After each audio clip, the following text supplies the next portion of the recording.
Good afternoon, everybody, and welcome to the Borgata Winter Poker Open Event 10 live stream final table. I'm joined today with Mike Gagliano and Dave Inselberg, more affectionately known as Gags and Coldstone.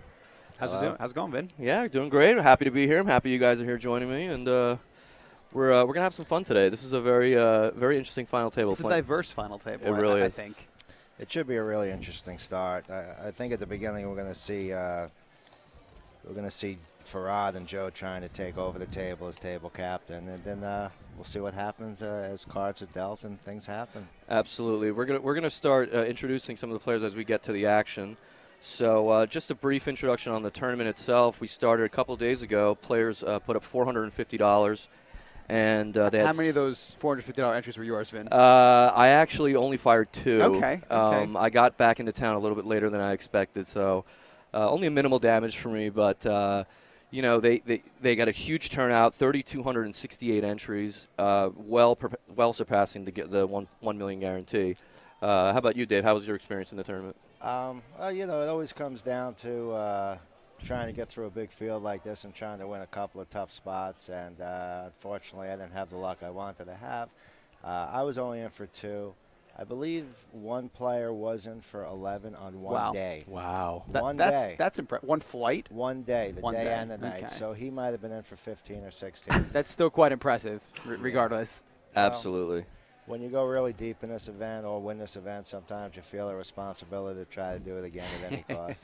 For those at home, this was a re-entry event. If you're not familiar, basically there's a lot of different starting flights, and if you bust, you can re-enter the same flight or choose another one to play in again. So a lot of guys come down here and really, really go hard. And then you got those guys that just come down with $450, and then they wind up making the final table. I don't think we have stats on who's in for how many. Yeah, we should have. necessarily, but there's usually at least We one. need to add that line item for future I think so. streams. How How many many bullets? bullets did you fire? Yeah, that'd be a fun one. People are always interested in how much did you lose rather than how much did you win. But there That's is actually a fair. lot of money to be won today, guys.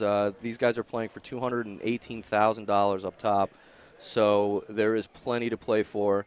And we're going to start the action pretty shortly. But, again, in the meantime, there's a lot going on this weekend here at the Borgata. A lot of guys are really excited. The main event is coming up tomorrow. Have you guys decided on what day you're going to play? Or I always play the last flight. I figure it makes me feel better knowing a few people already busted before I bust. Can't be Okay. the first one out. So we are going to show you a look at here of the players, and it looks like we're going to pan through and get started shortly. So Yeah, here's a nice shot at the table. So let's see. We got some familiar faces. We at do. this final table. we do. Like I said, before when we started, there is a mix of some pretty experienced players and some people who aren't as experienced, and I think it's going to be interesting to see how it plays out. And we're about to start right So now. let's do a quick intro. Who do we got here? We got seat 1. We can't really see his face. He's wearing the hoodie. That's Yep. Almog Bitten. Yep, he's from Flushing. He's originally born in Israel. He says his occupation is a locksmith. Been doing that for about 8 years. He's married with 2 kids. And his favorite place to play is the Borgata. And his previous former biggest cash is only $3,000. So this is a big spot for our friend Almog. He's already guaranteed more than that. Yeah, do we quite have, a bit. Do we have the payouts? We do. I have an approximate payouts. Approximate payouts. Okay, this is the unofficial. No, Right. it's pretty close. First place is 217,792, and here are the approximate sides. Second is 142.2. Third is 93,002, 78,002, 63,007, 50,000, 34,000, 24,7, 17,7, and 11.4 for 10th place. Okay. And the so- mint cash was about $1,500, so you did recoup 3 buy-ins if you mint cash. Right.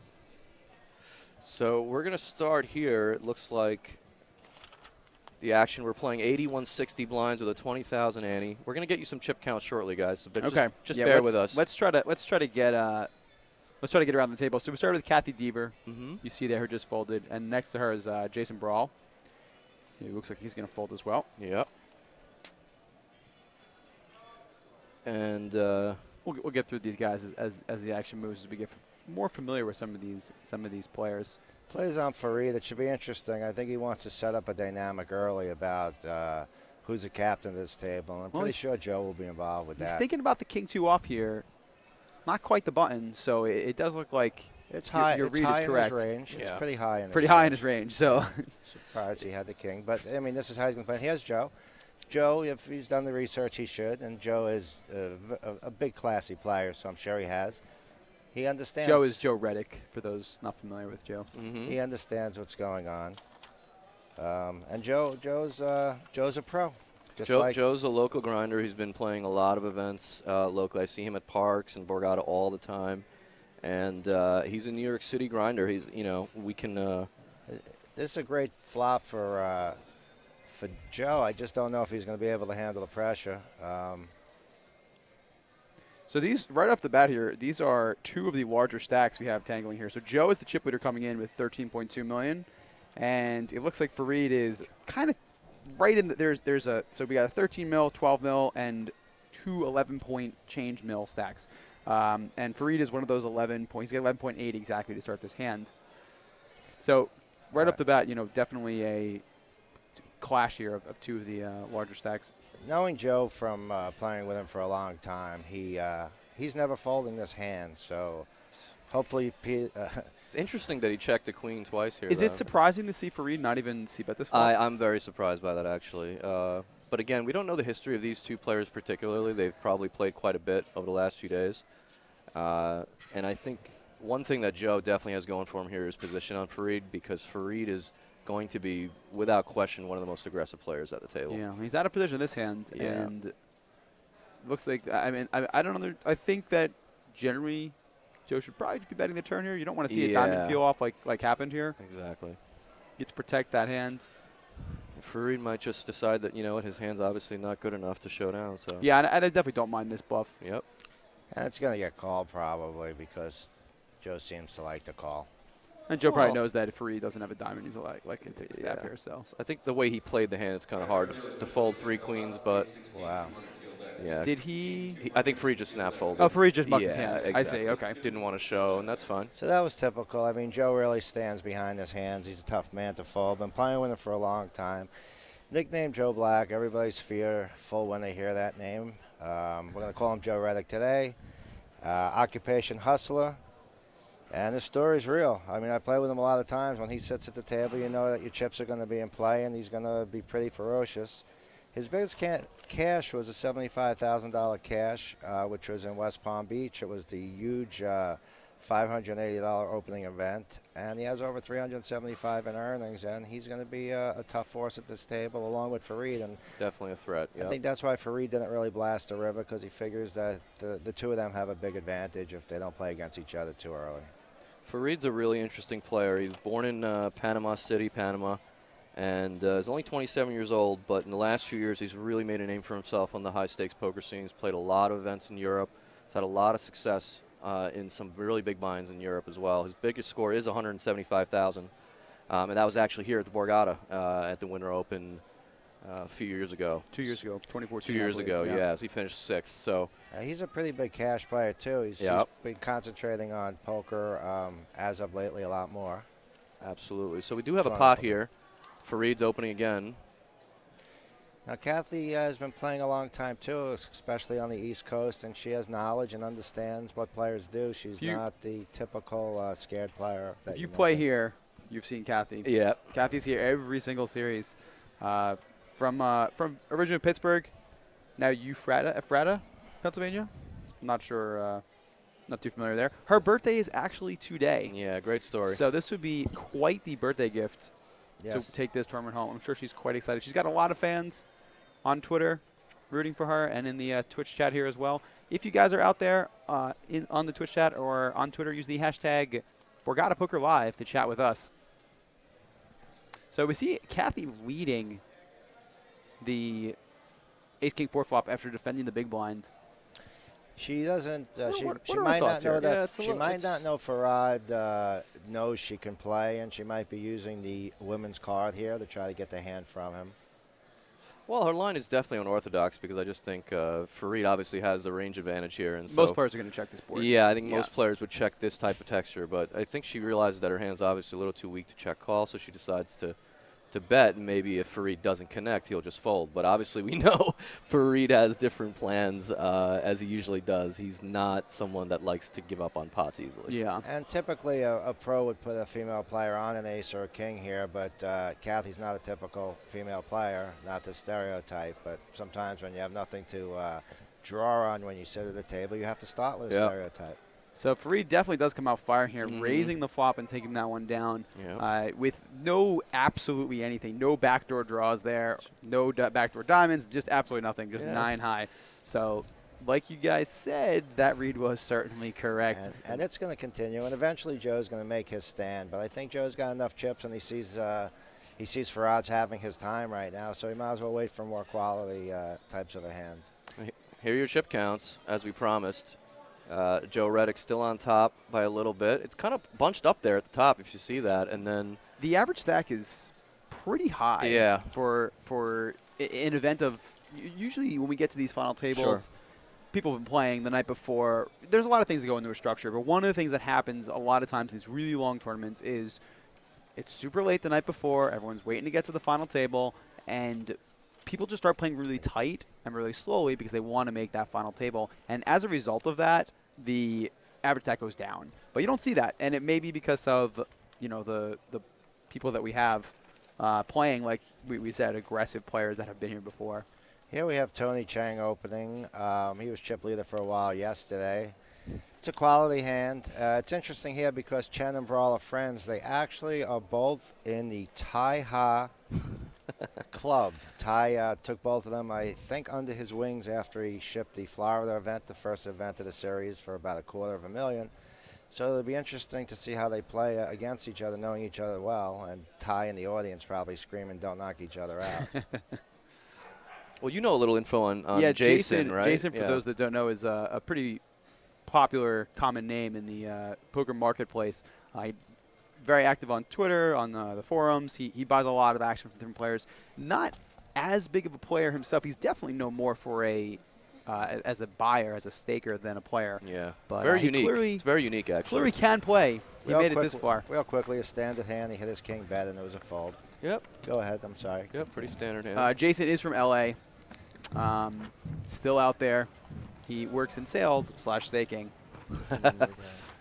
Says his hobbies are sleeping. That's usually close to the top of the list of most poker players. I'm not surprised by that.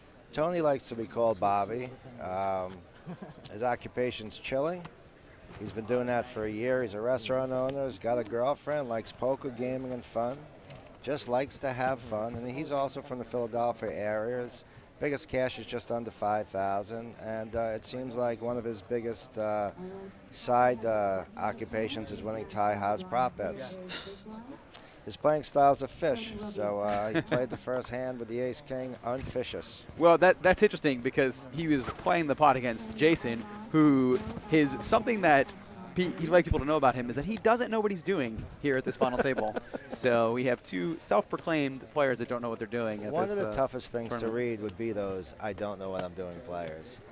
They can be. Yeah, they definitely can be, especially, again, like you said, in these large field events where you get a lot of people who maybe this is their first tournament, or they just do very unorthodox things, and it can be frustrating to play against sometimes. Very much so. Sometimes they're sticky, and sometimes they're not, and sometimes it's tough to go. Chevalier. Here's Hector. Hector's in the hand now with Jack, Queen of Hearts. His brothers call him Torito. He's from Florida, originally from the Dominican Republic. And Hector is one of those big stacks as well, also right in the 11 million mark here. Yep. So we're gonna see a lot of play, a lot of post flop pots between these guys. Hector's claim was he was born to play poker, and he has an amazing 5-year-old kid. I'm sorry. Thanks, guys. Yeah, that's better. The child's name is Francisco, and I'm sure he's playing for her too. So we see Farid again, folds to him, and he makes a pretty standard open with a suited connector. I think he's actually under the gun here. Is he? Gun one, yeah. Oh, wow, okay. It's a pretty big flop. Now, let me ask you guys, do you like his strategy? He's got a lot of chips. He's not the chip leader, but he's quite close to the chip leader. I believe he doesn't think the table knows him. So they think that he's just he thinks that he's just able to run them over. He's hoping they think he has big hands, and he's having a little streak of hands right now. Eventually, some of the players might realize he's opening quite often, but I think he's going to do it until he's stopped, and it won't be too impactful when he's stopped. Probably it'll probably won't be a big hand. I was very curious to look at the seating assignments today. I wanted to see who was going to be on Fareed's left, who was going to actually try to take advantage of their position to get versus him. And Joe Reddick has a great seat, and it remains to be seen whether or not he's going to try to fully take advantage of it. But we see here Hector completely whiffed this flop. So Pretty great flop for Yeah, Fareed when you're opening 5-4 and you get the open ender here on the rainbow board. Hector's slightly amateurish also, so he'll probably fold his hand and yeah, move on. unless he decides to be really creative, I think this is just going to be a fold, and we'll see another hand.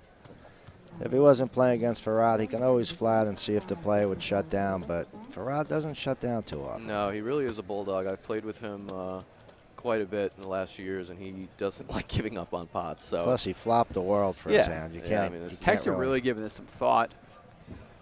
Well, a raise here is not going to be a good play. He doesn't even have backdoor draws either. So Yeah, he decides against it. I think you're right. I think that's the better play. A lot of times you hold your cards a few minutes to try to let the person know you're making a decision, whether you're trying to let them think they can roll you over or not. I'm not sure if he's really thinking that deep into that. How do you feel about that strategy? Do you think that's a viable strategy? Like, if I'm Fareed and I see Hector really thinking about it and they come to the decision to fold, generally what I'd be thinking is, well, maybe he's got a little something. He's thinking about making like a marginal call here, and then he winds up folding. So my thought process would be, well, I can keep pushing this guy around. And that's what Farouk would probably think. What Hector would start thinking is, I'm going to give you this one, but next time I won't. Look, I'm showing you I'm going to give you one.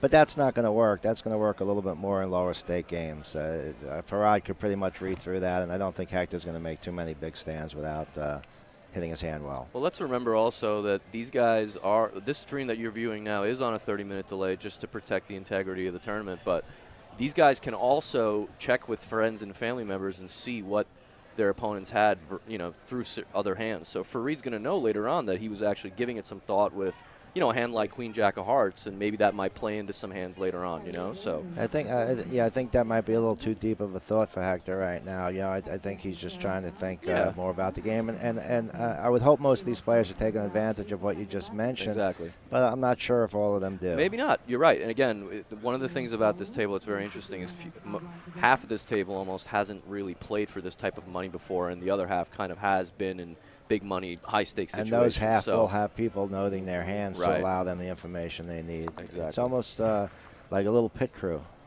It really is. I mean, poker's really changed like that. Even in some of the high stakes, the 100Ks the other day, I was watching something over in Australia, and there were a bunch of the players at the table were watching the actual hand from 30 minutes ago on their phone, sitting next to them and kind of needling each other after they realized that one of them bluffed each other. It was pretty funny. There was a... this is a kind of a flop that might cause a little bit of a problem, because I'm pretty sure Tony's not just going to give it to Jadon. Jadon has top pair, which is really big for his range. Again, if the table really knows what he's doing or capable of doing. So I can't see him just giving up to the resistance that he's going to have on this hand. Well, I think what's going to be interesting is that whether Chang check raises or just calls here. That's what I'm interested in seeing, because Fareed really does have such an aggressive image that Chang might actually... I think they're so deep. Yeah. Again, Tony started the hand with about 12 million. Fareed about the same. Yeah. They're probably second and third, maybe first and second right now. Like Rick said, there's 3 stacks that are really close, so every little pot. Wow, when check.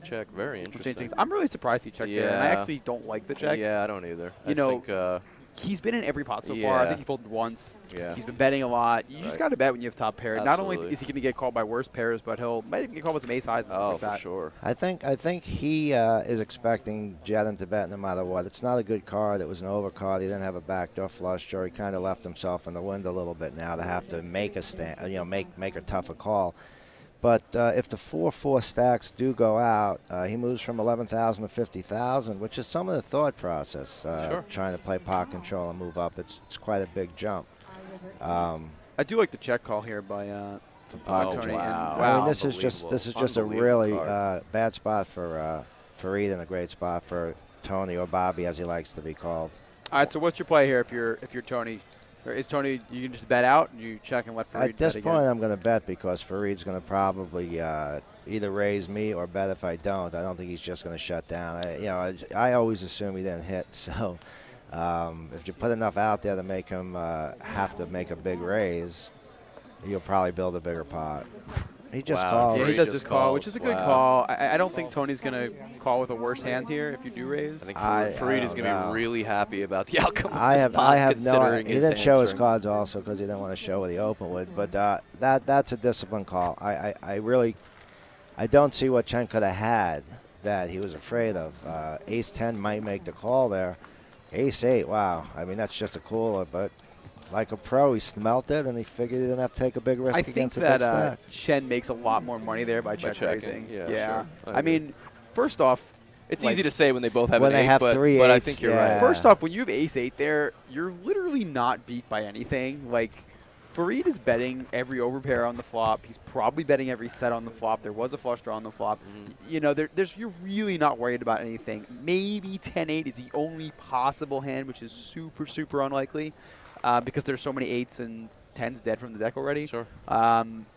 So I would assume that Fareed just has a lot of like kind of nothings, just like kind of hands that were stabbing turn, maybe some queen jacks, jack nines, hands amazing. that just turn straight draws or some sort of something. I just can't believe he didn't bet the flop. He would have just. I mean, he would have lost a much bigger pot, certainly. I mean, if he but bets flop though, it just goes bet call flop, and then they check turn because of the 10, and then Tony probably just bets bombs the river, river and he calls, and yeah. Fareed probably just calls anyway. So Yeah. Quite a bigger bet, though. Yeah, It might have been a bigger he bet, would lose yeah. a bigger pot, certainly, but I mean, obviously. they just lose 2 bets. I mean, in that either hand situation. could have got really out of hand Yeah, early. it really could've. I mean, Fareed elected to somehow control that Yeah, pot. the flop trap is very unusual, I thought. Very unusual. So with that pot, Tony will move into the chip lead here.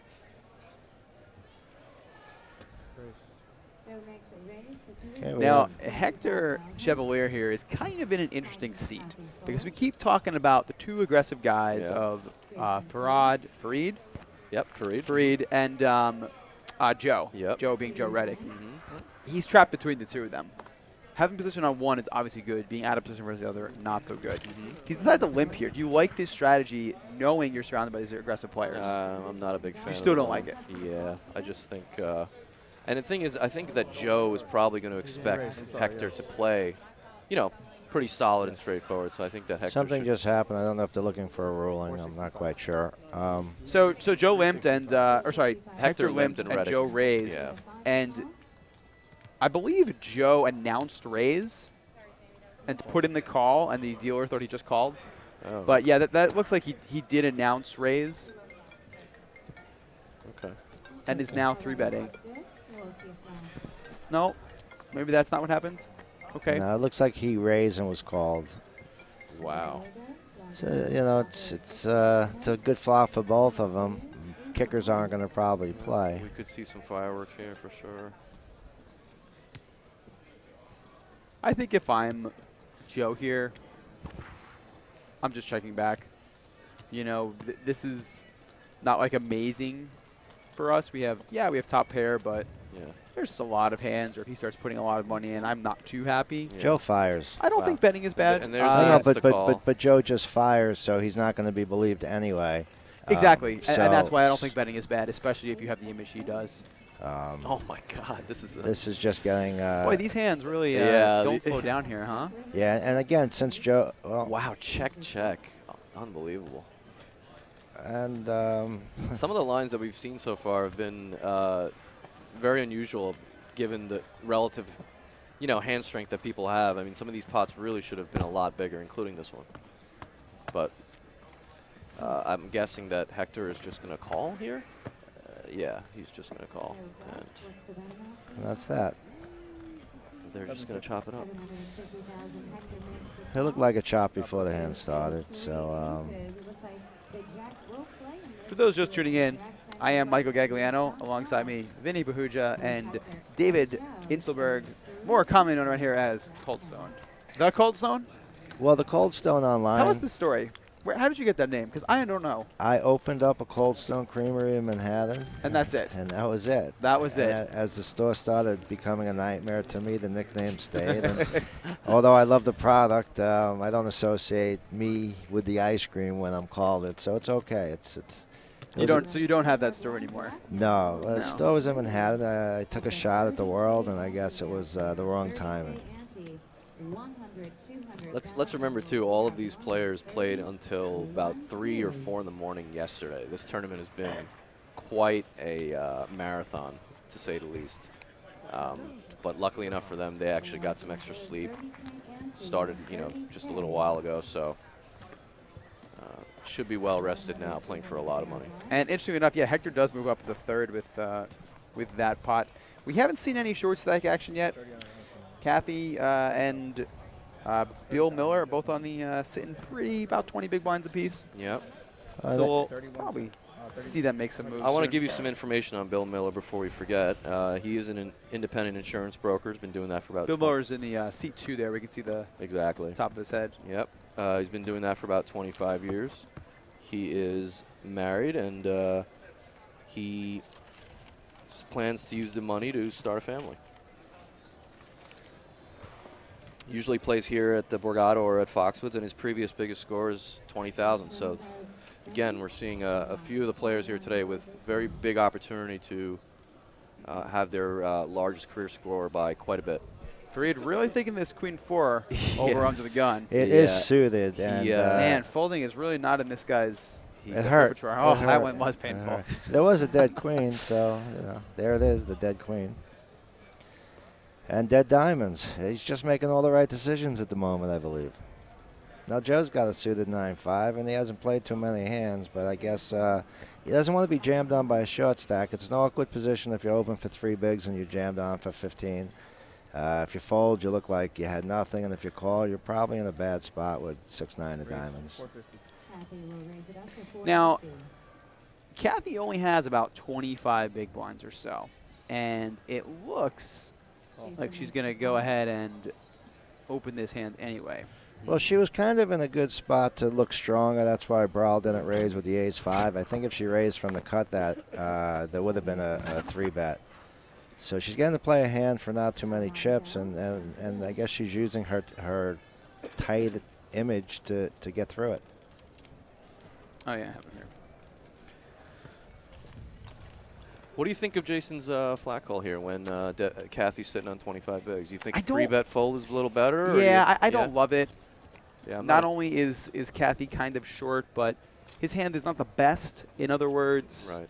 he's just going to miss a lot of flops here. It's just going to, a lot of boards are going to come like Jack 8-3, and he's going to have not a lot to do with it. Also, if you hit your ace, you're not really well, sure. Yeah, Yep. Kathy doesn't have many chips. If she starts betting, are you going to fold then? Right. No, you have top pair, He- it's just, you're going to have some tough spots. He's going to have some tough spots, but he is going to have position on Kathy. This is true. But he's also This is letting true. Bill Miller in with a hand that's got decent equity versus him as well. So this is why I think I like a 3-bet here better. I actually like Bill Miller's hand the best in this situation. Well, obviously not the flop is king high, but just in general because he's going to have the easiest decisions post-flop on nearly every street, and he doesn't have many chips either. Well, he's going to come right out and lead here again. And that's what you do when you call with King Jack and hit your king. You kind of have to get involved. He doesn't have a big stack, so hitting top pair is kind of great right now. I'd prefer to see him check here, though.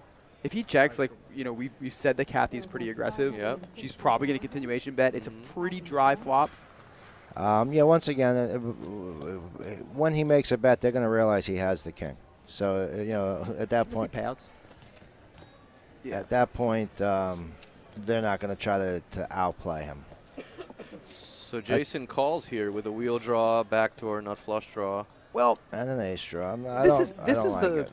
you don't like this play. Unless he's floating. I really Well, don't like this is I a mean, great this flop is- for his hand. yeah, I mean, I think when you call with ace-5 suited and you get the king 3-2 with the backdoor flush draw, Right. like this is what you're hoping for. But this is the problem with calling pre is that There it is. And you there it is. can't, you don't have a lot of room here. And boy, he just nails it. But even that, But if Kathy was the one to bet, I'd agree more with Bill making the bet. You know he has a king. he has something.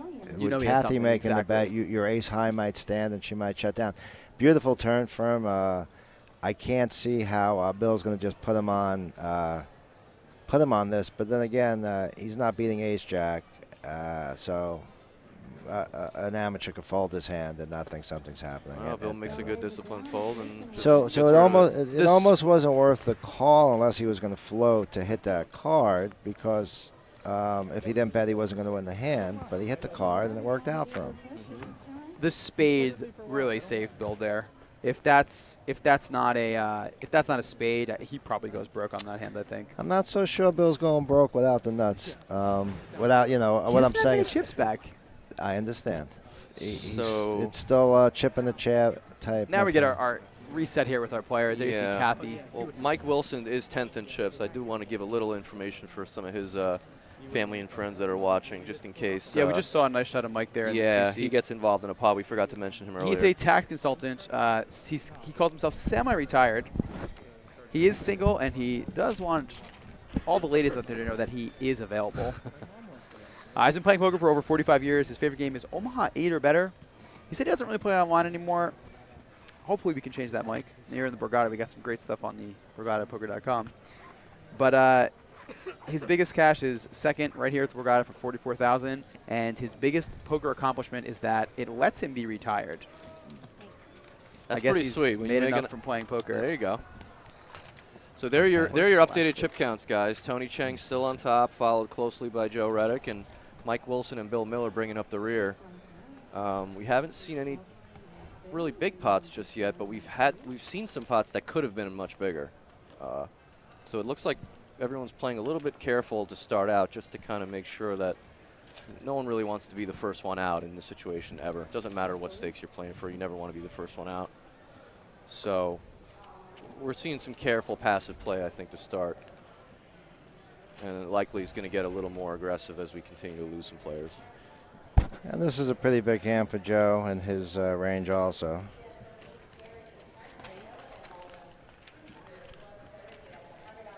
Sorry, Dave.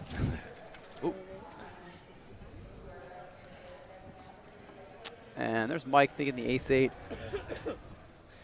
Mike just hasn't played a hand today. Well, he's pretty short. He only has 10 big blinds, so he's kind of looking for a hand. I think ace-8 was probably the best hand he's seen so far. I think so if he was Joe giving it some thought. If Joe didn't open, yeah, he might have just ripped it in. But you can't really rip ace-8 over Joe, who's going to call. Well, he's also raising under the gun 1, so I mean, Joe presumably his perceived range should be pretty narrow here, but as we've seen, he's capable of mixing it up. It's a pretty cheap call here with Jack-9. You don't expect to have a Jack dominated or having the same card as the other player. So I'm sure he's going to play this hand. Yeah, I mean, Farid, this is a pretty easy defend for Farid, I'd imagine. Well, it might be a little bit more of a defend. He doesn't really like to call. He likes to kind of become the aggressor. It'd be interesting. I'd be really surprised if he 3-bet here, getting a great price out of the big blind. I'd be pretty surprised, but nothing would shock me from what I've seen so far. He's picking up some chips, and it looks like just a call. I think in a much shorter-handed situation, I would not be surprised to see Farid taking that line. But I also, think our blinds have gone up. Yeah. So, and plus, this is the other pro in the event. He's probably trying to. They're 10-handed. I don't think he's really trying to go crazy here out of position. So I think he would have 3-bet Bill over there, possibly, although Bill's almost at the must-call range. And we see check. We've actually seen a lower frequency of c-betting from these, pretty aggressive guys than I think most people would expect. Yep. Do you think that is a conscious shift in their style because they know they're both aggressive and they don't want to play massive pots, or do you think that? I would think so, and with their chip lead and with the skill levels, I think they want to eliminate some of the shorter stacks before they really fire it up. But it would be silly to just leave 50, 60 grand on the table, trying to have whatever match is politically the correct way to say it. A urinating match, it would be. I would have loved to have seen some of the final few tables yesterday to see how much experience, how much Farid and Joe were playing with each other yesterday. Because if they were at the same table for quite a bit, we don't really know what kind of history these guys have developed over the last, few days. So I think to answer your question, Gags, I think it's a little bit of both. I think it's a little bit of, okay, you know what, we're still 10-handed.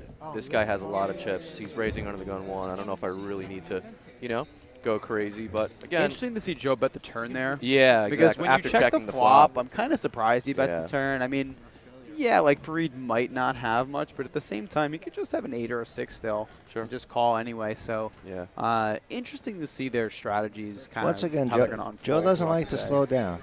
He slowed down on the that flop, was a though. delayed C bet. No, You know, it was a that's delayed what's- C bet. So It was a little- a continuation bet delayed. Yeah. It was delayed C bet. and I Nobody agree has with a Gags, it king. They're wasn't both really- telling each other, we know no one has a king.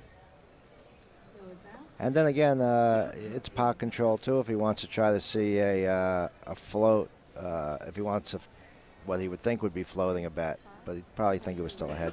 Is Kathy with a pretty big hand? I'm not really. I guess I saw it as a limp, but it was a raise to 500,000. They're playing 100, 200,000 now with a 30,000 ante. So blinds have gone up since we started the final table.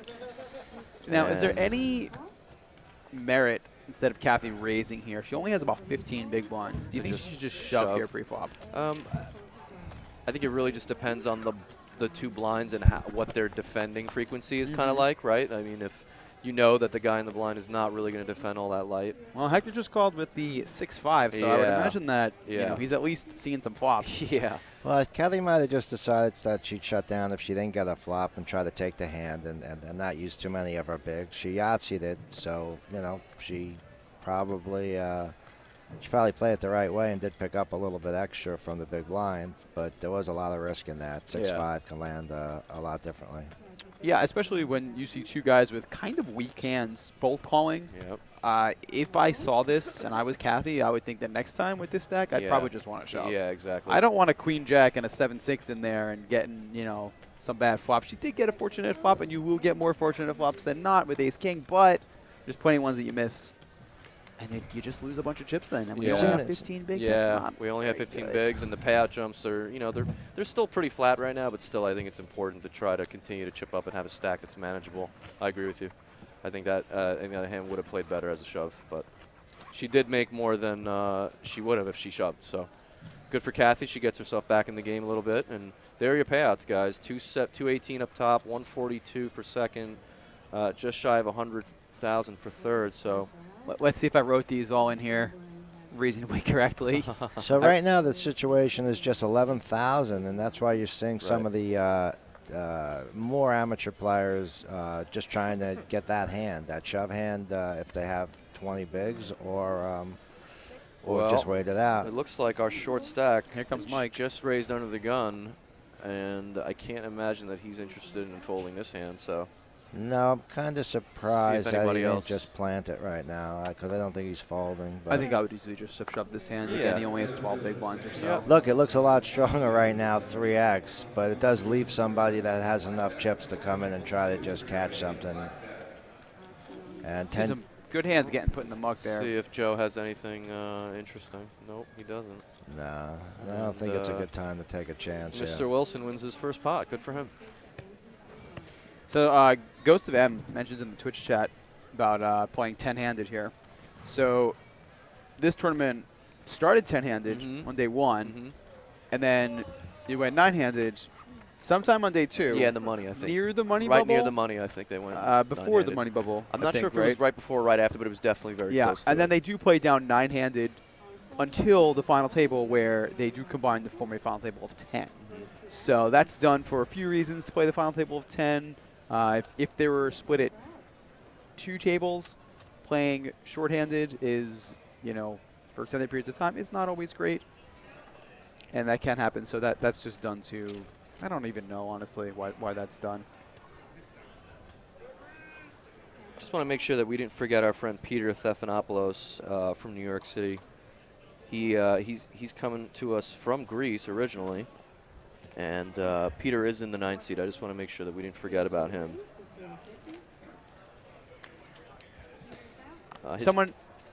Sorry, go on. No, yeah, he's been playing poker for about 20 years. His previous biggest cash was 9,000, and his plan, if he wins the event, is to play more poker. Sounds like a good Well, plan. that sounds like a great plan, Peter.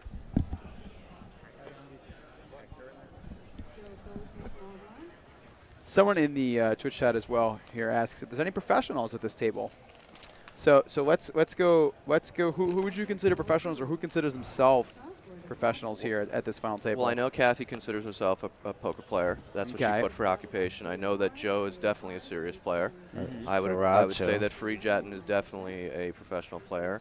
I think Jason is more of some kind of a hybrid. I don't maybe. think Jason would consider himself a professional I think player. he's more of a piece buyer, salesperson. So, yeah, I would say that the four aforementioned players are probably the sole professionals, and the rest are a little more recreational. Here's an interesting hand where Braille just bet and took the pot away from tens with king nine. And Yeah, So, that was again, we interesting. see Mike just call with the tens there off of a relatively shorter stack. Yeah. And It's- if we did see him just rip pre, he would have not only won the pot, but Jason would have folded. He would have just taken it down right there. He would have won more chips. Yep. And you'll see that a lot more from the players that aren't at that pro level. They're trying to play safe. They're trying to have the flop under the And nine. you know what? That at was the that was a 10. bad flop, worst turn for 2 10s there. Yep. It was not a Really, good really flop. does show you the power of being all in and shoving in poker, where not only do you win the pot when you have good hands, but you get those other hands that might bluff you to fold as well. So sometimes, even though it may seem like calling is safer, actually shoving is the safer play. Yep. Which it's a little scarier maybe because you might lose. Well, that's what I mean. I mean safer in the terms of they want to see a flop. They wanna be They in. want to Yeah. hit that They don't wanna 1/3 of the time, and they want to go with it. And that's not going to be a profitable way to play. Interesting. So Chang is folding Jack nine of hearts there. Which I think is a which fine fold. Which is fine. You know, 10-handed. But it is interesting that he didn't actually consider it or even think about it. He just kind of. That's a hand I would consider opening. I think even in his seat, even in that position. But again, Fareed on your left, that opens up some difficulty as well. So maybe he just wants to avoid some of that. You do have to play tight in that situation. Certainly. If I was Fareed, knowing that Joe is 2 to my left and how many chips he has, how aggressive he is, I would be playing quite a bit tighter than he is. But But again, it remains to be seen if Joe's actually. We haven't seen Joe come after. no, Fareed at all yet. we'll see. And Plus- We'll see if he starts to peg on him a little bit, jump on him a little bit. And Plus, Fareed plays more in Florida or the West Coast, and Joe's on the East Coast. I mean, I've seen Fareed at a shutdown table at the Kennel Club where they played Player's Choice, and they were all sitting with a tremendous amount of money playing AC-Deucey and looking at each other when they potted the 10-ace, wondering why the Jack, Queen, King didn't come. So there's a lot of action in him and his crew. And he was definitely the leader of that table in terms of crew, of picking fun prop bet games. we just want to remind you guys, as you're watching the updated chip counts on the screen, if you're in the state of New Jersey, you can always take advantage of all the different things going on at BorgataPoker.com. There's plenty of satellites still to play if you want to take a chance at winning your seat into the WPT this weekend. There's a 5:45 p.m. satellite today at 7:30. there's 2 today. Two today. There's 1 tomorrow as well, I believe. There's actually tomorrow. Two tomorrow. Way even better.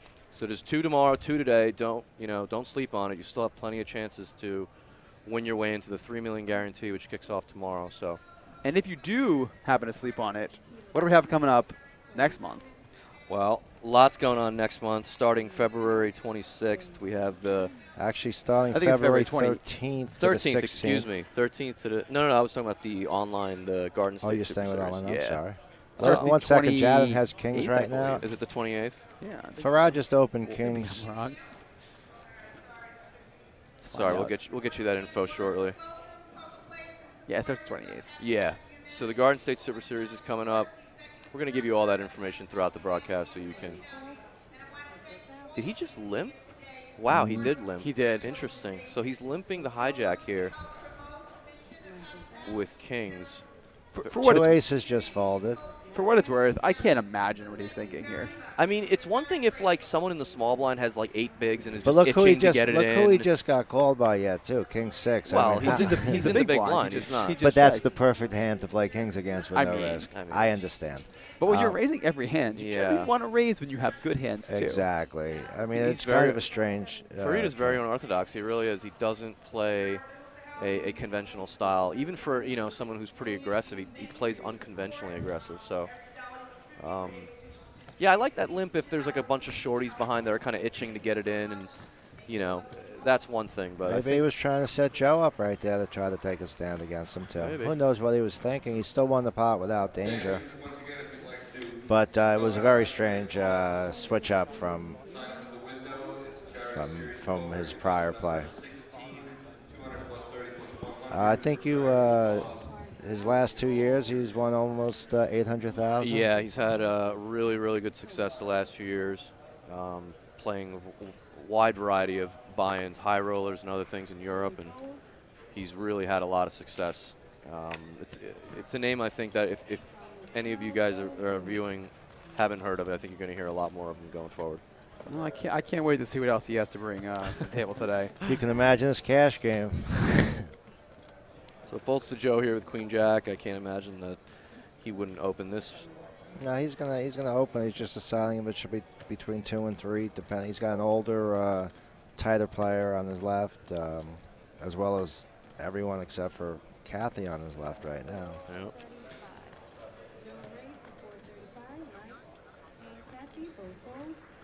Plus, Joe hasn't played too many hands yet today, so he should be getting a little bit of respect. And the hands he faced weren't even defendable. Peter folds the Jack Deuce. Nothing there for really to work with. So, like we said early on, you're seeing a lot of this sort of careful, a little bit passive play from all the players, really, trying to make sure that no one really wants to be the first player out. I'll tell you, I think I've actually seen more like actual play and aggression than I thought we would see. Yeah. But you know, it's been pretty much just for Rod with the aggression. No one's stepped out of line or this made this is for the most part true. Yeah. So it is pretty much him understanding where he stands in this group. So I have a question for the Twitch chat here. Donate here asks, where's the hole card cam for this table? He doesn't see one. Good question. Actually, what we're using here is RFID. So the chips are actually in the cards themselves. And they have like a computer chip in the card, exactly. not the poker chips. Right, exactly. Okay. Computer chip in the actual cards, and they have a transmitter that's able to see what the suit and the number is on the card, and that's how we get it on the screen. It's pretty awesome. The technology's really gotten so much better, I think, over the last few years. Even just here, not only just here, but I think just in general, poker live streaming has gotten a lot better. It's gotten much better since the early days. Yeah. But again, the original idea was an incredible idea, and it boosted poker quite a bit. But I think it's the future. I really think live streaming, like poker, is going to be better than people who want to actually watch it on TV at a certain day of the week. I think that this is. Plus, if you end up being in a tournament against one of these players, you can always go back to see how they played the certain final table and get a little bit more information. So let's see here. Jason has a huge hand here, Ace King of Diamonds. It looks like our friend Hector raised. Did he go all in, or? No, he raised to 1.1 million. It's on Brawl now. Interesting. Okay, so Brawl. I think it looks like Brawl called. This That's is very interesting. So Hector made it 5x, and Jason has just decided to call. And this is a big problem. They're fairly deep. They both hit a pair. They both hit a pair, and they're both liking their hands. Hopefully, Hector doesn't go to the bank with this one for too long. And Jason very quickly calls. Are you a fan of a quick call trying to show the guy that you are strong? I don't really prefer raising. I think some people might raise that spot. I don't really like it. I'm just talking about the quickness of your call as opposed to thinking it. Was there an all-in here or just a bet full? I missed that action. They played that hand quite quickly. Yeah, like the speed of that hand was just unbelievable. It's like, there's no shot clock, guys. But, yeah, I missed what that turn action was. I don't know if it went I check think he just all in. went check, check, check, check. Oh, really? Wow. Yeah. Okay, that's surprising. Well, again, there was a straight out there, and I guess nobody wants to just have someone have the nuts there. Jason's happy to just pull it in and not have it just get ripped back at him. So I can Here's see your his almighty check stack. there. Dave. Yeah, coming up in a few February weeks, 13th, February 13th to the 16th. It's a $250,000 guarantee. It's a $400 bind, I believe. It's a 400 plus 50. 4 starting flights, 2 on Monday, February 15th. The day 2 is going to be on Tuesday, February 16th. There's a lot going on Borgata, guys. Go to theborgata.com, and you can find out about all the online promotions, all the live stuff that's going on this weekend and the next few weeks. And there's the blog, winterpokeropen.theborgata.com. Can we give a shout out to Will? Oh, yeah, I have to. Will does a great best job on that blogger blog, in the biz. guys. Best Definitely blogger the best in the biz. blogger in the biz. Right, he's got to be, right? He does so much research. He does so much so fast and such a big crowd. He just It's cares amazing. about his work. It's obvious. So, yeah, shout out to Will O.C. He's really an up-and-coming member of the poker media here. I think he's covering WSOP again this year. I'm excited about that. Is he? He does a Yeah, great job. I well, like the videos he's added he too. does a great job. He really just tries to get to know the players and really gives them, you know, the families and friends some good insight onto their background and what their poker experience is. So this looks like a limp pot.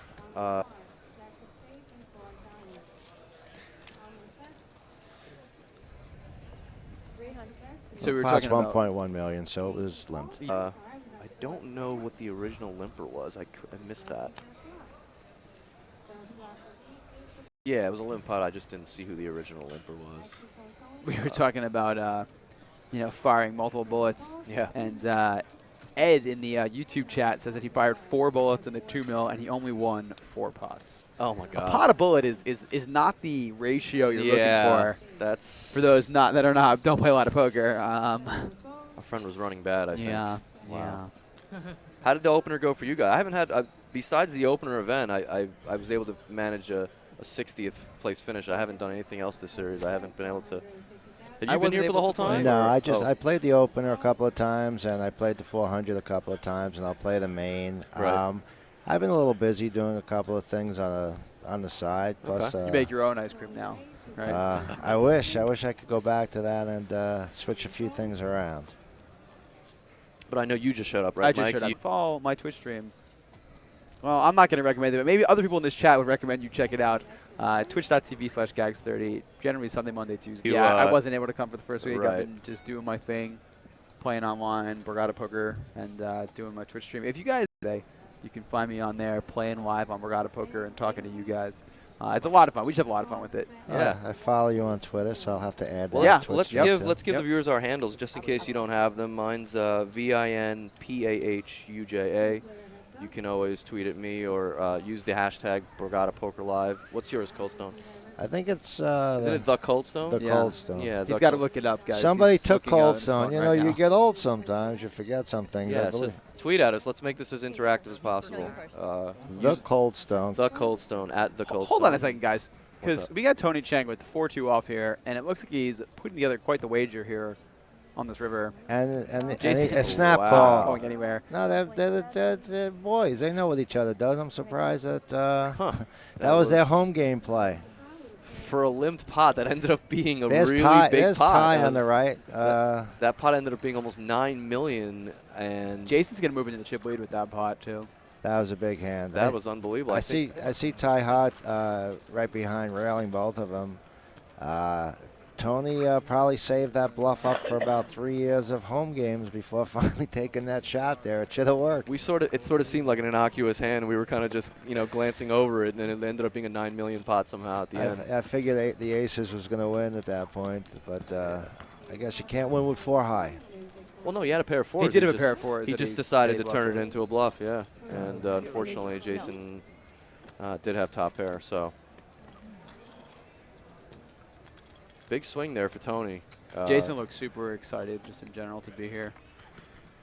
Yeah, you said he's from L.A., right? So that's a long trip He for lives him in to New come- York now. Oh, he Yeah, lives in New York originally now? from LA. Okay. Yeah. But that is very unique, right, for someone to be involved in poker as a staker and piece But not be buyer, on this but side not of be it. a player. Yeah, Yeah. most of the big stakers are also players. that I Yeah, know. exactly. Or at some point they were. Exactly. You know? Exactly. Well, it's a lot of businessmen that are getting involved with it just to have the prestige of having a horse in like a main Or event. the sweat. I mean, some guys just like the sweat. It's the same thing. Yeah, just same like, type of a thing. Right. Those people want to play also. They just can't really focus for 3 or 4 days, and they don't want to focus for 3 or 4 days. Yeah. Well, here's Joe opening up ace-9 of hearts. Oh, what was your Twitter handle? I was giving Gags30, right? I kick Gags 30 Poker. At Gags30 Poker. Okay, guys. Yeah. So definitely tweet can't at us. snag the Gags 31. There's an outside chance I actually made it years ago and just can't access it. Oh, is that what it was? Yeah. You couldn't. Oh, wow. Yeah, I'm not sure. You but tried to get it's- Gags30, it was taken? Yeah, it's just I can't make it work. That's weird. So, if you happen to own, And ace-9 takes it. It's worth down. a lot of Gags30 money. Twitter, It's worth a lot of money you to come our me. friend here. Yeah, He'll pay a pretty penny, people. yeah. I could pay him poker lessons. That's for sure. So there are your updated counts. No, I guess it's not me. Someone changed it recently. So Jason now has a lead with Joe, and Farad's still about at the same spot where he started. The shut stack's going to have to get active, Mike and Yeah. and Bill. And, I don't blame Kathy. She hasn't really had a spot anyway, really, to try to build. She's had really ratty aces. How long are the levels here at the final table? Are they 60 minutes? Anybody know? I believe I think I have the structure sheet here. Sorry. they are 60 minutes. Let's see. I don't think they are. I think they're 50 minutes. Actually, no. It says final table will be last 60 minutes. 60 minutes. each. Okay, Yeah. so final table was 60. So Okay, Hector opened sixes, and I'm sure Joe's going to at least call to see a flop with 2 picture cards, and I'm wrong. Well, he Joe's was taking it easy. yeah. I mean, you do have to realize he hasn't seen Bill open many hands. Wow, and Jason. Interesting Jason's, call here. Jason's Oh, on a little bit of a roll. Where I did guess. he- Oh where my did he God, he call just from? limped. It's I'm sorry, it was he a just- limp yeah. sixes. He just limped the And 6. Joe Oh, just he folded limped. Jack Queen, which is kind of surprising for Joe. I guess he didn't want to 3-bet it. He just take the hand off. Yeah, I mean Joe's limp. I mean Joe's full is fine. He's only in the 2 seats. Got the whole table behind him. Yeah, So- but Joe likes pretty cards, and he works well with pretty cards. Well, I think if he was suited, he would certainly call. But Well, he would have 3-bet if it was suited. there wasn't an open. It was a limp. He just still could make it 6 and play him heads up in position. That wouldn't be a 3-bet though, Goldstone. Usual. Well, there's terminology. a- I guess it was a good limp. He could have a little bit more money in there. I think Brow's in a lot of trouble. Yeah, I this mean, hand. Jason, this is why I was a little bit confused by Jason's limp with 10-9. I mean, obviously, it's easy to say that now when someone else has a set. Wow, and our friend Bill Miller overvalues his hand here and is Well, he open has shoving. top pair. Oh, this is going to be rough. And now Jason has a horrible Oh my spot. God! And he just called with a pretty. He just called last hand with not much of a hand, just an ace. I don't know if he's good enough to lay this down. I don't think you can. Well, I mean, Hold on a second here. 7/8's the nuts. It was limp. Did you see the action? No, or no, you no. got Yeah, it was just limp. It was limp. limp. So Limp. 7/8's possible on a limped hand. That's for Wait, sure. hold on. Let's listen to what he's saying here. How are you going to do that? I'm trying to up the volume a little bit, but it's hard to. He's got to have his whole neck must be full of bile right now. I mean, I Yeah, think this you have is why to fold. I just don't like the limp free. It's I just just- think it's The way Hector came into maybe that if hand. you were suited, you can call, but I just think I don't think you over can calling with 9-10 offsuit here is just, and it could cost Jason a very, very big pot. Let's see what Jason happens. does fold. He does fold. Wow. Yeah, makes well, it, I mean, makes someone it could have really, flopped a straight Yeah, for a of limp. course. I think Gets that. away. What do you think of that limp? You like that limp? 10-9 offsuit? You would limp there? No, I don't like the limp. I think that Hector basically told Jason that he had a big hand, and that's what enabled Jason to get away from it. Also, that combined with the just sheer speed of Hector's. He has outs. Reshift, yeah. Oh Play my there. God, the Wow, 9-10. Look he at him upset about making a great fold. And Joe would have flopped up and down with his Jack Queen, unbelievable. and then he would have hit a Queen. So Joe could have got himself in a little bit of trouble on the up and down flop. So it was a great fold, Jack Queen for a limp. See a flop. Was Bill in the small blind or the big blind He was that big hand? blind. He was the big blind. Okay. So we lose our friend Bill Miller in 10th, 11,412. Great showing. And there's not much Bill could have done flopping top pair in the big blind. I mean, obviously there's something he could have done, but Well, listen, if he checks the flop, he's going to get away from the hand, right? Because it's going to go bet from a set of sixes, raised with 10-9 offsuit, and he could just easily get rid of top pair. I'm not a big fan of Bill's decision. what do you have? shove. About $2.5 million left. I just don't. Yeah. The texture of that board. It's one thing if it's like a 10-deuce-4 board, but that board was pretty wet, and I don't think he needed to risk his whole stack. with top I'm being pair. told that Bill did limp the small with that hand. Yeah, so that's I think another. I think there was 2 mistakes in that hand. I think that completing with 10-3 off with his stack, I think, is a mistake, and I think Jason's limp pre-flop is a little questionable. And I But could he was see- able to get away from it, but I could see what he's saying right now. He's saying, "I knew there was a 9 coming, but I didn't want to make everyone upset with my play." yeah, I mean, listen, he did make a good fold on the flop, but it would have turned out to be quite a boon for him if he ended up making that mistake. Yes, but it was a good fold, an obvious fold, and he just had to get himself to do it.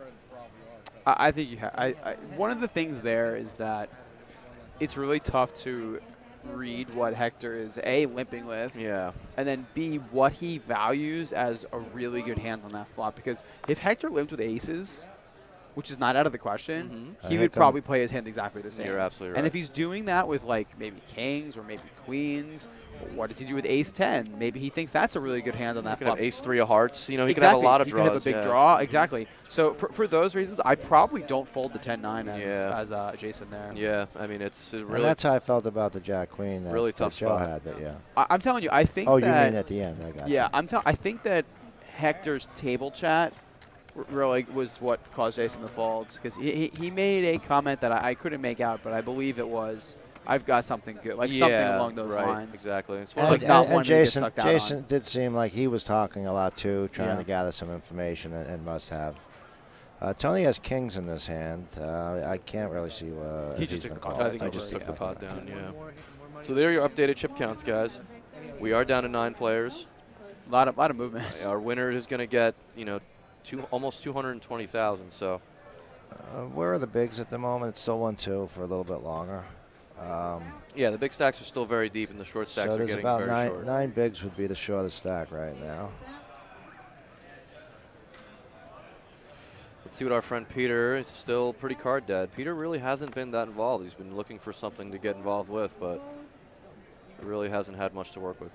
And an awkward stack of 8-9 bigs being at the table makes it tough for someone like Jadon to open. Well, if he has to open through him, it's a good. He's a good person for someone to 3-bet all in. If they've been watching what's been going on and getting some replays of his opens. So here we see, he's basically. I think Jatton's plan now, as we continue to get shorter and shorter handed, is to just play his button pretty liberally, and because Joe really hasn't shown up to this point any interest in really playing back at him or trying to use his position. So Fareed's just going to keep doing this until someone either wakes up with a hand or plays back at him, and I think it's a fine strategy. And once again, Joe's not going to lose too many chips, so he'll lose a little bit of the advantage to having more of a chip leader in front of him, but he has a lot of time to wait for the right spots. And there's no reason you have to be the hare. You could be the tortoise also. A question from the Twitch chat: will they allow them to chop this tournament? Yeah, they do allow it to be chopped, but They allow it to chop, but they won't facilitate. Yeah, it they chop. won't I believe sanction the that's chop. New Jersey Yes, gaming regulations. They won't sanction the chop, but It's not a over the table. It's kind of a handshake deal. I personally have chopped a tournament in this building. I will say that. I have as well. I have 2 guys. But We're very lucky players here. yeah, unfortunately, deals are not facilitated here.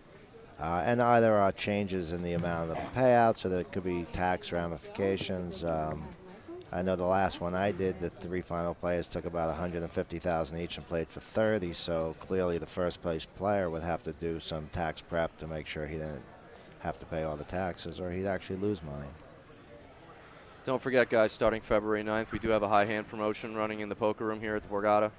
So definitely go on the website, borgatapoker.com, and you can see all the different promotions and tournaments that they're running. We have a deep stack coming up. We have a great online series coming up. There's actually 100,000 100,000 guarantee tomorrow on borgatapoker.com. And don't forget, you don't need to be a New Jersey resident. You just need to be physically in the state of New Jersey when you're playing. And so if you have plans to play the WPT tomorrow, you can actually play the Borgata Poker Sunday Major on your mobile device. So we have a pretty big hand right now. Aces by Tony was 3-bet. They have history against each other already where he tried to bluff him. So it's going to be interesting to see. Well, no, Jason immediately just ejects it. Doesn't want anything to do with it. And that's probably the best play against aces there. That's why we have you here, buddy, for that award-winning analysis. That's why when a certain member asked if he could be on here, I was like, I wouldn't want to have to explain my dry humor to you each time. I won't name who that is. Well, Tony Chang has 45,000 in total live earnings up to this point, and is looking to increase that number by quite a bit today, and he likely will. He's kind of wiring to wiring this. I know he had a big lead yesterday, and I think he bagged a lot of chips the day before. Always a good feeling. Well, maybe his friend Ty Ha is teaching him a I think thing or something's two. going on with the 3 of them over there that I'm going to have to listen to. Well, Jason picking up a premium early position. Yeah. He does act very quickly in general. I think that's just his thing. You know, some Yeah. people just have. Yeah. I mean, I think he's just very excited in general. Yeah. I follow him on Twitter, and he was tweeting extensively yesterday. Every single pot he won or lost, he was either really excited or really upset. Well, maybe so he'll play a little more now going forward. I would we'll love. I think he's a great character to have. Maybe we'll see and Jason he's in a more nice guy, tournaments. and Yeah. I like that poker has come so far that Pocket 10s Under the Gun is now a premium event, by the way.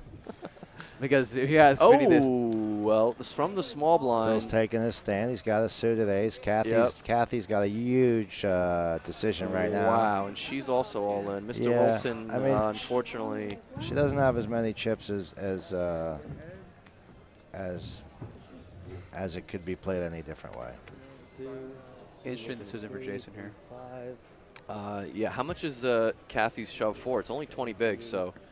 No, she's got ace although king. 20 bigs is a lot in this juncture of the tournament.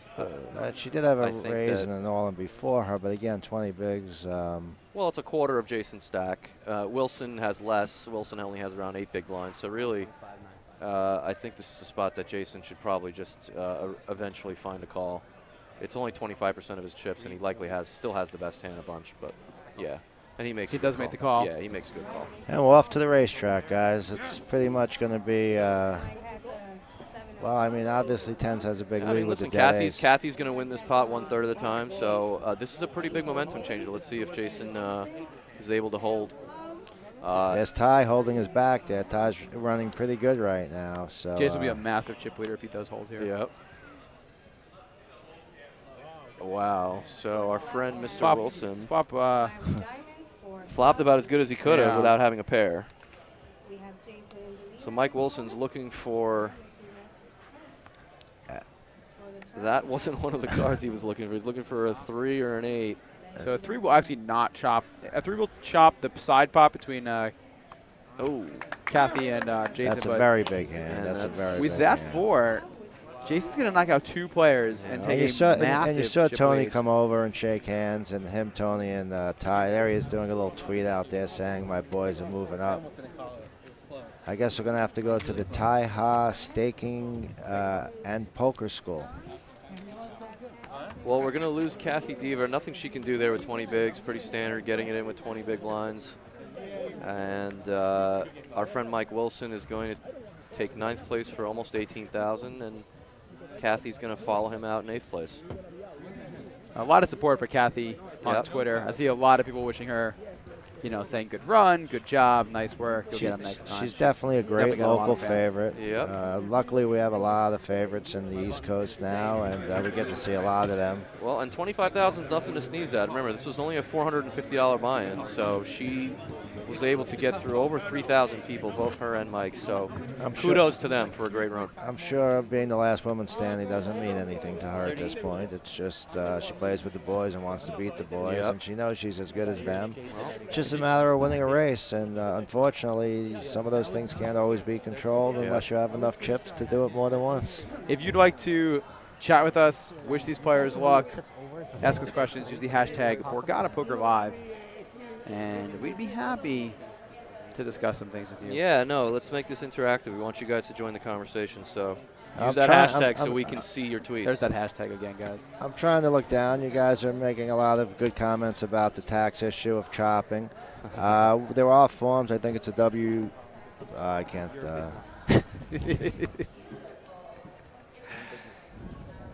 It might not be the best thing for TV. So we're down to 7 players now pretty quickly, and the prizes are starting to jump a lot quicker at this point. Starting to creep up, and now it's going to be interesting to see if Fareed really becomes relentless, or if Jason with his chip lead is going to start opening up a bit. And because remember, Jason is on the left of Joe and Fareed, so Jason really could Jason has a great spot. He had the good spot Kathy had also, but Kathy just didn't get any of the hands to work with when she needed to. Well, our friend Almog finally. There's Will, by the way, in the background, snapping some pictures for the blog. Yep. Always looking good over there. So our friend Almog finally wakes up with a hand. He's been very quiet. Now, most of the table has to realize that he hasn't played a hand in a long time. He even made it a little bit bigger than 2.5 for some type of emphasis. I can't see anyone making a play on I'm him. not sure why Hector's taking so much time with 8 deuce. This is a little peculiar, but Well, he may be thinking about making a move. He's been.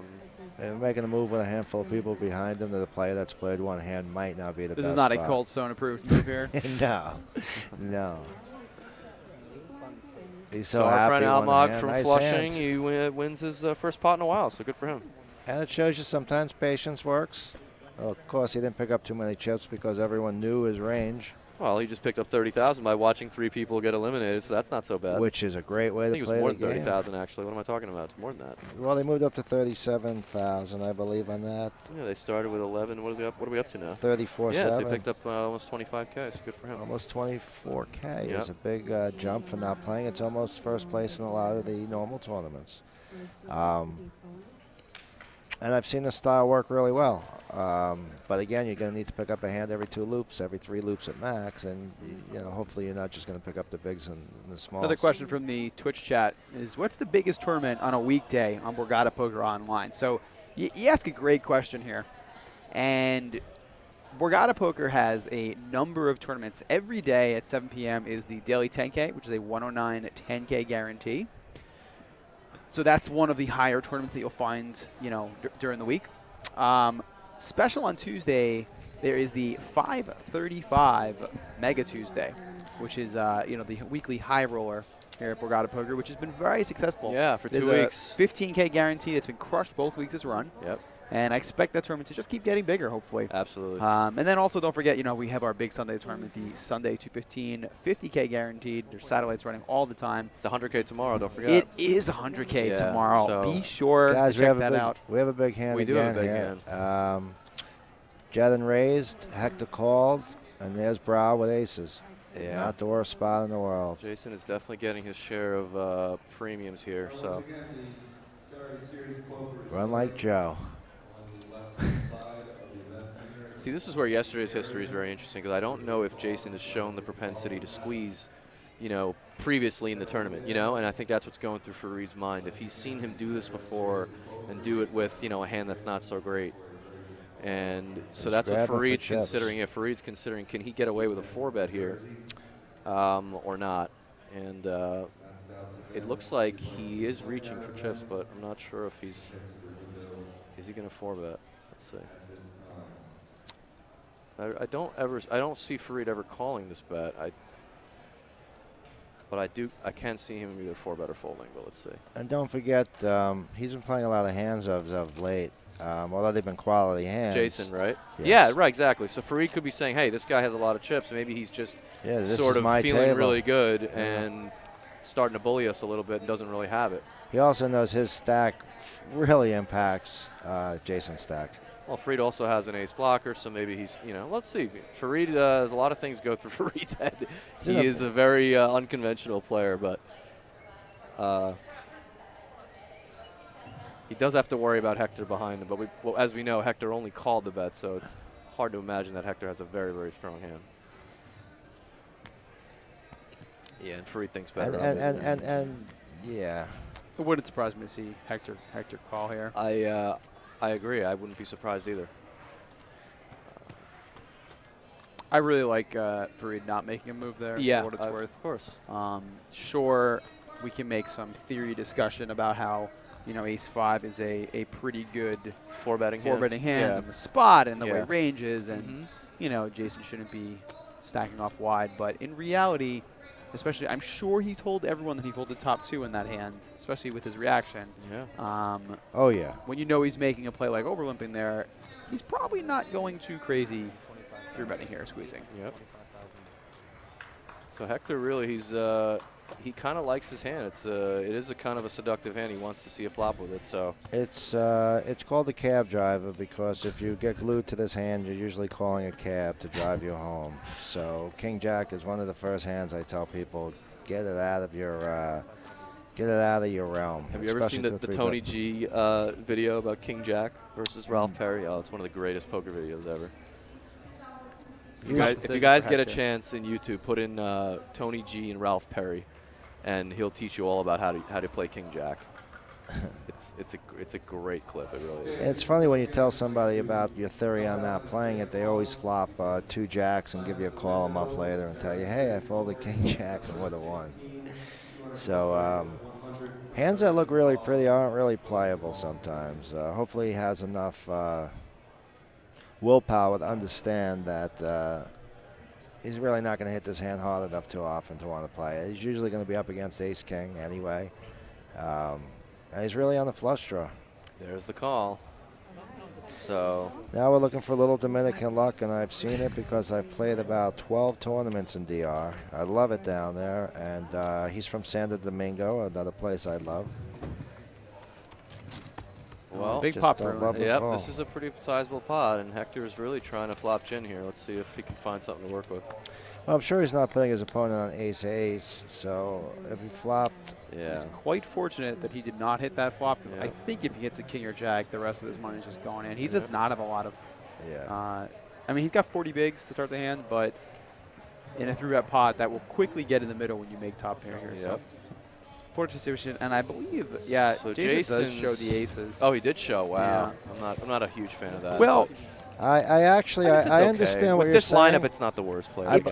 If he's going to start to open now more often, yeah, if Jason has a plan here, he's going to make Amag fold and not 3-bet him. Farad and Joe are going to know what he's doing.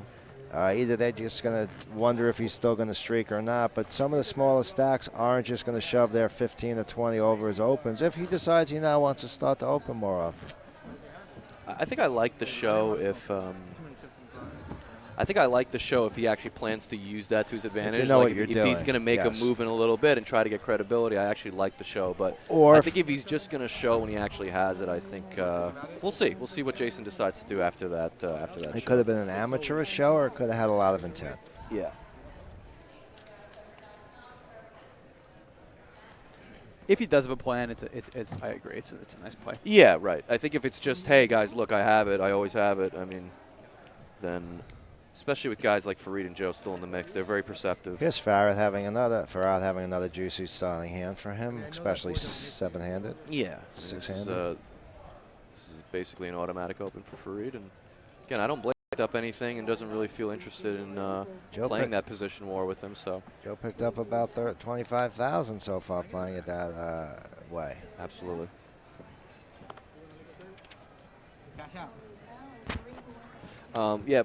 Before that hand came up, Gags and I were talking about the 535 and the high roller on Tuesdays, and to our pleasant surprise, even though we're only talking about the New Jersey fenced-in market, we're getting close to 60 runners now. 53, 54 last week, and that's with without any satellites being run for the tournament. So there's a lot of interest in a weekly buy-in that's a little bit bigger than what we've been offering, and so yeah, definitely take a look at our schedule, and if you have any suggestions or comments, and feel free to tweet at us, tweet at Borgata Poker, and we'll try to get your concerns and suggestions heard. There's that hashtag again if you want to discuss this event now. If you want to discuss the things that Vin is talking about, you can tweet at me or Vinny himself.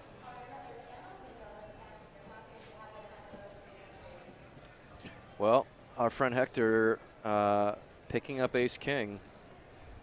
So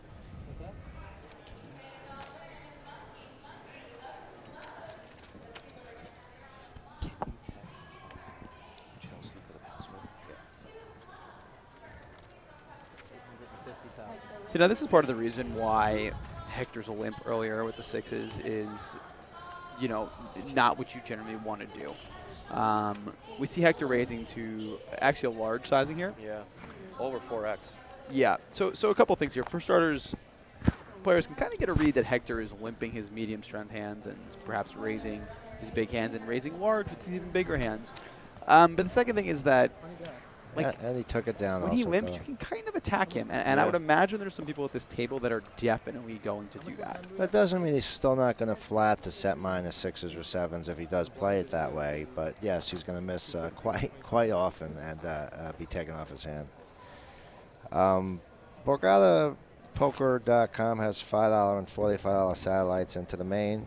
Just mentioning that last year, Asher Comfort did it twice during the series, and he turned that into $203,000 and $973,000. So, although his wasn't a $45 satellite into the $15,000, he still turned 2 satellites into over $1 million on BorgataPoker.com. Absolutely. We get you on there yet, Dave? Yeah, I actually won the main. I final tabled my first week and won my second week when it started out at the beginning. The 50K. Yeah, the 50K, and then I'm in New York. I'm in New York, so it's a little more difficult for me to get down here. But it's a lot of fun. And I've seen you more on there than the other New Yorkers, I'll say that. well, when You I'm down definitely- here, yeah. But no, I think I actually have played with you before. Yeah. On there. Now that you mentioned it. you're the Cold Stone on there, right? I am Yeah. in Yep, the Colts. of course. Being 3-bet all day long, trying to take advantage of my age. Guilty as charged. But at home, I can eat Rolaids. Here, I can eat Rolaids up in my room as I call 3-bets or 4-bet. Uh-oh. So Hector, we don't know Joe's hand just yet, but I'm sure that'll come very, very soon. But it looks like he's at least gonna. It looks like he's gonna 3-bet.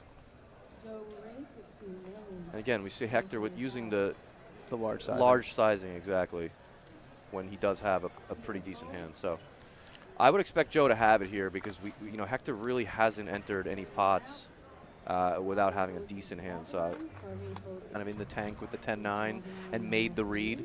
Like if that situation happened in an online tournament, it would be almost nearly impossible to fold top 2 pair on 10-9-6 with 2 hearts. But you said it. You were basically right on point when he was looking at Hector and looking at Bill. I think he was able to read, really kind of look at them and say, these guys just have it. They just don't have bluffs. Well, Bill, obviously, we knew you'll overvalue top pair, but I'm saying Hector specifically, I think that Jason was able to really, really feel that strength from, read strength from Hector and was able to get away from a really big cooler. So for me personally, when I'm playing, I definitely try to take as much and use as much information as I possibly can. It's one thing that in live poker you just have that you don't have in online poker. And it's something that I think a lot of people with an online background really don't take advantage of enough when they're in a big live situation to to use all that peripheral information that's available to you. One of each. Yeah, but what does that mean? Oh, okay. Okay. Well, here Farad has a pretty big hand. Yeah, Fareed in the small blind. I think a 3-bet up to about $1.6 million would be the right play right now. So try to go heads this up. is interesting. This is what I wanted to see if Jason was going to start opening it up a little bit, and he has. This is the first time we've seen Jason enter a pot with a sub premium hand, and what did he just 3-bet it to? we don't have a sizing just yet. But there it is, 1.5 million. All right, I was saying 1.3. Yeah, and that was more than enough to get his opponents to fold. Almog had Queen Jack on the button and pretty quickly released. For those of you that are, if there's any issues with the, I believe we're having a little technical problems with the Twitch stream. If you're having problems, try reloading your page. It will solve a lot of those problems. You obviously can't hear me if it's not working right now, but if it does come back for this and you have problems in the future, always just try to reload it. It generally solves 95+% of problems. Or is the YouTube screen and the Twitch screen, are they both kind of equal right now, or is one maybe a little ahead of the other? They should be about the same, Okay. but depending on Yeah, maybe if one doesn't work, you can toggle over to the other one. It looks like the same. Okay. Getting back to tells, live tells are very important. People just what do you look emit for, Dave? them. Well, I like to talk to people before we start to play, and I like to see their comfort smile. I like to see how their crow feet on their eyes go up with a natural smile. See, now we're getting real. This is how you know you're I'm just a giving seasoned you pro. one. I'm just giving you one, and you're looking Crow's for a feet, cluster. huh? Wow. So when someone smiles, for real, it comes from the eye. If someone's smiling fake, it comes from the lips. You can't pull up that top. So if you can notice someone naturally smiling and then while you're in the hand, if they want to talk and you want to tell a joke, if they don't give the same reaction you're expecting them to, they don't have a great comfort level. They might have just lost a football game they're watching on TV. You have to wonder where that's coming from. But that's one of the things I like to look for on a physical tell, as well as a few other things. I'm noticing a lot of players just look down at their stack while they're thinking. And I know a lot of people have minds where they're rethinking that hand, or they might be going back to prior hands or something of that nature. But I think they should be looking at more other things. I believe the players are going on break, or is Joe just getting up after? Yeah, the players are going to take a break as Fareed stacks is the last pot there. So some cool stuff. We'll come back to some more tells because I'm gonna probe and find out what else we can find from the mind of Coldstone over here. We're just giving a little bit away today. Just a little. You know, this is some of the stuff where people don't give. There he is, Joe. There's the crow's feet there. That's a real smile, baby. You know, this is the stuff that I think people don't often give credit to. So great having the experience there under your belt. So, guys, players are going to take a 15-minute break. We're going to take a break, and you guys can check out some highlights from some previous action. And we will be back soon. We'll be right back. Thanks, guys. Bye, guys. Thanks. Come back. All the live stuff that's going on this weekend and the next few weeks. And there's the blog, winterpokeropen.theborgata.com. Can we give a shout out to Will? Oh yeah, I have to. Will does a great job. Best on blogger that blog, in the biz. guys. Best Definitely blogger the best in the blogger in the biz. Right, he's got to be, right? He does so much research. He does so much so fast and such a big crowd. He just cares about his work. It's obvious. So yeah, shout out to Will OC. He's really an up-and-coming member of the poker media here. I think he's covering WSOP again this year. I'm excited about that. Is he? He does a great job. I like the videos he's added too. He does a great job. He really just tries to get to know the players and really gives them, the families and friends some good insight onto their background and what their poker experience is. So this looks like a limp pot. I don't know what the original limper was. I missed that.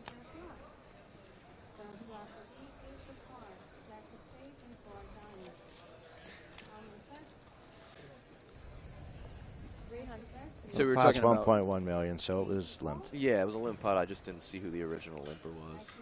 We were talking about firing multiple bullets. Yeah. And Ed in the YouTube chat says that he fired 4 bullets in the 2 mil and he only won 4 pots. Oh my God. A pot a bullet is not the ratio you're looking for. That's For those don't play a lot of poker. Our friend was running bad, I think. Yeah. Wow. How did the opener go for you guys? I haven't had besides the opener event. I was able to manage a 60th place finish. I haven't done anything else this series. I haven't been able to. Have you been here for the whole time? No, I played the opener a couple of times, and I played the 400 a couple of times, and I'll play the main. Right.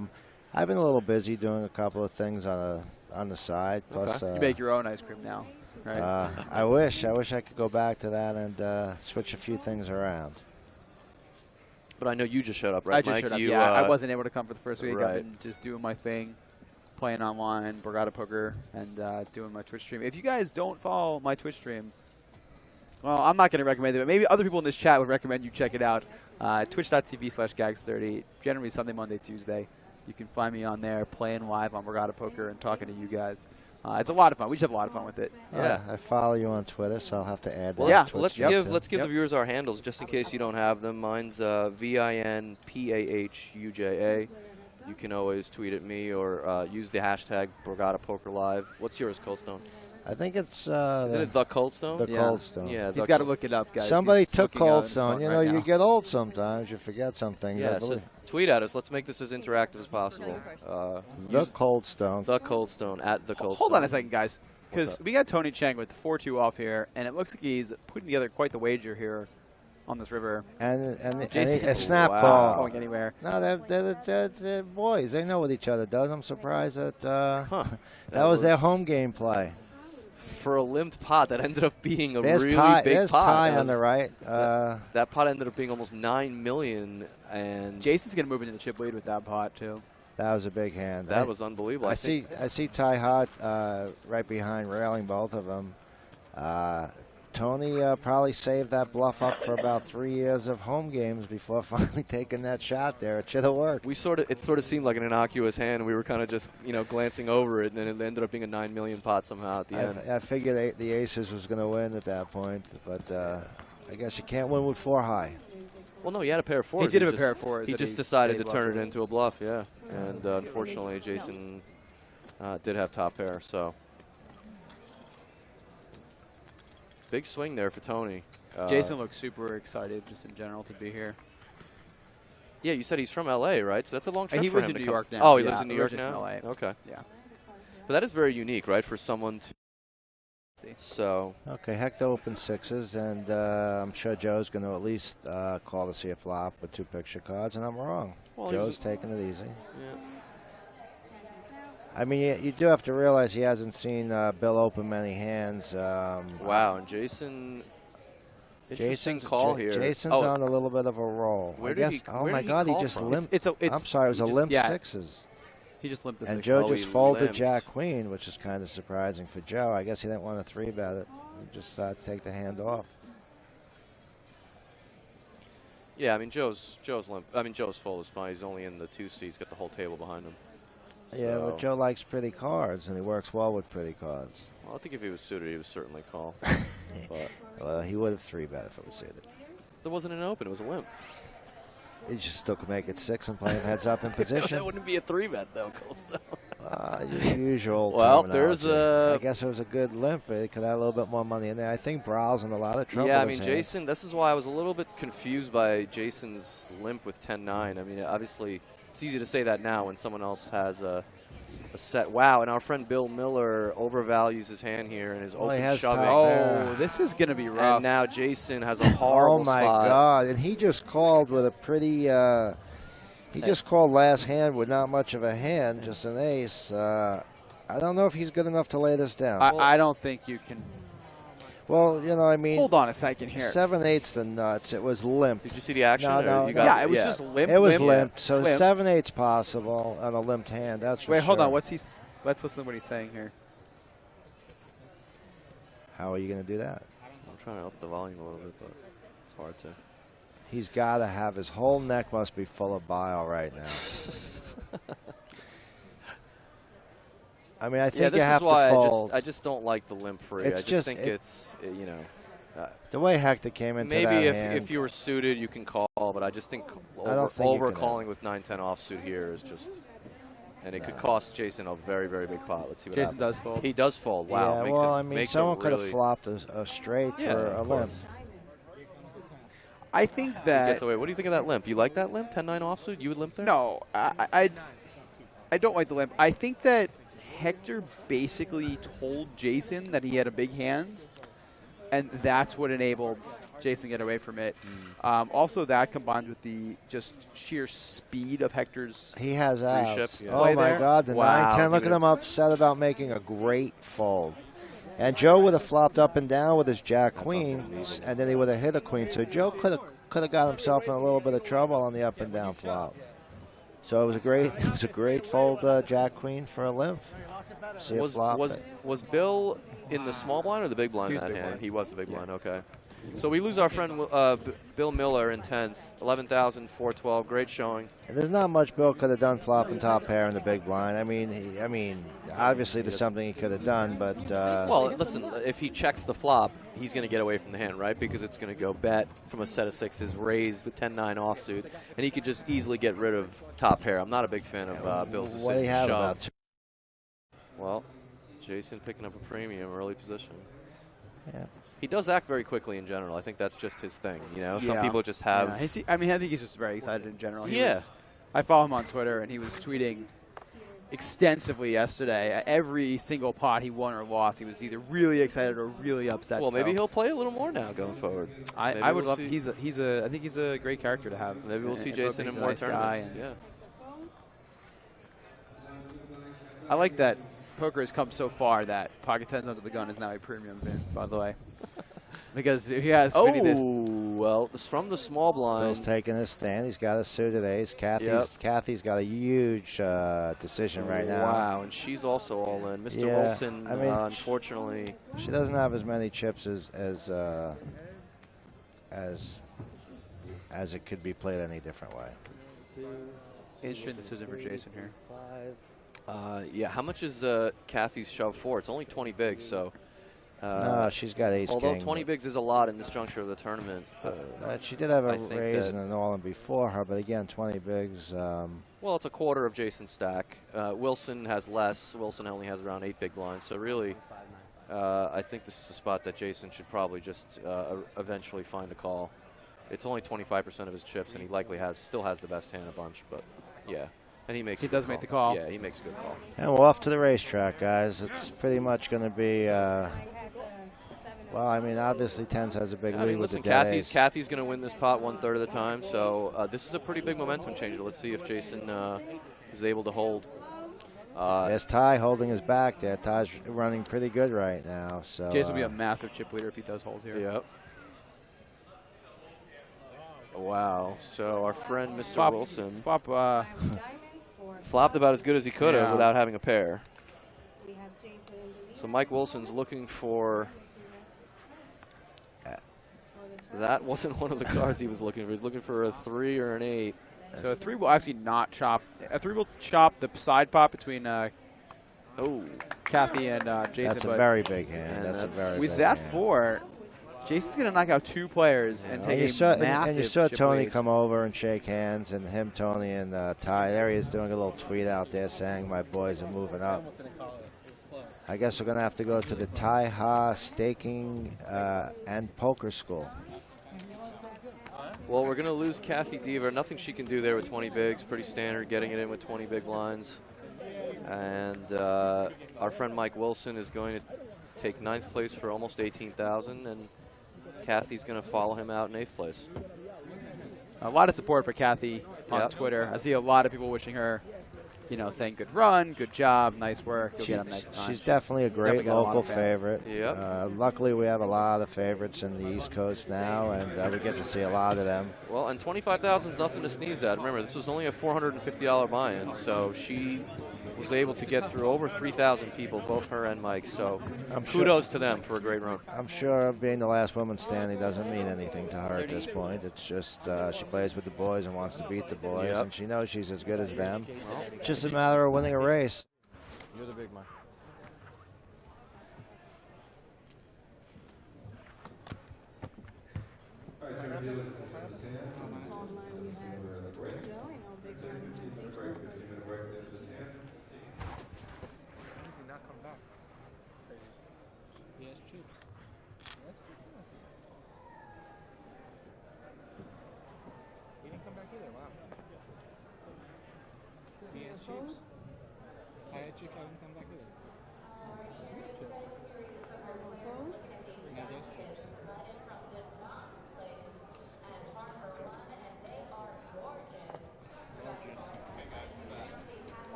So Hector's opening up. He's got, I mean, he didn't open yet, but it's 240 to call with kings. He's electing how to play the hand.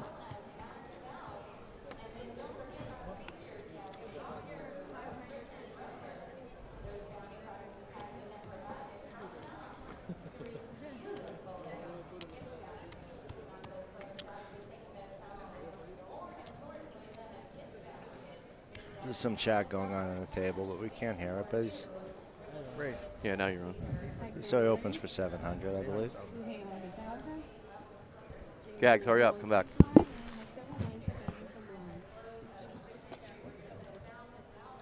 I believe you.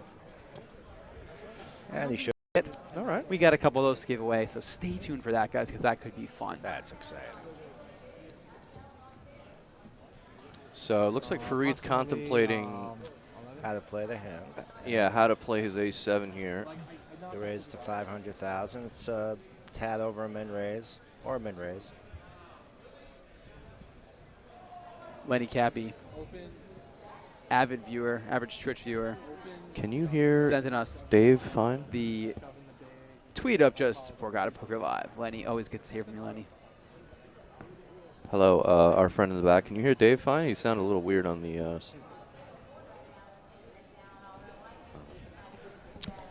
Hopefully I'm here, guys. Another question from Twitter. We have a viewer asking about satellites to the Mega Tuesday.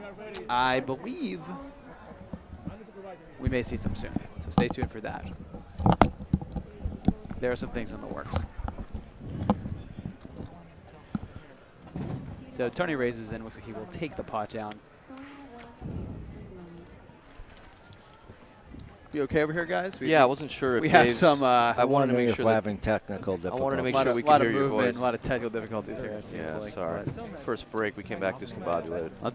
Dave was just struggling working his Twitter. I don't expect him to be able to work the soundboard in front of us. So Twitter's easy. Finally. Well, don't get locked out of your laptop here, because then we're going to have to call the guy again, and that'll take an hour.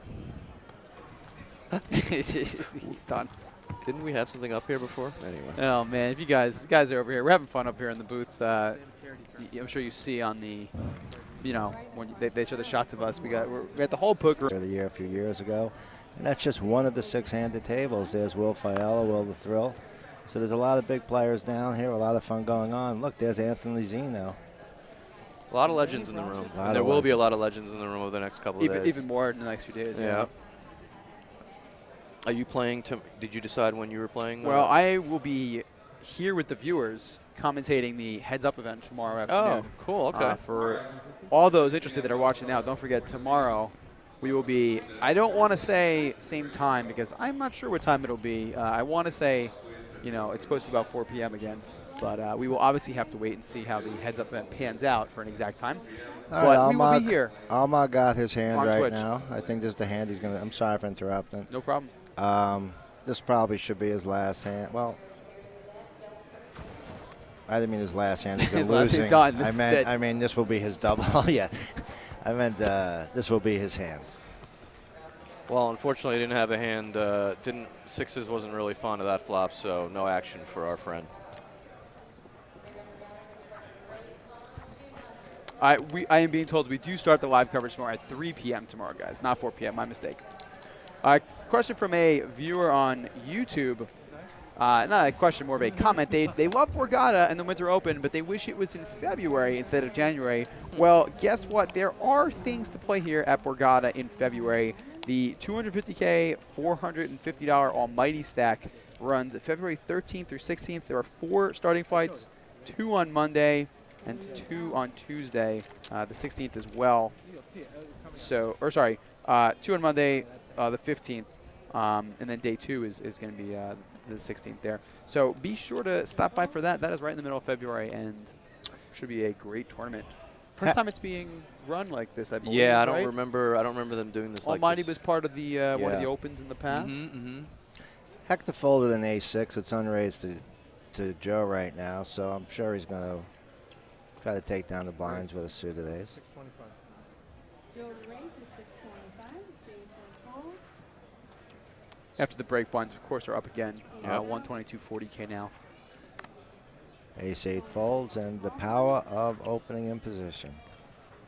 Well, wow. Okay, Biden didn't even He just consider. folded out of the big there. Yeah, didn't even consider calling for almost a min raise. That's pretty interesting. I mean, he has been the tightest player so far. Our friend Almog Biden in the 1 seat. He sure has. Pretty interesting to see him just fold the queen 10. Yeah, I think that for a min raise, I thought you see players nowadays defending much wider, and queen 10 certainly should be in there. We saw Fareed earlier defending with Jack 9 off, which was pretty standard, especially for the size in there. Do you think that's just inexperience? Do you think it's the setting of the final table, a little bit of both? I think it's the moment. Yeah, I think that if you look at how Biden has played, he's played pretty snug. He really has. I think this is a big moment for him, and I think he just doesn't want to make a big mistake. Yeah. He's definitely conserving bigs. He didn't want to play the hand out of position because he knows he's automatically going to be getting a C-bet. Which is, it's a tough hand to play out of position. It is. Off. It is for an inexperienced player. Yeah. He elected to save one more big, and he's hoping to get queens and some more big hands. Look, Hey, listen, sometimes that happens. Sometimes just waiting for a really, really good hand actually does happen. Almog, like we said, he hasn't been playing poker for that long, so I'm sure there were some fortunate situations where the deck was on his side over the last few days, I think it can be said for So- pretty much all these players. Oh, you know, certainly. in tournaments of this. But I think you can Size. tell that guys like Joe and Fareed sometimes are creating their own luck rather than relying on it, And I think that's what we're gonna see. I think as this table continues to consolidate, I think you're Now going to start seeing. here comes Peter coming into a hand. Hasn't played a hand in quite some time, if even. He's got to get a lot of respect finally opening. You would think so, yes.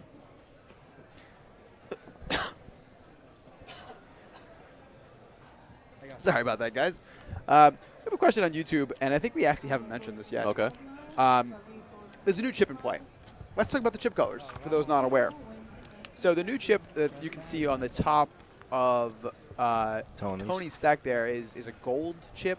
That is a 250,000 chip.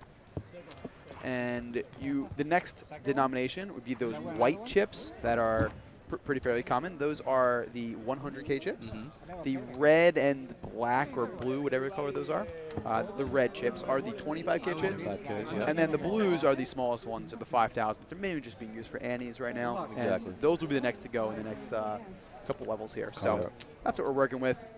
The new chips are very distinguished. It helps a lot. There are a few chips. Many casinos have problems where people misbet, not knowing which chip they actually are throwing in. Borgata's new chips are really easy for anybody to see, and they're big and strong. They do have good chips. With the They're really nice. I do like that. That's one of the biggest complaints I have. There's some places that they have the black 100s and the purple 500s. Yeah, and they they're all look mixed nearly together. identical.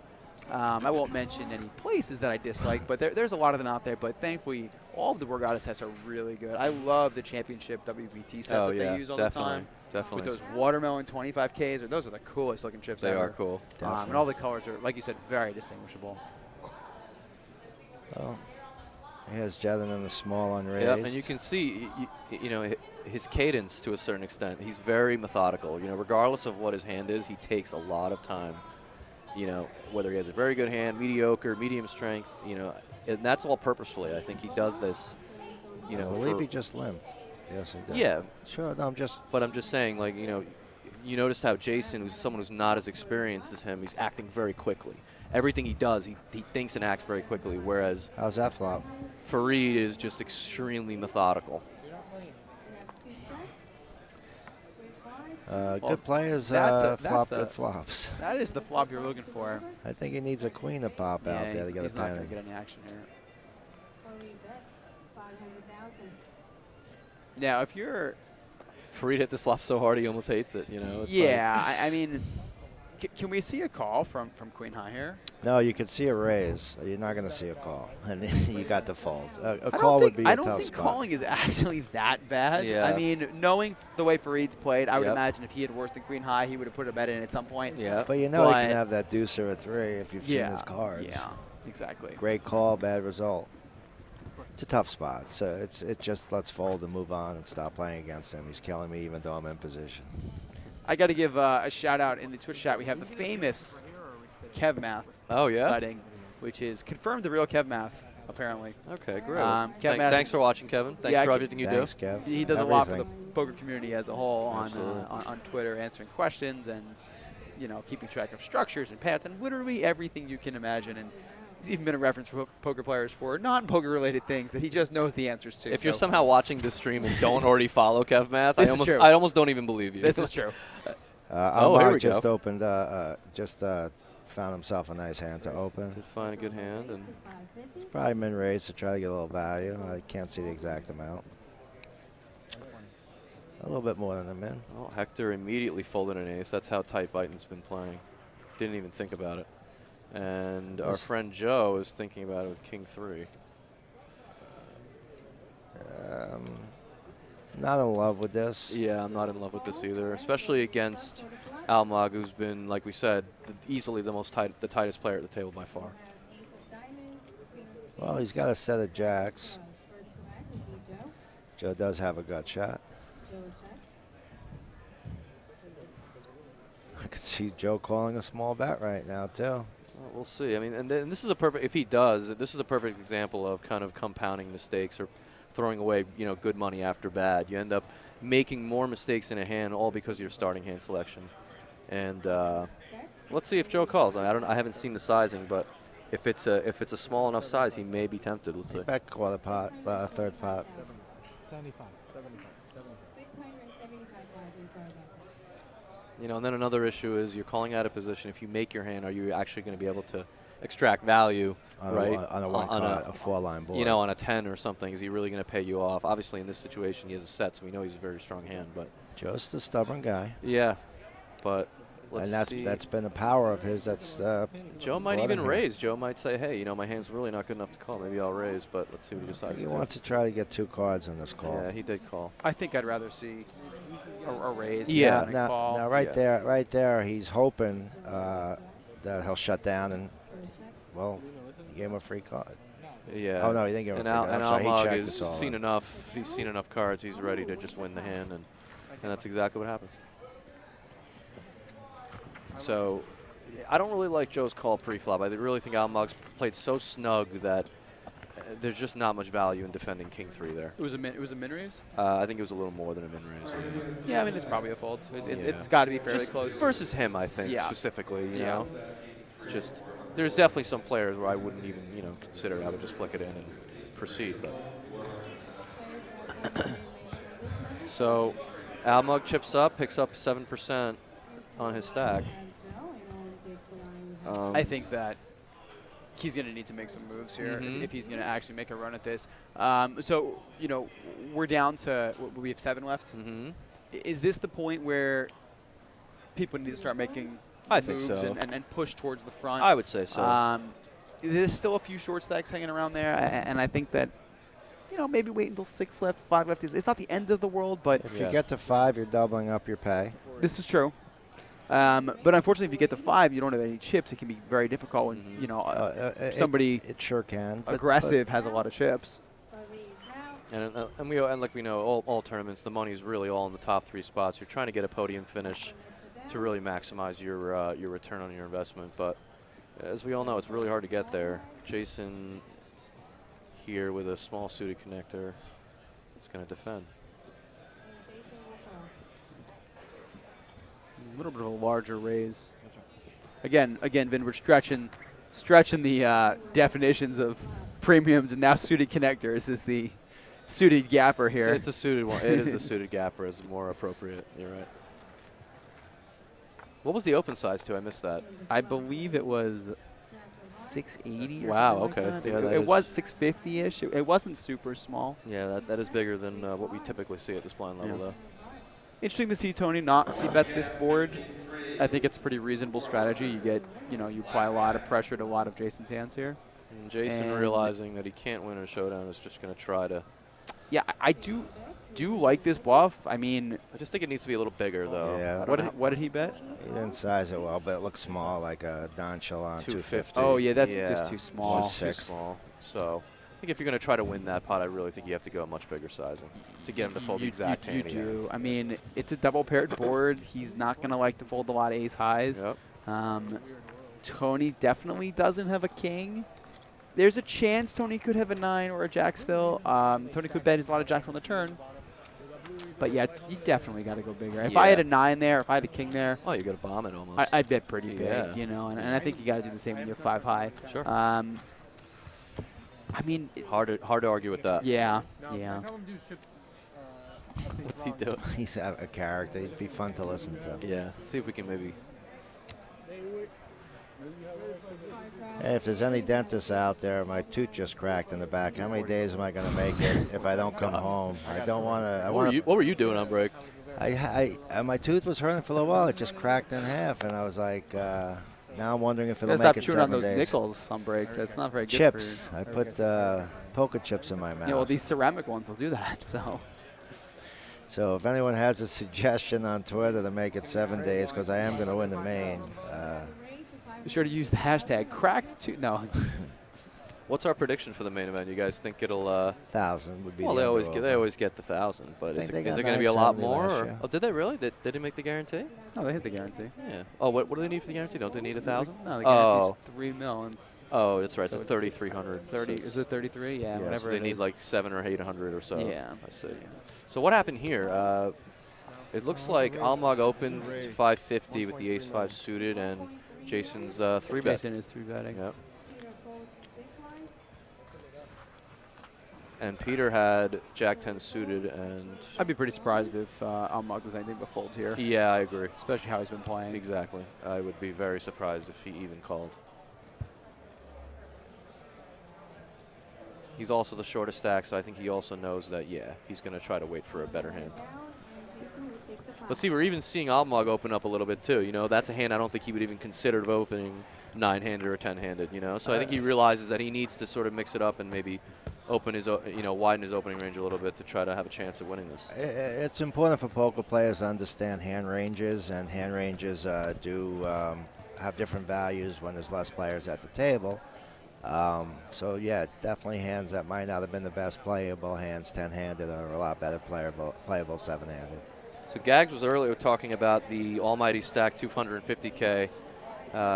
Keep in mind that is February 19th to the 27th. There's 9 events, I believe.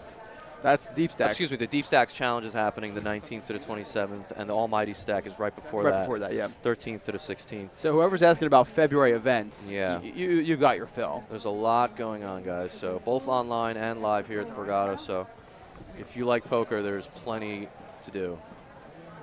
And Joe is definitely going to like this hand and see if anyone has anything to play with him.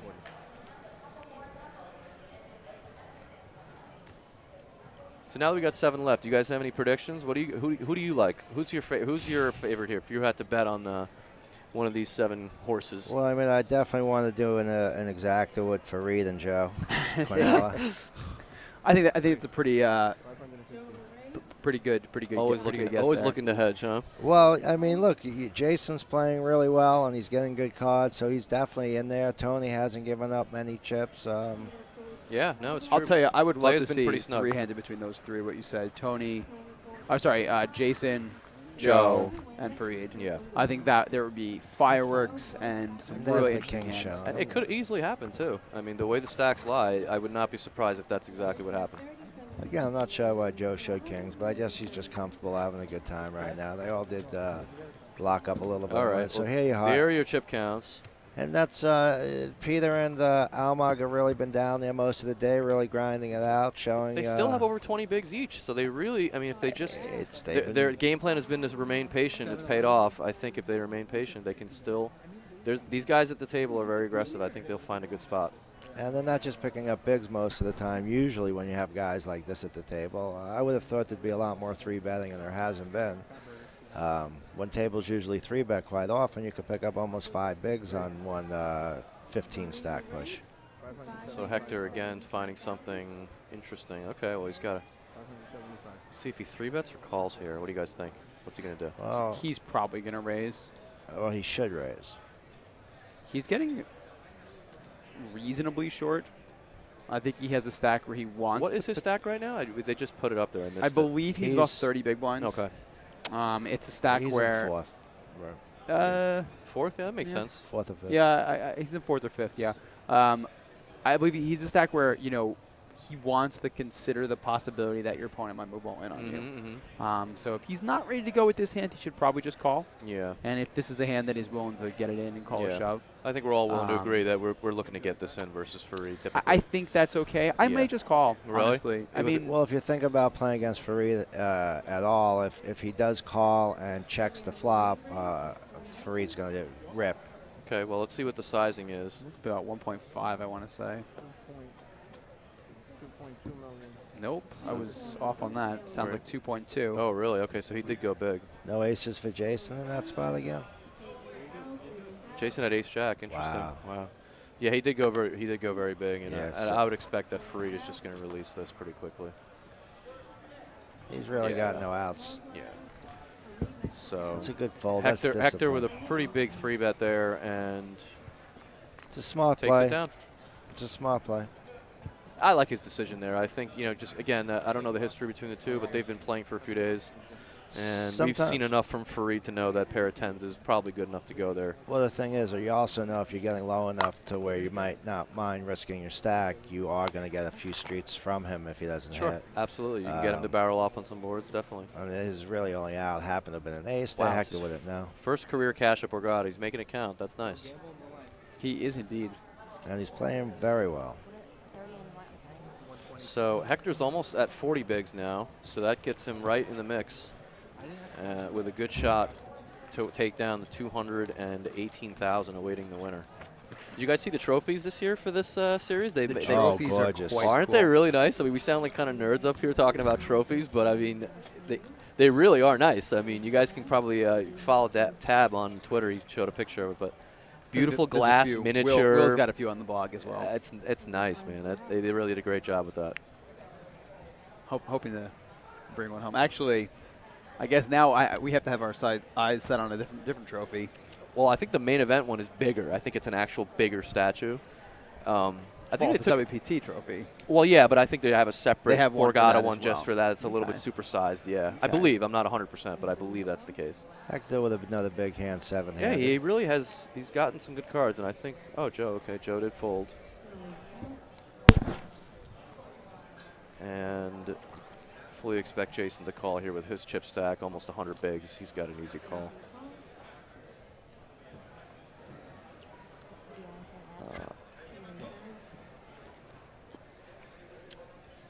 Again, we see Jason flatting with a kind of speculative. Yeah, he really likes to see a lot Sorry, of flops. calling with a kind of speculative hand. Yeah. It is cheap. Oh, wow. And here we go. We got our friend Almog, who in the small blind is probably not going to be bluffing this spot often. So let's see what he decides, what his sizing is going to be here. Hey, Jason seems like he plays more of a cash player style.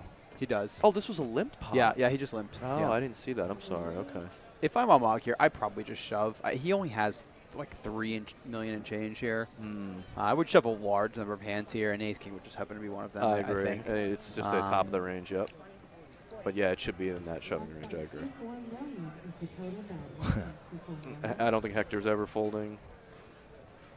Is he? I think Farad's folding 8-3 in a second. 1.2. It's kind of large too. Well, I guess he's trying to get the most out of his hands playing ace-king like it's ace-ace here.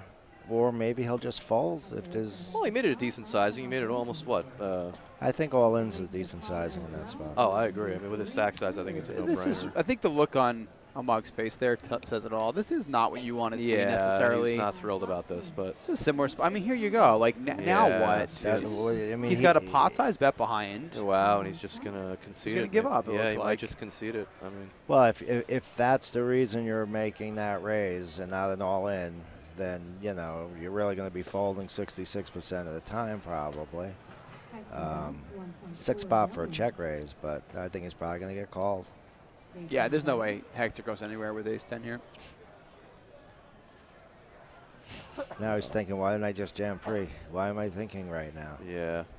Well, he's also thinking if whether or not a shove would work here. And Hector might also notice that he's short stacked and look at his 10 like it's pretty strong too and have called pre. They're both desperate guys in the bottom of the 3 of the pack. Hector has him I covered. mean, Hector's sizing is not that big either. He only bet 1.4 into about, you know, what? 0.4. He's trying to maybe leave him room to shove. You know, into like 4 million. So he didn't really bet that big. And I think that's what's running through Yeah. Almog's head is just, if I shove here, can he call me? How good could this guy's hand really be? He didn't even raise pre-flop. Well, it would be $2 million for $4.8 million for him to call. Unless I'm counting his stack wrong, he has no gold chips. He only has about 3 million back there. Yeah, it's just not going to work. It's going to be basically a min raise. Min raise, yeah, and I think that's why he's just going to probably just concede the pot and realize that he probably misplayed it pre. Yep.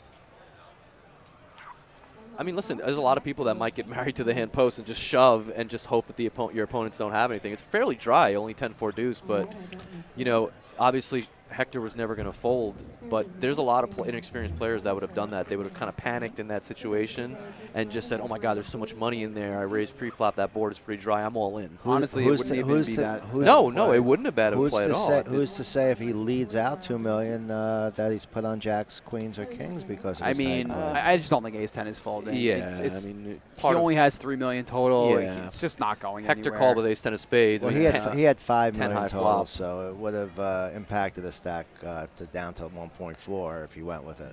Right. And all the other times he did have a higher pair. See Kelly, the tournament director, in the background doing some commentating, getting a lot of Twitch. Got a shout out to the Twitch chat here. Okay, nice. Definitely the best dressed poker tournament director.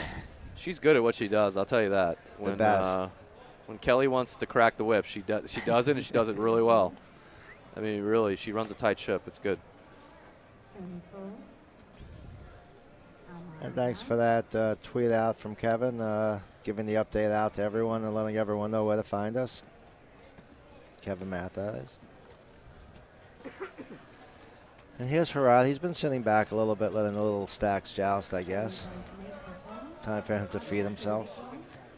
Yeah, and he just limps with versus Hector. I like the strategy. What do you think about this with I think it's fine. versus someone that's pretty face up like Hector? Isn't that a pretty good strategy to kind of just limp your playable hands? It's okay. Yeah. I would probably Hector had a big flop. have somewhat of a mixed strategy versus Hector because Hector has been folding. Yeah. Hector just went to bet out a turn, I believe. Oh, did he? I missed that. And he pulled Well, back. it's probably just going to save. Well, Fareed instead is going to, Nope, I guess it's not. and Hector's going to snap call. And he probably would have bet a little bit more than that, so it got cheap. King of spades. It's a good scare card if Hector had something to do with the jack, but in this situation it didn't. Knowing what I know about Fareed, I think he's going to take this double barrel spot. I just think that he's going to peg Hector on either a draw or a jack or a 3 even, and just can't handle the heat. So I would like to see a double barrel here from Fareed. I think it's good. He doesn't even have to bet it too much. He No, can that's come what I out mean. there It's a for limp about- pot. He can have absolutely anything. come out So for 700 this maybe. really puts a lot of pressure on Hector. Hector knows he has to call. You can see. I mean, and again, as a live pro too, you can see how uneasy he is, right? I mean, his body language is giving off a He lot is, of discomfort. absolutely. Yeah. If I'm Hector, I'm definitely folding this hand here. Yeah. I mean, this Um, is. There's not even queen outs. You get the ace of spades or something like that. You just can't call. Yeah. I think that raising would be actually quite a bit better. It's Once again, ambitious, for- but I for- think folding is probably For a just- type player of his caliber, he wants to play it safe. He wants to hit his hand. He's got a lot of outs.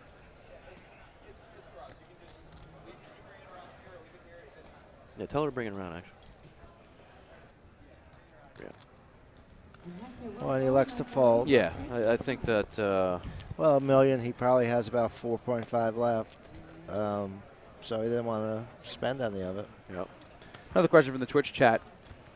We saw Hector kind of reaching for chips. He didn't necessarily bet out of turn. No, he looked like he was leaning to bet out of turn. Yeah. Giving live. Could that have been a, kind of a feign of strength, saying, "Oh, I'm going to bet if you check, so check," and then he's just going to check and try to take a free card? It all depends on if it was naturally done or not. Yeah. I believe he actually wanted to lead into that pot. Yeah, I think he was interested and by the wanted flop to take as well. it down. So I and- think he was actually going to bet and probably betting a little bit more than the 300,000 he had to call. What's really interesting about that, though, Gags, it's funny you mentioned, is because I think that Fareed picked up on that. Oh, he saw and it Fareed happen. said, Bet well, wait a anyway. minute, I can't Yeah. call if he likes this flop. I have to bet to try to win it.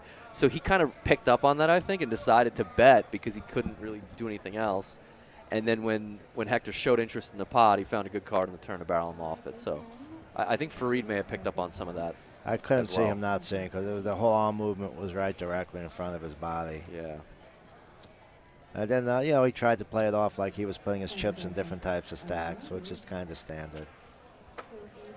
So what's going on here? Chang has a 10-4 offsuit, and it looks like he's trying to steal the blind. I don't love this play, and the reason I really don't like it is not even just because of his hand is so weak. I just don't like it when you have Fareed on the button. Like, Fareed's going to take his, chance to play his button a lot more prevalently than other players would, Yeah. So because of his tendency to do that, I would just not open a hand this week. Well, he does know he probably doesn't have a 4 in his hand, so he does know some of his outs. But I'm just Fareed on the button. He's gonna take this spot quite often. I just want to have a better hand for that situation. It's definitely a bad decision. What might be happening in Tony's mind is that he's not getting any hands and just wants to pick up some bigs. Yeah, listen, that's fine. I mean, stealing is fine, but And a fold. I think when Fareed specifically on the button, I don't really like this open. I don't mind how weak his open is. I mean, whatever, it's a trash hand, but I just think because of Fareed being on the button, I would really shy away from something like this. And it shows it's important, like when he says to assess your table. Now, listen, if Peter's plan to open this hand was, listen, I know that Fareed's going to take this spot and I'm going to 4-bet him, then that's a brilliant plan, and that's shows a lot of thought. But I just don't know if Peter's thinking that deeply or not, but let's see. Maybe he'll surprise us. Well, he's reaching out for calling chips. Oh, a little bit more. Can't imagine he's going to call with a 10-4. Again, if his plan was to 4-bet, then I really like his He open. just called 1.2 million. He really did call with 10-4 off? Is that graphic correct? No, he did 4-bet. So I really like this play. I think this is, you know. Okay, right. Yeah, like if you're going to open a trash hand here, and your plan is because you know Farid is going to take this spot on the button. Now, we know Farid actually has a good hand, but most of the time when Farid takes this spot, he really doesn't have much at all. But ace-jack, again, isn't really a good hand to So a I 4-bet. actually like this play by Cheng a lot. I think if his plan was to say, hey, you know what, if Farid's going to take this spot on the button, I'm just going to 4-bet my trash hand and fold it if he comes over the top or whatever. Wow. Farid did shove, right? Yeah. Bad timing. Bad timing. I really don't mind this play. I know it's going to look like spew. I think his plan was actually pretty good here. It just happens to be that Farid read the situation and has it. I mean, he's asking for a count now. Yeah, You this know, is in just about posturing. a half hour Yeah, and 15 minutes, everyone will see what he had. He's just posturing, but I know that play. I don't know. Did you see that whole hand play Yeah. out? Or Yeah, I did. you know, obviously, I was saying when the hand started that I don't like the open because Farid's on the button. He's going to take the spot a lot. Yeah, it's just not going to work But the out. fact that he decided to actually 4-bet the hand showed, a decent amount of thought. It does. You know, but just, bad timing. His shove with ace jack is interesting too. It's so much to risk there.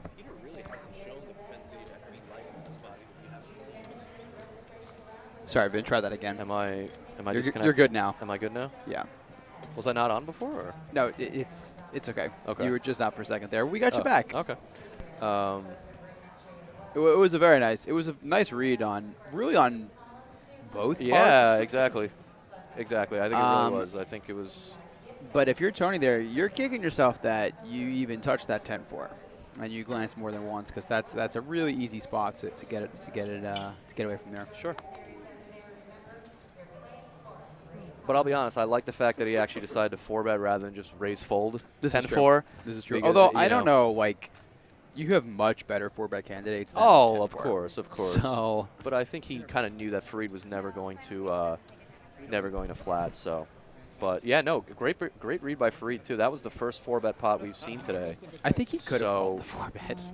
I don't think that would have been the worst play. Yeah, by I any mean- means. It wasn't that large.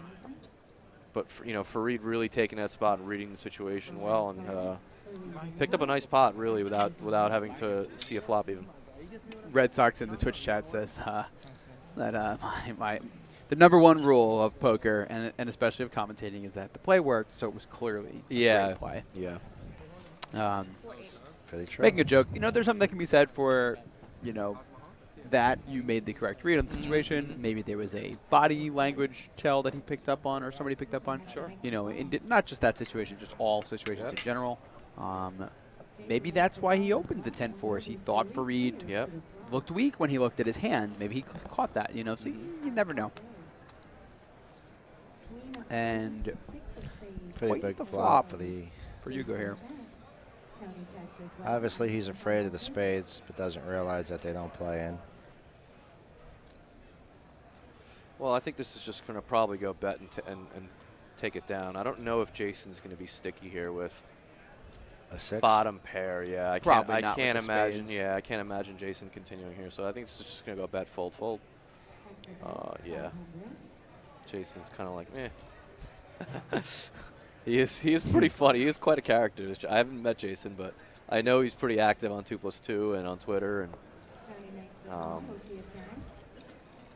he I does- think those movements, Mhm. oh boy. Wow. Well, there is the spade. It's going to slow him down. I don't, So what happened here? Peter called the flop. yeah. He called with a pair of threes. He- No. He just hit Tony. a set. I'm sorry, but Tony check called, right? Yeah. Yeah, that's a little I peculiar. believe so. I'm a little puzzled by. I think he was floating and hit a set. He wasn't, I mean, just Well, we could have seen some fireworks on a 6 or a queen here, but yeah. it Cheng looks like bets. You could see the betting action. Bet 500,000. Cheng calls. Check on the turn. And set over set.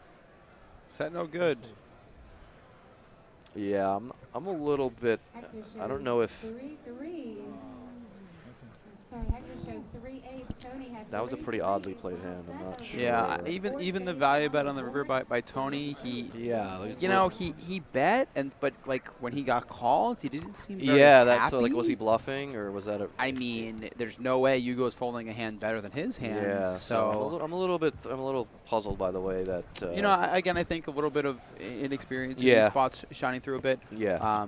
Overall, I think that, again, we see a spot where Tony, if he just played his hand for face value, would have gotten away cheaper. Yeah, He put in exactly. 2 bets there where he just got the worst flop ever for Well, those pocket remember he did the threes. same thing earlier with the 4 deuce off and This is lost a true. huge pot to Jason. So This is true. we've seen that Tony's shown the propensity to sort of take some minimal showdown value hands and really either turn them into bluffs or play them kind of a little awkwardly, and it's cost him.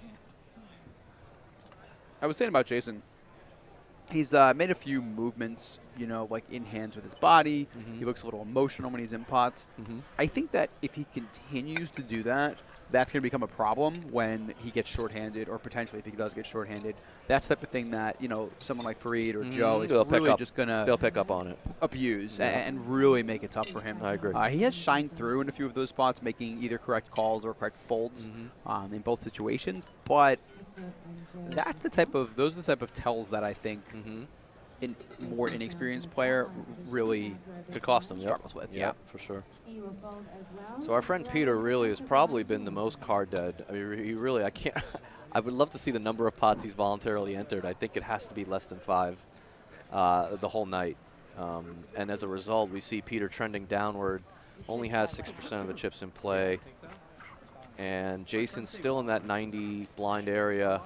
Fareed really hasn't been moving much at all out of the top 3. Well, we expected those top 3 to just kind of bunch together over there. And Tony is sort of in that mid-range area where he kind of doesn't want to drift any further, but he kind of knows he needs to win a pot, probably from one of the guys that are, out-chipped him to kind of move into the top 3. So it's going to be interesting to see how Peter kind of navigates the next level and a half, I think. He's had some bad timing, and I wonder if he's going to go into his shell a little bit or if he's going to, come out blasting instead. I think once the next level starts, we're really going to get the fireworks.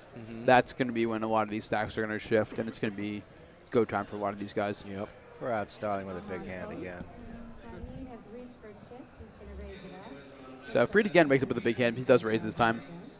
That limp earlier with the king, still super out of character, and we haven't really seen anything like that from him since then. And looks like Hugo might be thinking about making a move here. We haven't really seen Hugo do anything. Patient. Yeah, he's been pondering a few spots, but hasn't done anything too big, which I think is the correct way to play in this situation most of the time. I believe so. Joe is out. Jason is down. And Peter here in the big blind 5,000 is the call. will most likely see a flop here. I don't think he's going to ever 3-bet here. Makes the call. And now to our big blind. No, he wants to set mine. Oh, I'm sorry. He's the small blind, not the big blind. Tony folds. I Go heads up to the flop. I think it's actually he should be folding here pre-flop with the pocket 4s. Or jamming. I mean, he doesn't have too many. He doesn't have too many chips. At this Or point, shoving, yeah. Fours is a pretty good hand. And Peter, Fareed has been opening quite a lot. And what just Well, we have a happened? 4-card flop. So now we're going to get a ruling here. So we'll listen in as maybe we hear it. According to TDA rules, our 4-card flop goes just like this. We're going to guarantee that at least 60-80% of the board is correct. We'll randomly mix it up. We'll pull one out. That will be our exposed burn before our turn card. The rest will be a flop. Please flop. So there you see the ruling. They make sure that the flop is mostly correct, and they randomly discard one of those cards and then use that regular flop. Correct ruling, and a good ruling from Kelly. Although I think the 6-6 king flop would have been a better flop for. It may have been, yeah, but But you have to, you have it's to go how with it the is. rules, and it how it is. And that was correct. That's how the card should have fell anyway. I really don't think Peter would have done anything with his 4s anyway. How about now? Now he might do something. Now he might do something indeed. What just happened? It's a 4. Yeah, the graphic Okay. was just wrong. That's a very big turn card there. Peter's really got to like his spot right now. I don't think I love the check from Peter on the turn. Like, there's just some hands that Farid is going to call on the turn. For a draw, of course, and if the jack comes for free, he'll be kicking himself in the butt the next day. Yeah, Farid will just have some 10s sometimes that aren't necessarily going to bet. He might have jacks. He might have a hand like pocket 9s. Could have a sticky 6.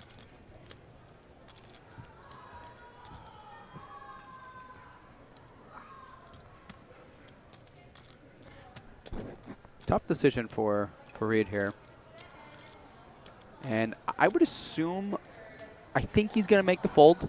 It's tempting to call with ace high, but you don't beat a lot of hands I don't here. think he's calling. I think that he calls out of the small he's blind either with? raising or folding. You He's think never so? calling. I mean, ace high has a lot of showdown value here. I would does, assume but he's no, checking I turn because he thinks think- he's the best hand. I think he's playing against a very, very timid player that hasn't really shown anything, and if he doesn't have more than one pair, he's folding for his tournament life. He elected to fold. Yeah, I think that's right. I mean, I think that you'll still see Peter show up with maybe some king queens or I some will king never jacks. call Peter with ace high in my life on the river. Anywhere, anytime. I've never played with Peter. I'm just, from the Maybe way we he's can- played today, I'm Yeah. never thinking ace high. I wouldn't think so either. So Peter wins a pot. That was And good fold by Free, too. I think sometimes he may be curious there and make a curious call, but he knows that how tight Peter's been playing and just elects to just get rid of it. Loses the minimum, really, with ace queen. I think a lot of people would probably bet the flop, but I think betting the flop would have won it. But obviously, you know. let's another Twitch user here. Let's reintroduce yourself. So for those that are just joining us, I am Michael Gagliano. I am joined by Mr. David Inselberg, more commonly known around these parts as Cold Stone. Say hi so they can recognize your Hello, voice. guys. I hope you could distinguish my voice. And in between us here is Mr. Vinny Pahuja. Hey, guys. So that's the three of us. We've been switching back and forth between, describing the hands and different types of discussions. So we're having some fun back here. Saying hi to all of our bloggers. And there goes Jason open, queen, king, which is kind of standard. Another question from Twitter. How's your tooth? It's I'm not quite sure what's going on with it right now. The nerve's definitely out. Oh, lovely. But the Nice image for our viewers at home. well, it's not showable, but when I drink something cold, I'm feeling it. I'm not quite sure what we're going to do about it. To find a dentist on a Sunday tomorrow might be impossible. If you're a dentist coming here, maybe you can wait, Reg, and help out our friend here. Well, tell me to find some type of wax to coat it for 7 days. So Peter here decided to just call with ace-9 of spades instead of going all in. That is the button here. So And how many chips does Peter have? I think this was a spot to just shove, right, over he has about, Jason's I want to say open. 4 million, Okay, at the 20K? something I mean, like at the- that. 240. 240. Yeah. Yeah. I think I would have liked No, to he's see got over Peter. 5, actually. I mean, I think it's too much to shove. Yeah. But I think that it's still a hand that we maybe don't want to be calling there. Yeah. Maybe he can 3-bet. I think Yeah. that's an option. Yeah, that's an option. He Don't get me also wrong, it's has- not the worst call. He's got 15,000 if he folds and lets a shorter stack get knocked out. This is true. Yeah, This is true, There's too. only one shorter stack than him, though, and I think Jason opened from where there? He was mid-position, Oh, was like he? hijack maybe, Oh, I want to okay. say. All right. Jason doesn't seem the type of person to fold queen, king either. No, I don't think so. He's been seeing some flops in those situations, too. So, yeah, we'll have to see.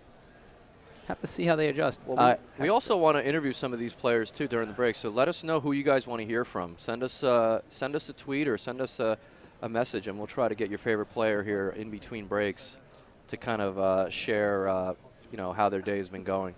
So let us know who you want to hear from. Which player do you want to hear from during the break, and we'll try to get a mic in front of them as soon as we can. An ace king, a nice premium hand Yeah, factor to open. He's definitely had his fair share of hands as well. Only problem is he's not running into people with ace queen. Here's Jason, who's a little bit of a, well, he folded too. He did fold king jack. Table's tightened up quite a bit. Well, the hands also are dictating that. he was in a bad spot to flat with King Jack, with the whole table behind him. And he's showing his hand, so he's pretty much letting the table know where he's at and what he's waiting for until he changes his mind.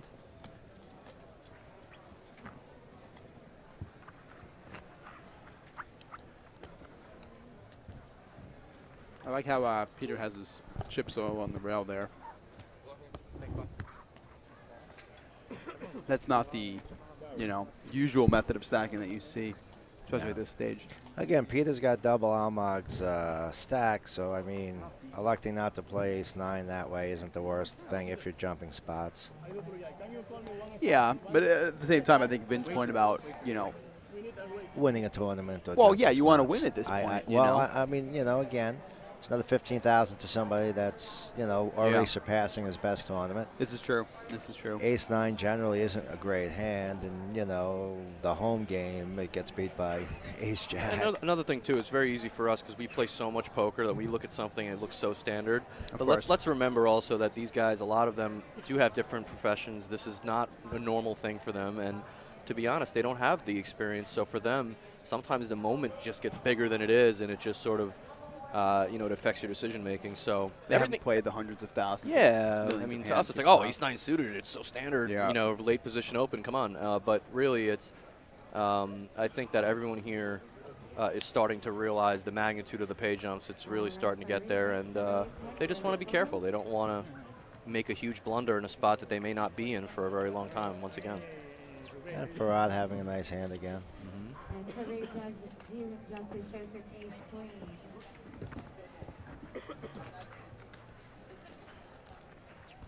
So Jazz Brawl, apparently a lot of Jazz Brawls, or Jazz Brawl for those is Jason. Jason Brawl is known online as Jazz Brawl. A lot of his horses that he has staked at various points are now raiding our Twitch chat and all rooting for him and saying, win more, and the whole poker world is rooting for you. So a lot of support from, friends and all across the world. Well, all right, well, maybe we'll get Jason on the mic in the next break, maybe. I'll try to head down there and try to see if we can get a few words from Jason. Sounds good. Yeah. If you're a supporter of Jason Brawl, let's embarrass him a little bit on the break. Give us a funny question. Send us a funny question that we can ask Jason during the break, just to embarrass him a little bit. Okay, so we did this last time, and I think it was quite funny, and I think that Jason would appreciate if we do this. So let's give a hat away. Yeah, okay? let's do the hat too. I got to give credit to Joe Stapleton for coming up with this question last time. Okay. But it was the create a fake story about a player's past. So we'll do this for the Twitch chat here. So let's hear your favorite fake Jason Brawl story, and we'll pick the best. We'll read a couple and we'll pick the best winner. We'll give them 5 or 10 minutes to come up with that. So if you guys in Twitch want to do that, we'll give the winner a hat. That sounds like fun. Yeah. Joe just out-flopped, defending his big blind. Fareed, who will continuation usually in this spot. I don't think I've seen Joe fold middle pair to a C-bet ever, so I don't expect it to happen here, especially from Fareed. Do we know what the positions were with this hand? I missed it. I know that he's Fareed defending the opened, big blind. Okay, so Joe is the big blind. Got it. Yeah. Okay. Yep, freezes button. Got it. Makes sense. Seems pretty standard thus far. I'm kind of surprised to see Fareed bet here, based on how he played both the ace-queen and the as 6-8 well of as hearts. the 6-8 hand. I think he has to. I think he just has to try to take it down one time. I don't think he'll play it his standard way of trying to triple barrel here. Well, he may now. Well, he picks up equity, and that's a pretty good barrel card for him. It's a good card. I think he wants to maybe pick up a turn and really ice it. The guy does have him covered. Yeah, I mean, Joe's likely holding is some type of draw or a queen or an 8, so he could have a hand like Jack 10. He could have a hand like Jack 9, Ace 8. Yeah, clearly the gut shot. Jack. I mean, by making the bet, the gut shot's now definitely not hit. He probably wouldn't have been called by something the 10 would have helped. Yeah, but I think Fareed also realizes that for him to win the hand, he's probably going to have to bet here and then bet again. So Well, he decides to take a free one. Yeah, I think it's a good spot to take a free check. He might have already been there in his eyes, and it wouldn't look really good betting Jack 9. Now he can even go back to repping Jack 9, repping Queen. Joe's very sticky. He's going to have to bet quite a bit. Go check, yeah. And it did. I think at this and point, he realizes Fareed, Joe's not Fareed folding. can't credibly rep anything at this point, so decides to just concede the hand. That's fine. I think that's what went through Fareed's mind. You realize that if I have to win this hand, the only way I'm going to win is if I bomb the turn and bomb the river. If I And miss. I'm bombing into one guy that can make yeah, a call. I just think that he has a queen a bunch. I'm just going to let it go. And we knew that. He's been quiet so far, though, Joe, for the most. Yeah. He's been quiet recently, at least. He's second in chips, and he's just been hanging in there, watching stuff and playing I mean, a hands that double he barrel would have worked there. Joe would have folded an 8. Wow. But his likely holding is a hand like Queen Jack, Queen 10, hands that really hit that board sort of pretty well. Yeah, that board was full of a lot of two pairs or a high. So I think pair. Fareed just said, you know what, I'm just going to. Don't forget, Joe folded 4 times, I believe, in a row. His big to the open. Is that a record for him? It could be. Well, there are your payouts, guys. 36,000, and then pay jumps get pretty significant after that, up to 50,000, 64, 78, and all the way up to 218. So You could see why the two bottom stacks could go from 36 to 63, trying to just wait it out. In a normal situation, I would have thought that Joe and Fareed would have been ripping at each other the whole time, which might have made it even easier for them to win with one big hand every bunch of loops against those two. Yep. But it's been playing out pretty cautious. So we have a question from Alan Bari, who I believe is the actual Alan Bari on Twitch here. And his question is he'd like us to discuss how we feel our poker careers have gone, and either below expectation, above expectation, under expectation, and what we think we could have done to change the general direction of our careers, and what we did right in our careers. So just kind of talk about that. I think it's a pretty good question. The Twitch chat has been discussing this a bit. Would you like to start, Dave? Well, I mean, I did open up the ice cream store, and I tried to do something different, just like Alan's doing with his restaurant, and I hope he's doing well there. I'm sure he's happier there than sitting at a table with 9 dummies, as he might say. But with my son going to college this year and my daughter going to college in 2 years, knowing I can't just ask for a raise in the poker community, it does get more difficult. Obviously, if you have a bunch of 6-figure scores and you pile enough money in the bank and you're smart enough to hold on to it, it could be a good play. I'm generalizing to anyone in general. Do I want to play poker the next 10 years for a living, to support what I have to support? I mean, I'll do it, but obviously if I would have had a career and been making a decent living and a little bit of security, it might have kept my hair from going gray as fast as it has. Yeah. I think the ice cream store made it the grayest the quickest. But, faster than poker. Faster than poker has been? Much faster, yeah. The ice cream store was just a headache. But, that was my attempt to, start going more mainstream and having residual income from my occupation. What about you, Ben? Well, shout out to Alan Barry, Hoboken's best poker player. Oh, wait, now hold on. Well, it's self-professed. You may have self-professed. You may have spurred something because I know a large number of poker players from Hoboken. Well, if you ask Alan, he'll tell you he's of the course. best player. Fair in enough. So shout out to Alan. I love Alan. No, it is a very good question. I think, for me personally, I think the one regret that I do have in my poker career is not playing enough online early on. I think that the first. Why's that? I think it was just the way I was exposed to it. I was a live player for the most part. Online, you mean? No, I was exposed to live poker first. Okay. And so as a result, I just kind of fed into it. Like I started playing poker in the New York City scene. Well, we have a hand here. Sorry to cut you off a bit. Yeah, we have a hand here. So let's continue with this, and we'll. Almog moves all in over the Tony Chang Open. Yeah, I think Tony's got a call here. I mean, I know. Yeah, Tony's never going to fold. Now, I know Almog's been tight for a while, but everybody realizes how many bigs other players have, and they realize what their hand. Almog only has about 12 big blinds here. About 11, yeah. But they're in pretty early positions. Again, any ace with 11 bigs sometimes.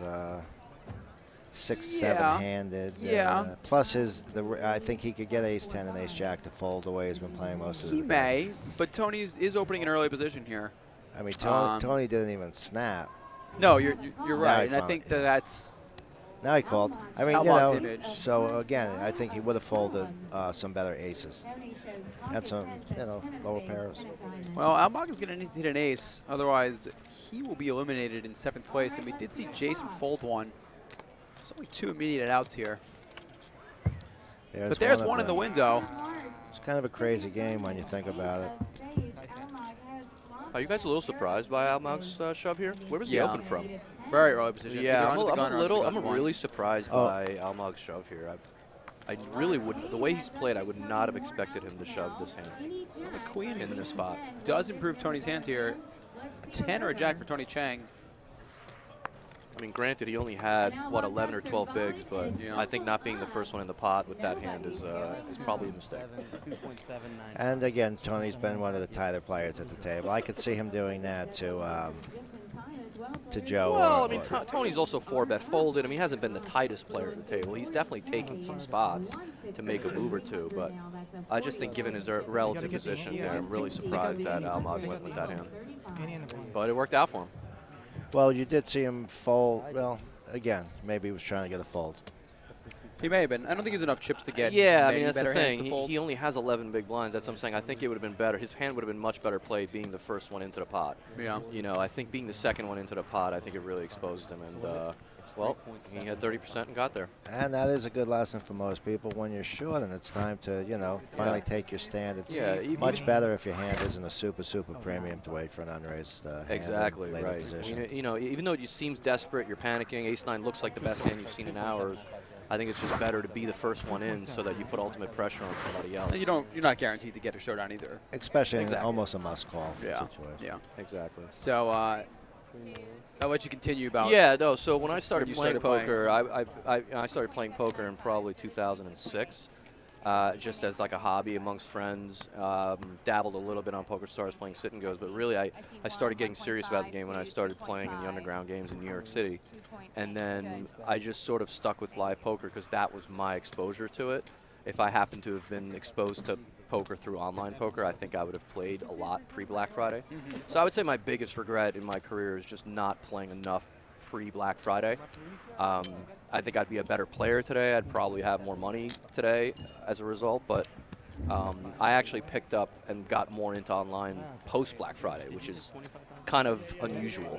Most people make the transition the other way. Yeah, majority of poker players today that are still Especially playing. in a younger age group. I think people who are still currently playing today, I think majority of them made the transition from online to live, not from live to online, and I'm actually doing the reverse, which is a little unusual. But I think it just had to it's a function of my age and also a function of the fact that I was working in a different career prior to poker after graduating school. So, but yeah, that's really the only kind of regret I think I have. How about you? I mean, well, how do you think you? There was a question about expectation. Do you think you've run about expectation, above, below? Probably. I think probably at is probably fine. But again, you're talking about a sample of. You're talking about live MTT. You're talking about live MTTs over a span of 5 or 6 years. I mean, are we really talking about something that's meaningful? And I don't think we are. That's why I have a regret about not being here. Sorry, Gags, didn't mean to cut you off. But Tony moved all in. It looks like this was a limped pot again. And our friend Hector limped with Jack-9 of spades, and Peter limped behind, and Tony's just going to take this down. And Tony's just taking the spot, as he should. This is a good spot to take. And Hector's just shaking his head. He's probably got his favorite hand right now. I mean, he's going to win $1 million almost uncontested here if he wins the pot. That's huge for him. He only has $3 million to start the hand, and he's going to pick up $945,000. That's just an enormous pickup. This hand means a lot to Hector. Yeah, so nice pickup. What's up, by Asher? Tony. Shout out to Asher Conniff stopping by. Asher, yell real loud so they can all hear you. Hi, everyone. That's Asher. Asher Conniff, the East Coast hero. Saying hi, stopping in. Looks like so finish what you were saying. You were. So yeah, I started playing online. I mean, actually, I guess technically I started playing live with friends and stuff like that, but I really, took it seriously playing online. I think I've run about expectation. I think that, for those that have followed like my career and some of my bigger runs and stuff like that, I think I've probably run below expectation in big live settings, but I've certainly run above expectation in other areas of poker and different types of MTTs and stuff like that. So overall, I don't think I'm drastically plus or minus in either direction. Do you have That's any rare, though. Both of you. I mean, it's rare. Most people would say they're definitely below, whether it's Well, true or not. I honestly don't even know. That's one of those things that I try not to focus on. I mean, I can tell you bad beat stories from when I've Sure. missed out on the big final table or whatever it is, but I'm sure that there's plenty of times where I forget that, I sucked out like crazy to be in this one tournament that I wound up winning for like $10,000 or $15,000, and after that online, which is just another drop in the bucket online that I don't even remember. Sure. So I think that all things said and done, it's probably about even. I think that, yeah. It's so hard to measure, right? It is hard to measure, and it's honestly silly to measure. Yeah. It's one of those things that you want to. This is why math in poker is important, because if you can prove mathematically that a play is correct or plus EV, you made the right play. It doesn't matter what the result was. You made the right play. And, there's certain plays that I know I make are plus EV, and I'm just going to keep doing them, and eventually the EV will sort itself out. I'll win some, I'll lose some. So, yeah. But then again, there's certain spots you could be on the final table of well, actually, me and Vinny got to a final table together of a 1K in the World Series. That was kind of fun. We did. And at that point, you might change some of those dynamics where it might be positive EV over a lifetime. You don't have a lifetime to This is true, but No, I understand what we you're can saying. only. But would your thought change at that spot? There are situations where I think that your thoughts can change, and my thoughts have in the past at different final tables. But the reason that my thoughts change is because things are different about that situation. In other words, we talk about, like, we keep mentioning, there's a lot of short stacks, so maybe this short stack doesn't want to bust. Well, guess what? There's, like, definitely math you can do behind that to say, like, I'm third in chips. I shouldn't bust when this guy only has 5 big blinds. Like, that's, a mathematical decision that I'm making and affects the EV of the plays that I'm making. So because of that, it's not, I'm afraid to bust. It's, my play is not as profitable as it would be if there were 400 people in this tournament. So there's something else to consider other than just my hand. I think I made a mistake versus you, actually, at that final table a couple days ago online. When I shoved 20 bigs versus you. I don't even remember, with honestly. I had king, queen, you had ace, king. There was like 2 other shorter stacks. I believe I was streaming this. And I just took the spot because I just thought it was too good to pass on. And those are some of those spots. And after that hand was over, I was like, wow, there was 2 other shorts stacks shorter than me. First place was like, 7,000 or 8,000. Did I really need to take the spot versus Gags? And honestly, I'm like, I think I did. I had king, queen versus his late position open out of the small blind with 20 bigs. And on the surface, it seems fine. Yeah. I'm not sure. I don't remember the exact situation. But these are the things that, again, an online player has such a bigger experience of being in this spot. Your mental Rolodex. Your mental Rolodex is so much better, so much more thorough than someone else's. Finishing up, Alan's question, do I have any regrets in my career? It's hard to say. Not really. I mean, there's things that I say now, like, I wish I've only fairly recently started taking cash games more seriously. I was always almost exclusively a tournament player. And now I say, I wish I played cash games earlier. Well, yeah, sure, but maybe I wouldn't have been good at them back then. Maybe I wasn't ready to play them. Maybe I would have been discouraged. You never know. Maybe you wouldn't have enjoyed them at that point in your career and I didn't. either. I absolutely didn't. That was why I didn't play them. You have a family now, so maybe you have different goals and different things to think about. But that was definitely a good question. Yeah, great question, Alan.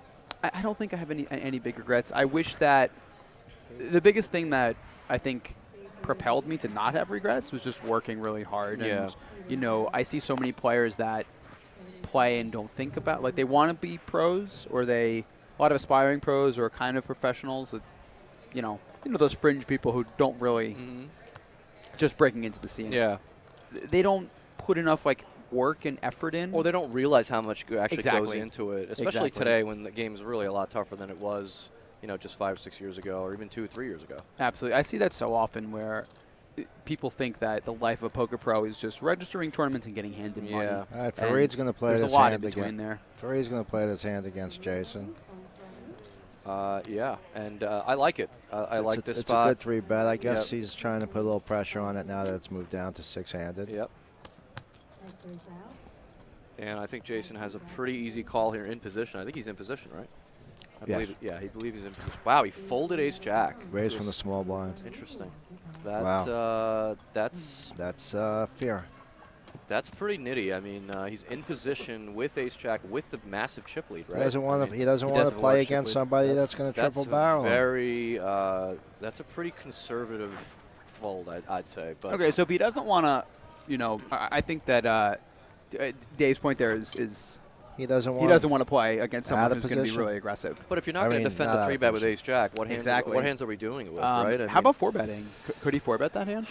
I haven't seen actually Farad free bet him. He's been playing. No, he against other hasn't. I mean, he's players. only 3-bet maybe 2 or 3 times. So I mean, table. it might be a time to look at your ace jack and just wonder, let me give him this one and move on. Is it any good? Yeah. I mean, it's easy for us seeing the hands. Absolutely. Sure. But I just think, Jace, that's ace jack is one of the better hands he's going to be opening in that position. Yes. And we know how capable Fareed is, and I know Jason knows how capable Fareed is. If you are not comfortable flatting for one reason or another, it does make a good 4-bet candidate as well. Yeah. If he's going to have a 4-bet bluffing range there. 4-bet fold? Yeah, I think he has to fold. Yeah, that fold. it's something to consider. Sure. I'm not saying that that's what I would do potentially, but Yeah. it's something to consider. Yeah. We keep talking about Fareed's aggression and everything like that, and he's been opening a lot, but we really haven't seen a lot of post-flop aggression. Yeah, we saw a C-bet here, a C-bet there, but No, he's been very controlled. I has he agree. double-barreled? Has he triple? He's not none of that. He hasn't shown a big bluff. He's been very controlled. I think his reputation may just be preceding him. Sure. Sure. Well, I think he feels he's not playing up against players that are at the level that he'd have to do those things. Well, not only that, I don't think these other players necessarily know about his reputation. So it's like if he was playing against a bunch of other regulars who knew about what Fareed is capable of doing, he may play a little bit differently. But given how solid and snug the rest of his opponents have been playing, I am a little surprised that Fareed hasn't tried to maybe run him over a little bit. But, So- maybe he's confident enough in thinking that, my post-flop abilities are better. I don't need to, take and add, pre-flop variance to the equation when I can just grind these guys down. We're still waiting for some more responses for the hat giveaway. By the way, guys, if you're just joining in, we're going to give a hat away to the Twitch chat for the best fake Jason Brawl story that you can come up with. Right. So let's hear it. That we got a couple coming in, and we'd like to see a few more before we pick a winner. More action here. Fareed again, 3-betting this time, picking up quite a bit better hand.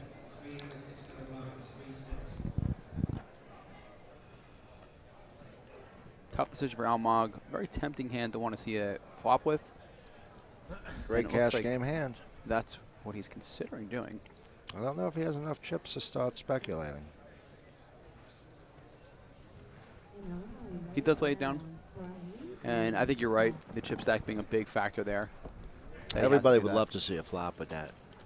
Yeah, I mean, it's obviously one of the prettier hands in the deck that Yeah. you love making all the straight draws and stuff like that. Yeah. But not good at this blind levels with limited amount of ammo. So I asked you guys a little while ago who you thought the betting favorite was. If you were to bet on who was going to win, has your mind changed at all bit with now that we're down to 6? Or It's still the same, right? you still the same? Yeah. Okay. Farad, Joe, and Yeah, Jason. I still have my money on Fareed. I think he's really once they get shorter down to 3 and 4-handed, I really think he's going to start to. Well, heads up if he goes up against Joe, it's just going to be a matter of hands. Neither of them are going to back down in the heads up with 20 bigs each. yeah. Yeah, I wouldn't change my Yeah. pick so far. I think Right. it's just a formality at this point. Yeah. The short stacks seem to be kind of bleeding money a little bit here and there, Yep. a little bit there, two Yep. big ones at a time. Yep. And these guys are just waiting for the hands to take them out, and then we'll see the real battle come 3 or 4-handed. They don't want to give anyone $8 million. That's down low right now either. Okay. Well, Peter here has opened a pot, and he hasn't opened a pot since day one. I mean, let's see what he's working with. Bad timing. Wow, Fareed with Ace King again. He is really. And Theo's in last place at this point, or is it still out? Almog. Well, Peter. Okay, so Peter has the Ace King. This is a bad spot. Excuse me, he has the King Queen, and King Queen, it was the old online nuts. It's hard to fold live. he We'll see how it does live here at Borgata in a yeah, moment. He is dominated. I don't know what. I know what. It's What time are you to go. thinking? Now, this is Fareed's third 3-bet just back-to-back-to-back hands here. Just an unfortunate spot. Like, but versus Peter, is Fareed ever light here? That's the thing. I just don't think he is the way he's been playing. I know it seems absurd because he's in every hand, but versus this opponent, is he ever? Yeah, see, and Peter's had enough. He's going for Peter it. had enough. Peter's had enough. How's he gonna? He's gonna look at that and be like, how? Yeah, Peter's had enough. And now think Peter's about gonna be in bad shape. think about going forward now. What they're gonna think of Farad's opens after seeing this. Well, I mean, listen. Peter can still hit a queen. No, I'm not saying that, but I'm saying the table. Well, So that's a bad start. yeah, he's drawing real thin. He's drawing the running straights or running queens here. Otherwise, Peter will be eliminated in 7th place. King Well, of Hearts means that'll be it. that will be it. But he got a pair out of it. Good job, Pete. You really played the best you could play with the stack you had. He did. He really did. He was card dead. He really was card dead. Farad's not supposed to have ace-king there after his opening frequencies, as of late at least. So congratulations to Peter Theophanopoulos. Yep. Did I say that correctly? Yeah, I think you did. I think you did. He will be our 7th place finisher. And then there were 6. And he will take home $34,000 for his effort there. It's pretty good for, theoretically, a $450 buy-in. Absolutely. I mean, unfortunately, in the game of poker, there's only one guy ultimately going home extremely happy.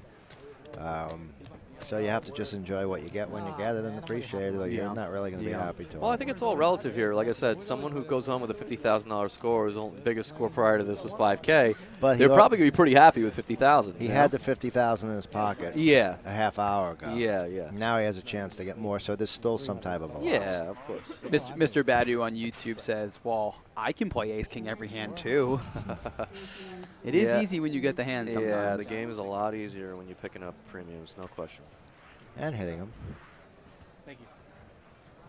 Remember, guys, if you want to win your seat into the WPT that's starting tomorrow, there's plenty of live satellites and online satellites here at the Borgata. In fact, there's one going off right now on BorgataPoker.com, $400 buy-in, 1 seat guarantee, and there's 2 more tomorrow, 5:45 p.m. and 7:30.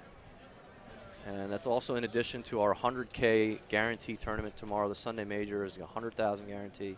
That's a 215 buy-in with a 1 single re-entry option.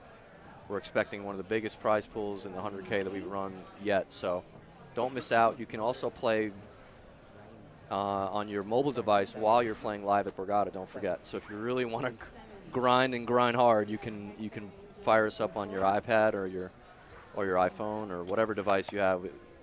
So we got a couple of fake Jason Brawl stories rolling in here. The first one that I think gets a chuckle is Jason once won a no-limit tournament while playing high-stakes checkers on his phone. How much? How much? High-stakes checkers. Yeah, but how much the was win? the win for? Oh, I don't know. Oh, I thought you said the number. No, 20,000. I didn't say Oh, that. oh, you didn't? Okay, I misheard you. didn't say that. I thought you said he won X amount of money, right? No. Didn't it sound like he said that? He did. Maybe Tony I wins the small. misspoke. Tony picks up the blinds. Yeah, he shoved the ace-3, and Fareed had a suited connector. We have another fake Jason Brawl story from Mitch Monet. Jason Brawl is Jeff Goldblum's nephew's son. But that I might can be see true. the resemblance. Okay. That might be true. That actually might work. And one more from Ship the Sherb on Twitch. Jazz Brawl was a professional wedding crasher until early 2015, and the shirt he's wearing today is his favorite shirt from the Kim and Kanye wedding. Okay, I like that one. that's funny. So we'll give the chat a couple more moments It could to, get if they can top any of those. We're looking for a fake Jason Brawl story, and we can. You know who Jason sort of resembles? He actually sort of resembles Alex Jacob. You know I can Alex, see that. You Yeah, see that Alex a little Jacob, bit with the yeah. glasses? Like Yep. he sort of resembles Yep, Alex yep. Jacob a little bit. Question from Shane Jane 22. Why did I leave the iron plugged into the room? Apparently, I left the iron plugged in our hotel room today. I think I did the same thing. I apparently unplugged the television and left the iron plugged in because I unplugged something. I might have done the same But thing. fortunately, it looks like the Borgata did not burn down, so we'll be okay. Good to see some regulars here in the chat. Are these your usual Twitch followers that follow you when you're playing? There are definitely a group of usual viewers here. There you go.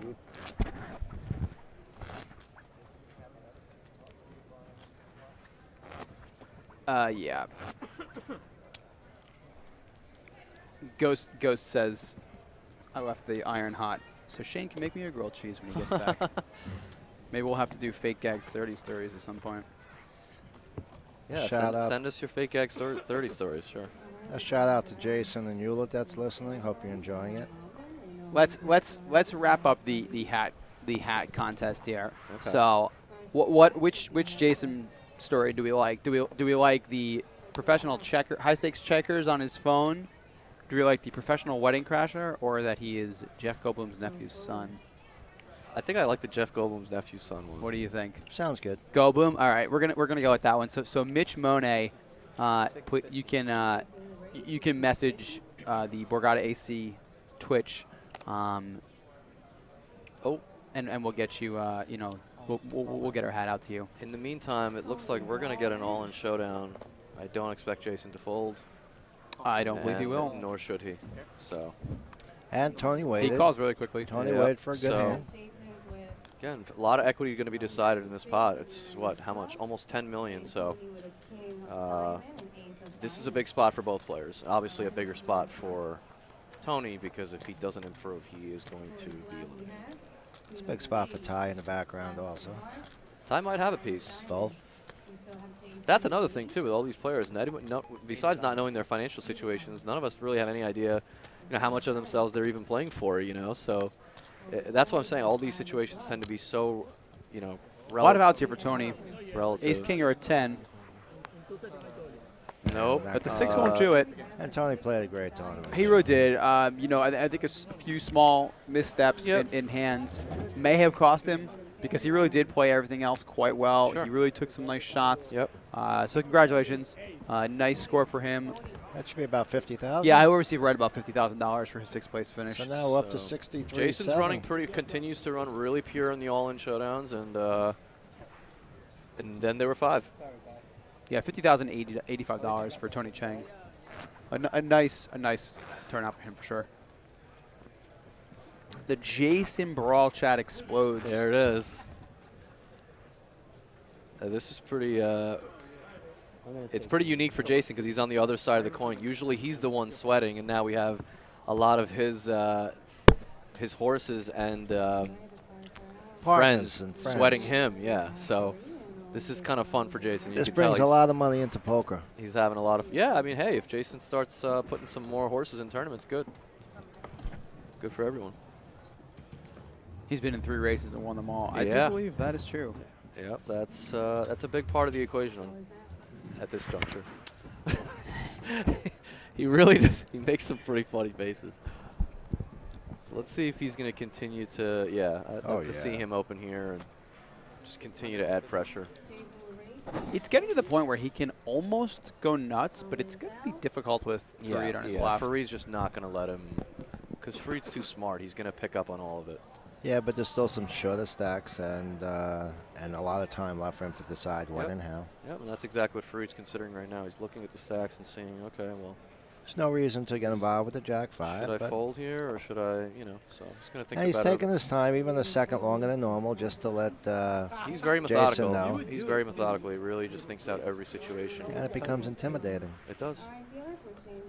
Not too many people want to be like Stared at for that long? Exactly. Like our main event champ did over his run. He was doing quite the stare. He sure was. Worked out for him. Is he still in? Sure did. I mean, I think. Oh, that's a 6 max break in the back. I don't think I've seen anyone play heads up better than he did at the end of that tournament. There's a lot going on here, man. There's the $400 100K today. There's a heads up today. There's the CSOP charity event today. I can't even keep track of how many events there's so much on going right now. Shout honestly. out to Tab and the rest of the the team oh, here. Yeah, definitely Tab. They do a great job of being able to run all this stuff simultaneously, and in addition to the live streams and everything else that goes on here, shout out to everybody involved in Borgata Poker. I mean, they really they do a great job in every one of these opens. So, and shout out to all you guys following and watching this at home. We appreciate you spending your Saturday night here, and we're getting to the exciting portion to see who's going to take the lion's share of the money of the prize pool. Kitterino sends out king of the flips, and yes, poker is an interesting game. Some days you are, some days that's what it takes to win these tournaments. Yep, I mean there's some type of a Well, we know Farid's luck hand, factor. and Farid obviously with the ace-jack suited is never going to pass on this spot. So let's see if Joe's got something. So a question from a YouTube viewer, why did the dealer shuffle the cards instead of using the shuffle machine to speed up the game? I do not believe there is a shuffle machine in that table, right? I don't think so, and I No, also there's think because not. they're RFID cards, I think that they can't go in the shuffle yeah, machine. I think they might get damaged actually if they're put into the shuffle machine. So I think that's the main reason why. There are... That's a good question, though. Yeah, that is a good question. Yeah. They do use them at final tables quite often in live events. One of the main reasons that you don't see automatic shufflers in more live tournaments is because, especially at the beginning of a tournament, it's extremely difficult to have that many tables with automatic shufflers. They're quite expensive. They're expensive. They're like They're leased out. They're They have extremely to, yeah, expensive. They have yes. to lease them out. They don't own them. Those in-table shufflers Yeah. are not really purchasable. And I don't know the business end of it. We won't get into that, obviously. But yeah, Hector has a big hand. I mean, He you does. can see the room behind us, how many tables there are, and they would need an automatic shuffler in every single one of those. So To make it does it create fair. an unfair advantage for certain tables to have them and certain tables to not, so they just don't use them. It would be great though, because you would get It would be great. a tremendous course it amount of would. more hands. But you're right, the cost would be so prohibitive that I don't think they'd be able to do it. So wow, so Okay, Hector he limped the limped. button with queens. This is not a play I would recommend, but I'm a little bit puzzled by. Well, I a lot mean- of times when people Wow. do something silly like that, they're ace ducking, and I could see right now somebody else winning this hand, even Well, though he I has was the very best hand. surprised. I mean, This is kind of interesting because we saw him limp the sixes earlier, and we kind of Smashed them. said, like, if he's gonna limp, he should limp some big hands. Then we saw him raise really big with ace king and Yeah. raise when he had ace jack or whatever other hand he had, and now he's limping the queen. So I actually don't think this is that bad of a play. yeah. I think I would have preferred it maybe not from the button, maybe from an earlier position if he was earlier position. Yeah. Because you would keep your opponents guessing. They would not be able to do things like abuse you and stuff like that. He would have a much more balanced kind of strategy here. Whereas if he's just only raising his really good hands, obviously his weak There weak also hands are isn't a just weak. tremendous amount of three betting going on, so I don't know if it's So advantageous to try to trap. So and- this is pretty Yeah. interesting. He decides to call on one of the worst boards possible for his hand, Well, the board got better, and and he should win now by he just making that doesn't call. believe that Joe. Joe hasn't beat yet. So let's see if Joe Joe has decides. a 4. I think Joe's going to value that 4 enough to just check. Well, I don't think he's gonna. Well, I don't know. I think if No, Joe, no, I mean I think he has showdown value. I don't know if he does with a 4, to be honest with you. I think Joe's just gonna realize that. And yep. He Maybe he's trying to get bets. Queen Jack to call. I don't know. or a 9 to fold. I don't love the bluff on this card. Hector's just going to have like king 10 or king jack sometimes here and have a really easy call. There's 2 flush draws that missed. I mean, if Oh, I'm yeah. Joe, okay, if you're Joe here and you have an ace in your hand, like that's a bad river. Yeah. You got to be a little scared. Yeah, but you can. I mean, against a guy like Hector, though, you could just bet fold it, right? I mean, is it really gonna? Is he ever gonna bluff I this mean, river? maybe. I mean, but like you got to keep in mind too, Joe didn't raise pre-flop. He Right. just limped the small. If he had like ace jack or better, he'd probably raise. Ace 10 is maybe in there. Every other ace is just chopping with every other ace. You don't think Hector's going to have a lot of these queens and stuff usually. No, I think So that Joe realizes that Hector kind of has that medium pair type Yeah. of hand, and feels that if I don't bet, I can't win in a showdown. I think Hector might sniff this out because I think Oh, he's that calling. there's 2 flush draws that missed, and Yep. I would assume Joe would check an ace here. So Joe really is repping, in my eyes, a king or nothing. Or nothing, yeah. Or maybe, like a king 9, king 4, obviously Right. full house. Right. And there's a lot of different draws that potentially missed. Let's He's see bringing if, out a lot of chips right now. let's see if Hector can put it all together. He might be trying to take him off an ace. No, he's not raising. He's just wondering whether or not he's good enough.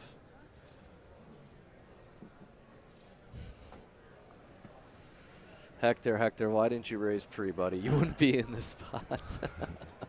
But to be fair, if he does call, he's going to win a much bigger pot This than is if he true. raised. So He's- again, we can be result oriented, and there we are. Fair forward.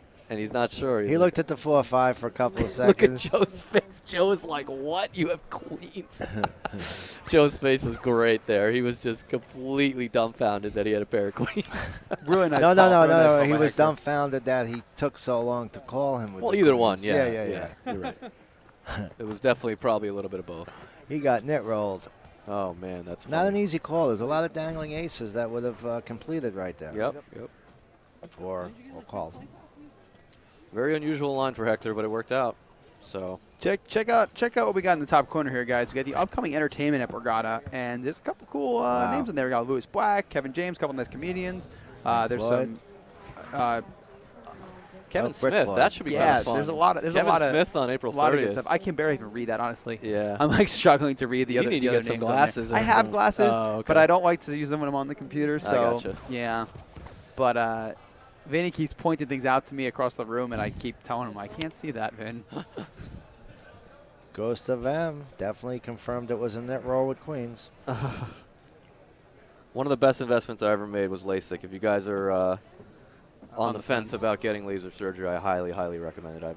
I know a great doctor, too, in New York. I got it 15 years ago, so also know when you get it, it's got a 15-year lifespan. Oh, did it start to fade, or? Well, they told me They back say it, then. It might yeah. have changed now, Yeah. 15 years later, but they told me, you'll need an augment.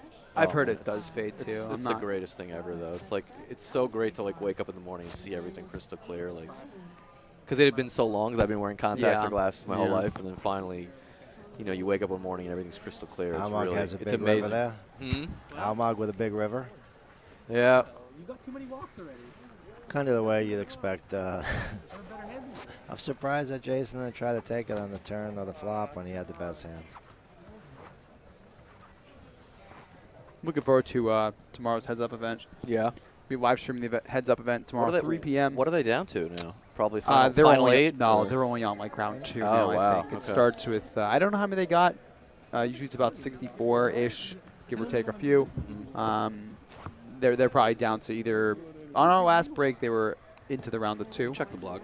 Sure. So yeah, you can check the Winter Poker Open blog. Yeah. I'm sure there's some updates on there if you want to root for some players. But Who's are you doing that solo, or is it you we doing will that be with here tomorrow, 3 p.m.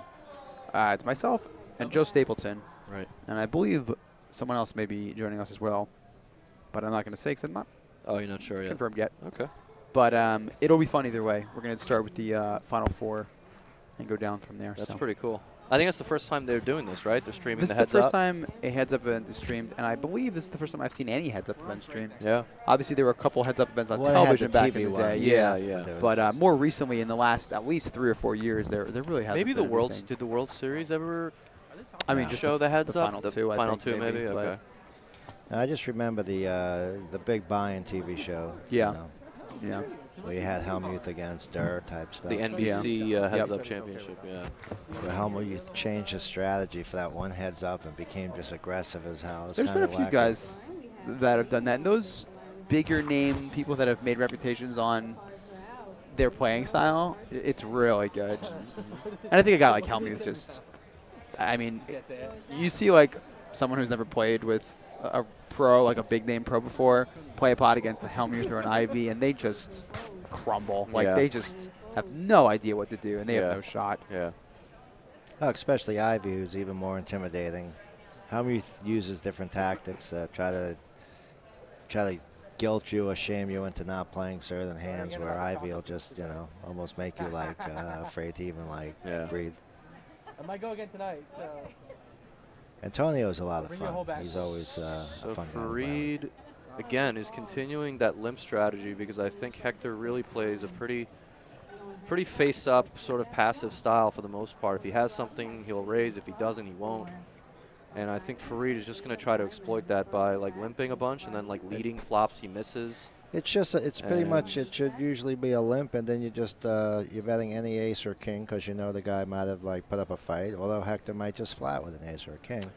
I'm surprised he checked this flop, gave Hector a free. All right, well, the Twitch chat has started the fake Gags 30 stories. Uh-oh. So we Are will. you sure they're fake, or Well, you're just not going to tell us the ones that are no, real? they're both fake so far. Oh, yeah? Or Okay. 3 of them are I guess, fake. I guess so we far, got to take your guess. word for it. So for our second hat, I guess we'll do fake gangster The stories. best fake gangster story. Okay. This can be Best fake. on Twitter as well. Story about me. Yeah. Nice. This can be on Twitter or YouTube as well, guys. So we'll make it a joint one between the three here. So go at it, guys. Let's hear it. As we watch Fareed just rake in another pot here. Last time I said that, he got king queen lost. So watch out. Yeah. Oh, really? Yeah. Okay. Well, I'm not exactly sure what we should do with that, but okay. So 5 players left. You expect to see some of this kind of downtime in play. Yeah, you know. because now stacks are a little bit deeper, so now we're going to see some multi-street poker. We're not going to necessarily see all-ins, and so Not only that, but you see more walks. You see more ready yeah, to take it. for that sure, type of thing. for sure. And then the pay jumps are getting serious too, so we might see a little bit more, even more careful play than we saw when we were 10-handed.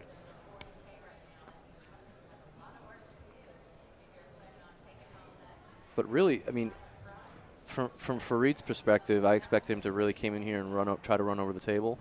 Besides that ace-jack 4-bet pot or a 5-bet pot he played, he really hasn't played that many big pots at all. It's just been small pot.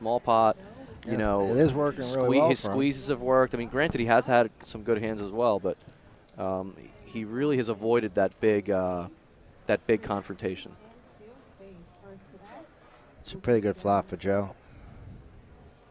Well, maybe not exactly.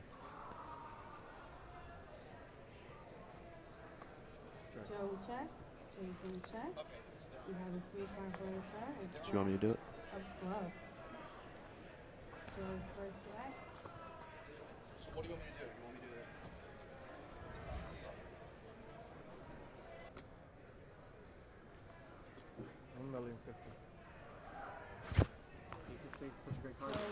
Bet and Jason And Joe just takes that one down.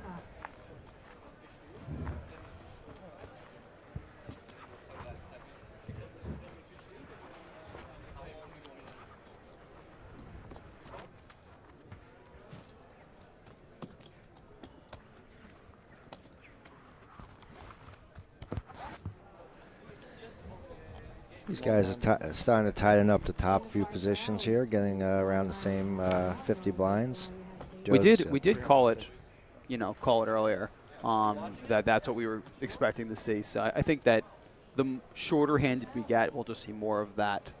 The chips being funneled to those three. I mean, you're really talking about a huge amount of money between 5th place and 1st place. These 3 guys don't want to give it away playing against each other.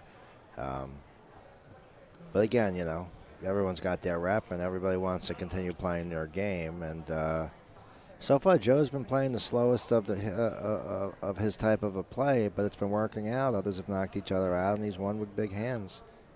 Question from a YouTuber, Victor TA. What do you think of players who, after they lose a hand, criticize the other player? And how do you respond in a situation like that if you are either... Well, it depends if it's a cash game or a tournament. I think in general it's a character default. I think it's bad. I think the players should just deal with what happened and have it happen. But people want to vent, and people want to try to get out their issues. It's almost like you wonder why someone wants to tell a bad beat story to 12 people. You're watching somebody's neck explode talking about the 8 that came on the river. It can't be healthy for the person. He's gotten it out of his system enough times. So I'm not really I don't know why people want to do that. Plus, no one really wants to have that guy walk over to them and tell them a story after they've gone through stories. In a cash game, when you have a businessman that makes a bad decision, especially in an Omaha game, there's a set flop by Fareed right now, and there's a big flush draw by Jason. So there's going to be fireworks in this hand. So maybe we should just let's see what happens watch here. what happens.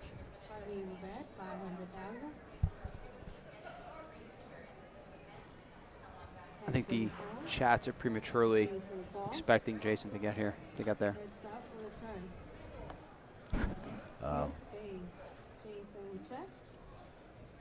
We'll just see another check call from Jason.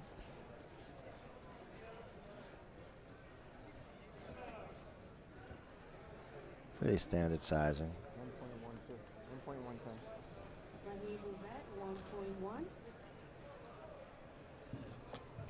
That would have been a spot where I might have gone for a 3-bet, try to win right there. Oh, he did. No, he didn't. You're talking about if you're Jason. If I was Jason, I mean, Jason, unfortunately just hit what he thinks is a great card, Yeah, and this he's is probably gonna going to be call a bunch, but really rough. It would have been worse for him if he blew up the turn. So it was good of him to have control. I mean, you don't really think you're up against top set, which is usually an unfoldable hand. And Jason's definitely going to pay this off. How big did he size it? Under 2 million? 4.4 million, 40,000.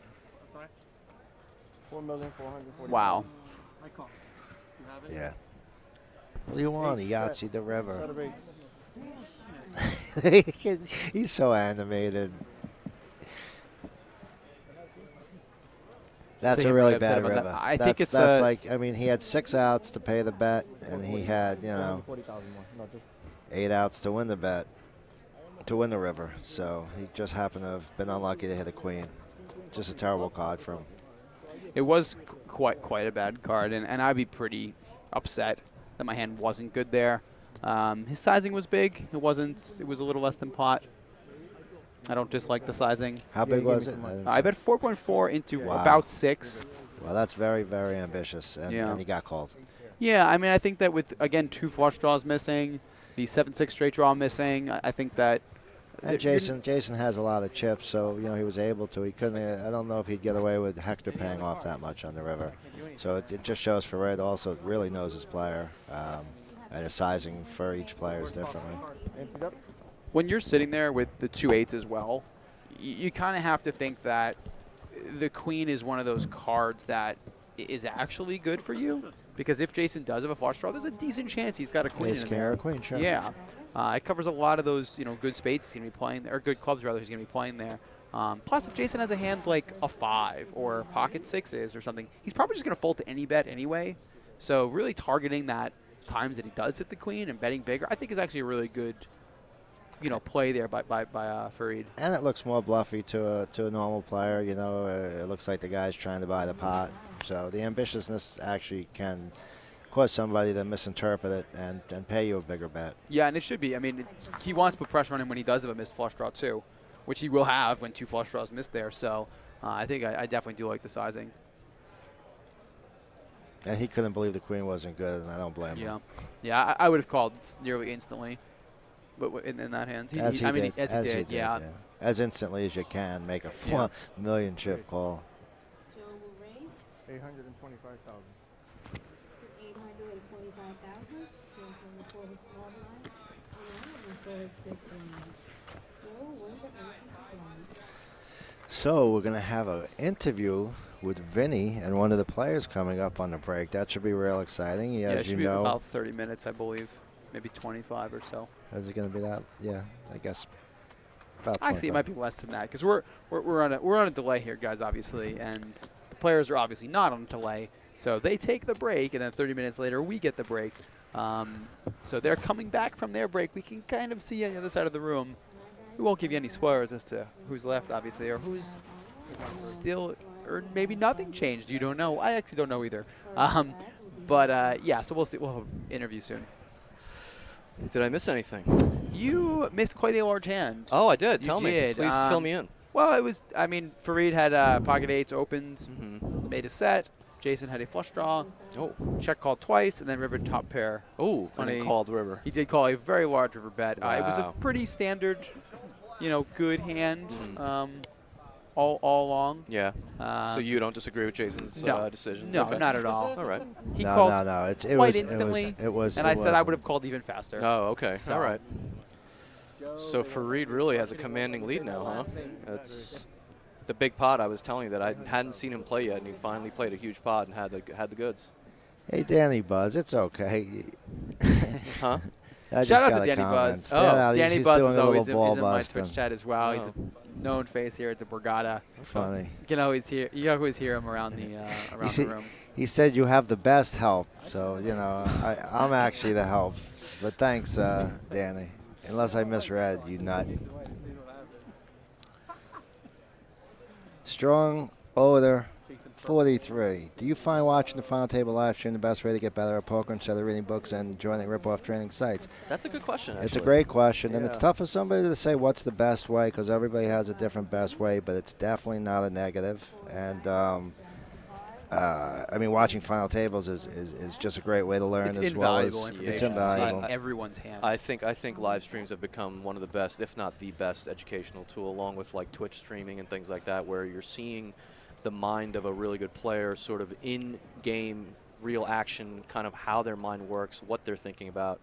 And as you watch these streams, same thing. You kind of get an idea of what are the mistakes that amateurs are making and what are professionals doing to exploit them. I think that live streams are, without question, probably the best educational tool. I think they're up there. One of the best. Yeah, One I of the think best. that the best answer to the question is you should just do everything. Yeah. You Or know, whatever, you or should- whatever you enjoy, Well, that's too. true, but you know, You should actually, take in what you if can. you could watch your live streams with a couple of other people and actually discuss things with Yeah. them, you'll get even more feedback. You know, training sites, books, any type of knowledge that you could digest is good for you. To say which is the best of those three, Subjective. It's just subjective, you know.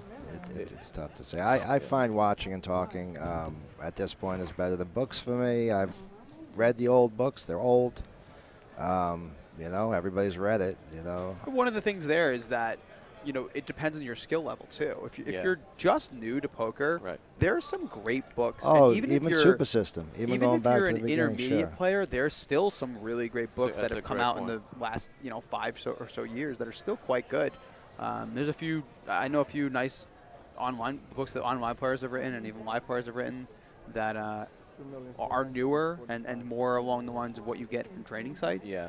You know, Like so if you're a new player, and it doesn't really make sense to watch the 100K Exactly. like Final Five or the 250K live All stream. right, bluffing with the best hand. Yeah, I actually like Fareed's bet there. I think that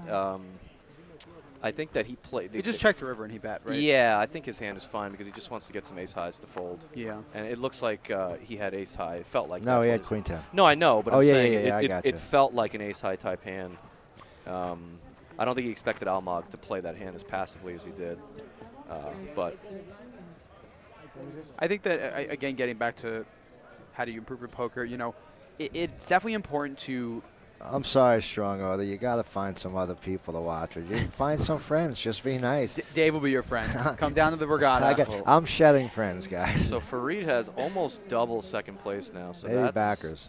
You know, he's really taking a stranglehold. He's going to run away with it if someone can't make a stand against him. And Well, you know, you guys have built up Joe's reputation. I haven't seen it yet. Joe, I mean, this is He's one been of the very card biggest dead. spots Joe's been in. He's been extremely card dead, too. He has been, and this is one of his biggest spots. Yeah, so he Even doesn't- though it's he a doesn't- small buy-in, he it's a doesn't lot. want- It's a lot of money. Yeah, it's no question. He's clearly not worse than the second best player there. So he knows he's at least one of the top two players. Let me make that English somehow.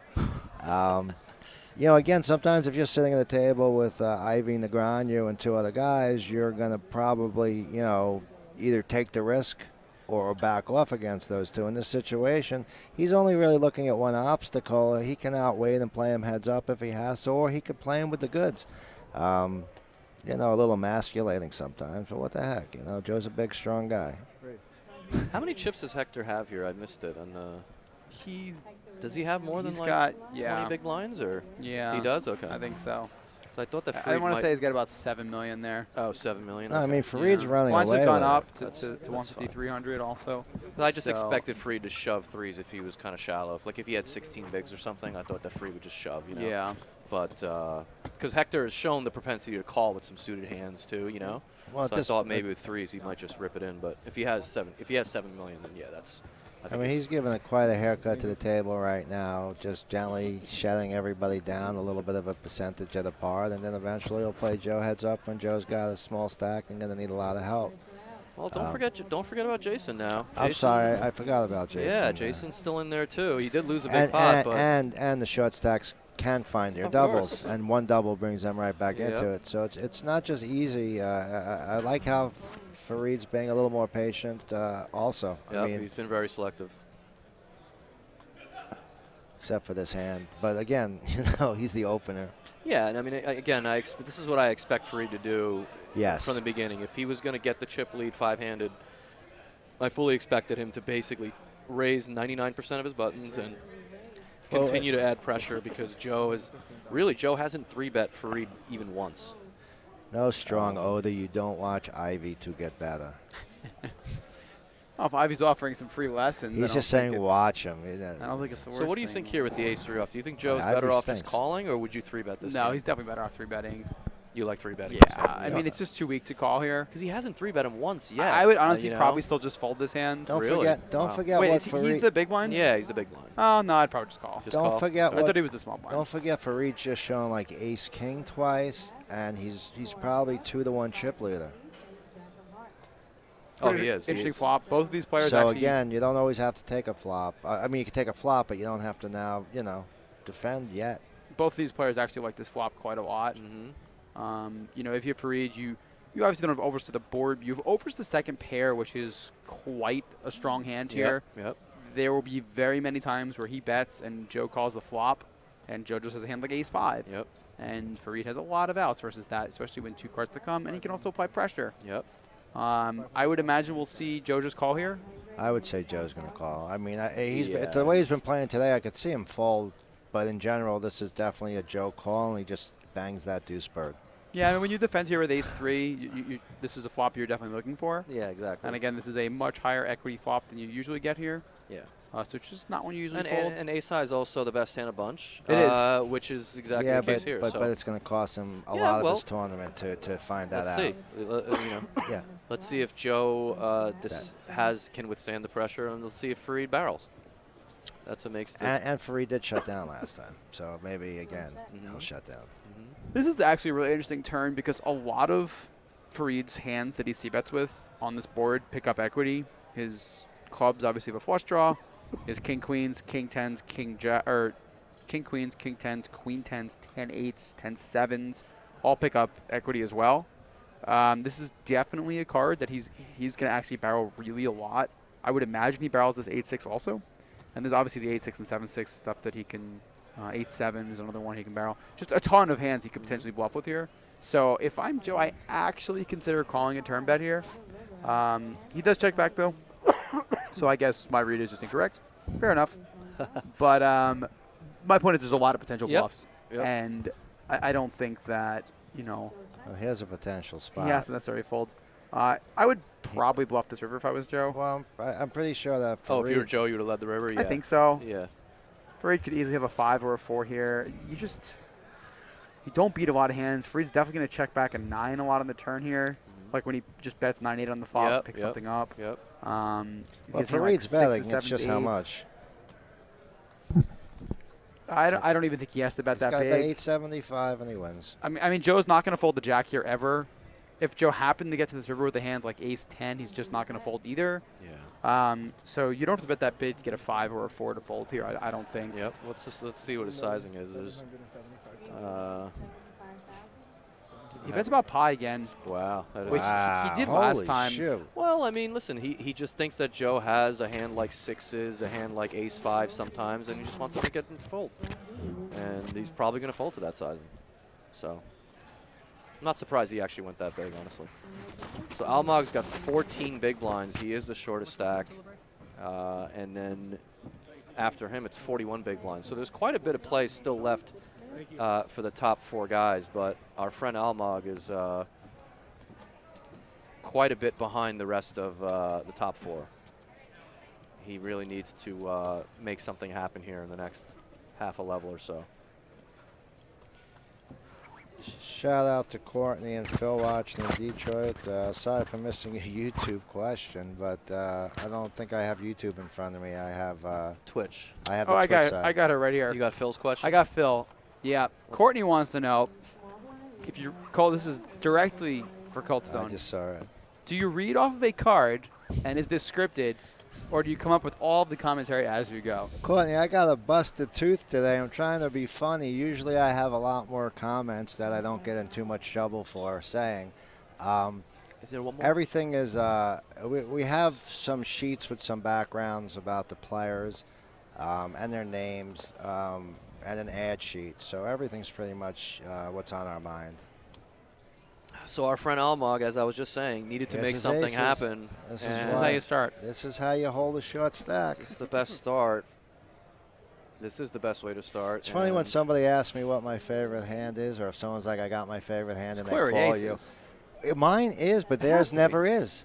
I don't know how It's always the 10 jack or the Uh-oh, 9-10, and they're Fareed. telling you. Wow, Wow. and Fareed again with Ace Oh. King. Oh, here comes double up time for Almog for being And this patient. time he's got, what, 8% Ace King versus Aces? What's the math? All in pre. Isn't it Depends- like, it not de- a it depen- lot. isn't it like 8% or something? It's about 7%? 9%. Depends I on the believe, two yeah. players, by the way. Depends on the s- two players. Some Depends guys on run a suits lot and better. stuff like that. Yeah, I think because Almog's got the suit covered too, he might be a little worse, but let's see. Do you think Joe had true odds in the World Series this summer, or you think? Oh, Joe had some good odds. Like I said, I've never seen someone play a final heads up better than him. Yeah, ace is about 7. It's about 7%, Yeah. depending on suits. Well, then this would go up, down a little bit. Wow, what a dream situation for Almog. He's played so nitty. Look at his and face. Look at his face. I can't believe you raising me. He's Oh played my God! so What's he, is does he walking Jason away have from the hands? table? Or do he fold? No, he had 6-8 of spades. I'm not sure what the commotion was about, but Oh, Almog it's in. thankfully doesn't Oh, have it's many in. chips. yeah. So this is going to be a small dent to Fareed unless a miracle happens. But Why is he walking around? Jason, hold your stomach in and stop He folded walking ace around. queen. I Oh. think he was very upset about that. wait, he folded Ace Queen? Yeah. Oh, I thought it said 6-8 of spades. I guess that No. was. I guess that was Hector. Sorry. Yeah. Oh So wow. I didn't- why is he sitting there with his stomach puffing out right now? Well, Ace Queen's a pretty big hand. 3. But he sees the two hands on the table. Oh, he had to have Well, a diamond. Oh wow, He ha- Fareed oh, there has it the is. Ace of diamond. diamonds. This is There's the unbelievable. miracle I was Oh, and he is able to double. That's a big hand. Jason looks like he's more emotional. Oh, yeah, but Jason just had a prize jump. Jason would have moved up from 50 to 63 on that bust, right? 13K. Yeah. And down to 5 players. I mean, that's a 14. Pretty we actually had some pretty big hands at this final table. Like There we've seen have been a lot of there Ace hasn't- Kings and a lot. But there of, hasn't been a lot of. That's the first aces we've seen, I think. I think it but, might be the first ace. Jay said There hasn't ace been a lot of queen off. confrontations with the Thank big you, hands. Besides the ASOP, one I and, missed, gotcha, the set of which- eights hand. Yeah. ASAP and go that Twitch corrected it. It was ace queen. So this is the first time we've seen a bit of a First time setback. Fareed's moved Yeah, a little chips bit anywhere. of a little bit of a setback for Fareed. So let's see if he. I mean, he still has such a massive lead. I can't imagine it tilting him, but let's see if it affects his play at all. I don't think it will. Just unlucky. Almog Yeah, I mean, has- obviously at core he has yeah. 13 big blinds. Yeah. So And I think Fareed is going to be pretty pleased that Almog did not have a lot of chips because that could have been much worse. let's check out what we got going on here on Twitter. Guys, again, use that hashtag Borgata Poker Live. Yep, Happy it's to- a lot easier. If I had to guess, I'd guess about that. He chooses 4x. Right, so he goes 4x, which is kind of, I mean, it's consistent with the way he's played. Don't this do final it, table. Joe. There He's- you go. He's been making, bigger opens basically the whole night, so very consistent with what he's been doing. There's Almog, so he should get he should get right by with the ace jack.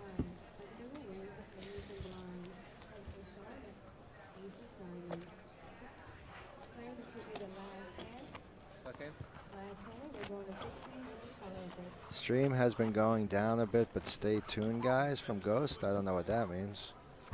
Stream has been going down a bit. What does that mean? Does that mean the stream has been going down, or the number of people watching has been? Nah, Oh, Gags is handling the Oh, okay. Twitch is down. He's tech stuff. there we're back. Okay.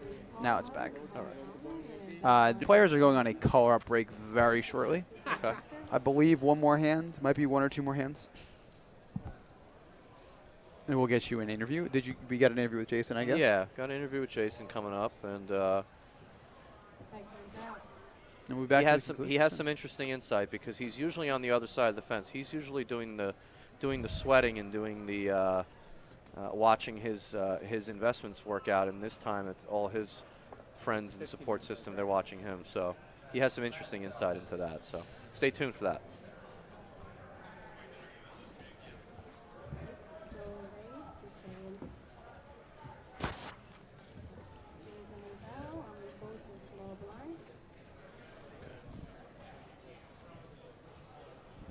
And it looks like Joe is Well, hold on a second. Wow. Joe is not going to take this one down just yet. Well, now, this how is, do you proceed? This is the clash we've been this is the looking clash for. we thought was going to happen a little earlier, but wow, and Looks like he Fareed just calls. just calls. Well, Interesting. these are real I like hands it. now. You know, we I like it. What do you expected- think, guys? I actually think it's good. I don't know Yeah. how deep Joe is. Four clubs, 9 of diamonds, and 3 of Now, diamonds. do you check raise, Joe, and then get lucky and hit? Or do No, you I think you leave? just call. I and- think he just calls here most likely. wow, check, Joe check. immediately checks back. Didn't even Joe doesn't have that many chips anymore, didn't honestly. even consider Well, c-betting. Fareed has That's- all the chips. It's a pretty dry board. I mean, a lot of the hands that Fareed's going to defend, it's not like that smashes his. I don't know. I'm a little surprised to see that Joe didn't consider. Joe's folding. He's moving on. He's going to move up that prize ladder. Well, he also knows it's the last hand before break too, so he knows that Fareed might just be pouncing, definitely pouncing don't on fold some here of if that. I'm But Joe. yeah, no, I think Joe's got to call at least one and then reevaluate. But So it looks like Joe's total stack is about 9 million, I want to say. so 30 bigs, Yeah. about to be less. About to be. They're going to a 400. There's a lot of draws, 2 flush draws, plus Yeah. an exorbitant amount of straight Yeah, draws. so this is interesting. See if I think if Fareed does bet small, Joe might look him up. I would Right. definitely consider calling here if I was Joe. Again, Fareed, you know, Then again, if the bet was on the turn, you could be betting the 10, and now you have 2 Wow, tens. Fareed checked the river. Interesting. I think it's a. I don't know if I like that check by Fareed. Like, It's close. you're gonna run into a 10 sometimes if you bet. Joe's also but- going to have a club draw sometimes too, and just may feel compelled to but, like, bluff the river. He didn't So bet the flop, so Yeah. like if he didn't bet ace high on the flop, I don't think he's gonna bet ace high on the river, you know. Which he doesn't. He just snap checks back his ace high. check back on the flop is So- kind of like a half showdown value. So maybe he should just be betting the river because exactly. he could have like a small pair, even, Exactly. like fives or something, you know. Oh, thank you. So we're gonna go we're gonna go to break Welcome back. as the players go to break. We're gonna send you down to Vinny, who's gonna go snag an interview with Jason Brawl, and we'll be back in approximately 15 minutes. Oh, Okay, actually, sorry guys, we're gonna do we're gonna take the break first, then we'll come back with the interview before the players get started. Yeah, again. there'll be some highlights, and then we'll follow that up with an interview with Yes, Jason, about 15 minutes. Jason and- Brawl. So all the Jason Brawl fans, stay tuned. We have a little interview coming up with him. And we'll see you guys back in 15 minutes. Yep. Yeah. And then, you know, he tried to play it off like he was putting his chips in different types of stacks, which is kind of standard. So what's going on here? Chang has a 10-4 offsuit, and it looks like he's trying to steal the blind. I don't love this play, and the reason I really don't like it is not even just because of his hand is so weak. I just don't like it when you have Fareed on the button. Like, Fareed's going to take his, chance to play his button a lot more prevalently than other players would, Yeah. So because of his tendency to do that, I would just not open a hand this week. Well, he does know he probably doesn't have a 4 in his hand, so he does know some of his outs. But I'm just Fareed Yeah. on the button. He's gonna take this spot quite often. I just want to have a better hand for that situation. It's definitely a bad decision. What might be happening in Tony's mind is that he's not getting any hands and just wants to pick up some bigs. Yeah, listen, that's fine. I mean, stealing is fine, but And a fold. I think when Fareed specifically on the button, I don't really like this open. I don't mind how weak his open is. I mean, whatever, it's a trash hand, but I just think because of Fareed being on the button, I would really shy away from something like this. And it shows it's important, like when he says, to assess your table. Now, listen, if Peter's plan to open this hand was, listen, I know that Fareed's going to take this spot and I'm going to 4-bet him, then that's a brilliant plan, and that's shows a lot of thought. But I just don't know if Peter's thinking that deeply or not. But let's see. Maybe he'll surprise us. Well, he's reaching out for calling chips. Up a little bit more. Can't imagine he's going to call with a 10-4 again. If his plan was to 4-bet, then I really like his. He open. just called 1.2 million. He really did call with 10-4 off. Is that graphic correct? No, he did 4-bet. So I really like this play. I think this is, Okay, right. Yeah, like if you're going to open a trash hand here, and your plan is because Fareed is going to take this spot on the button. Now, we know Fareed actually has a good hand, but most of the time when Fareed takes this spot, he really doesn't have much at all. But ace-jack, again, isn't really a good hand to So a I 4-bet. actually like this play by Cheng a lot. I think if his plan was to say, hey, you know what, if Fareed's going to take this spot on the button, I'm just going to 4-bet my trash hand and fold it if he comes over the top or whatever. Wow, Wow. Fareed did shove, right? Yeah. Bad timing. Bad timing. I really don't mind this play. I know it's going to look like spew. I think his plan was actually pretty good here. It just happens to be that Farid read the situation and has it. I mean, he's asking for a count now. Yeah, you this know, is in just about posturing. a half hour, Yeah, and 15 minutes, everyone will see what he had. He's just posturing, but I know that play. I don't know. Did you see that whole hand play Yeah. out? Or, Yeah, I did. You know, obviously, I was saying when the hand started that I don't like the open because Farid's on the button. He's going to take the spot a lot. Yeah, it's just not going to work But the out. fact that he decided to actually 4-bet the hand showed, a decent amount of thought. It does. You know, but just, bad timing. His shove with ace-jack is interesting, too. It's so much to risk. I do have in my poker career is not playing enough online early on. I think that the first. Why's that? I think it was just the way I was exposed to it. I was a live player for the most part. Online, you mean? No, I was exposed to live poker first. Okay. And so as a result, I just kind of fed into it. Like I started playing poker in the New York City scene. Well, we have Hold a on, hand sorry here. to cut you off a bit. Yeah, we have a hand here. So let's continue with this, and we'll. Almog moves all in over the Tony Chang Open. Yeah, with the ace-9 off. I think Tony's got a call here. I mean, I know. Yeah, Tony's never going to fold. Now, I know Almog's been tight for a while, but everybody realizes how many bigs other players have, and they realize what their hand Almog value only is. has about 12 big blinds here, About 11, yeah. but they're in pretty early positions.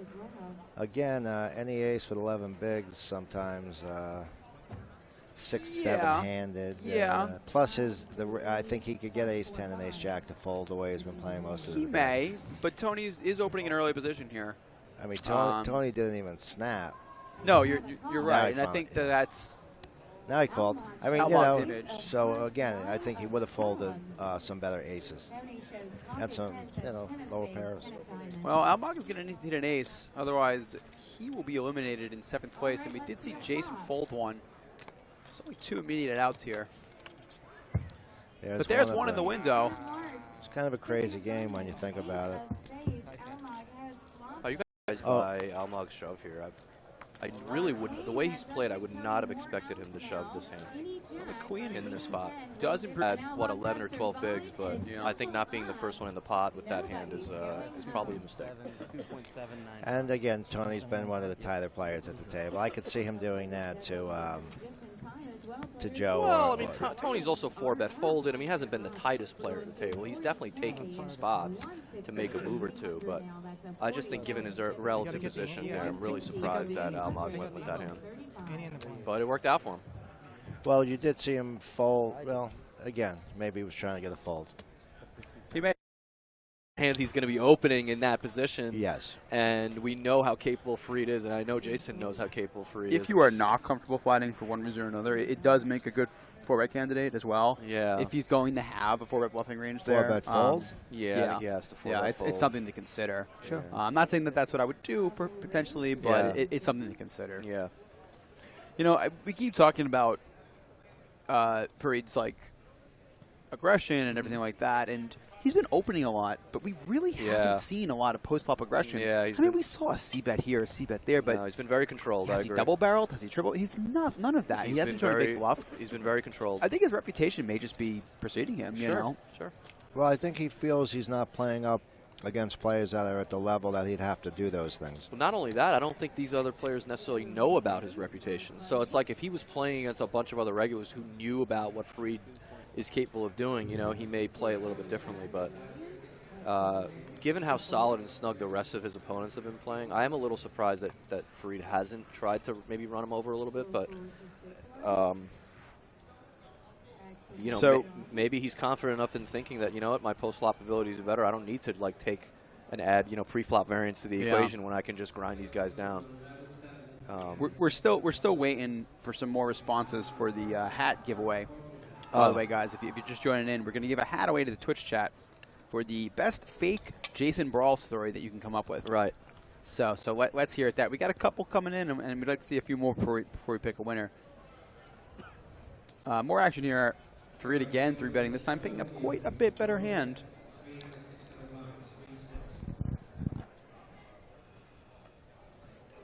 Tough decision for Almog. Very tempting hand to want to see a flop with.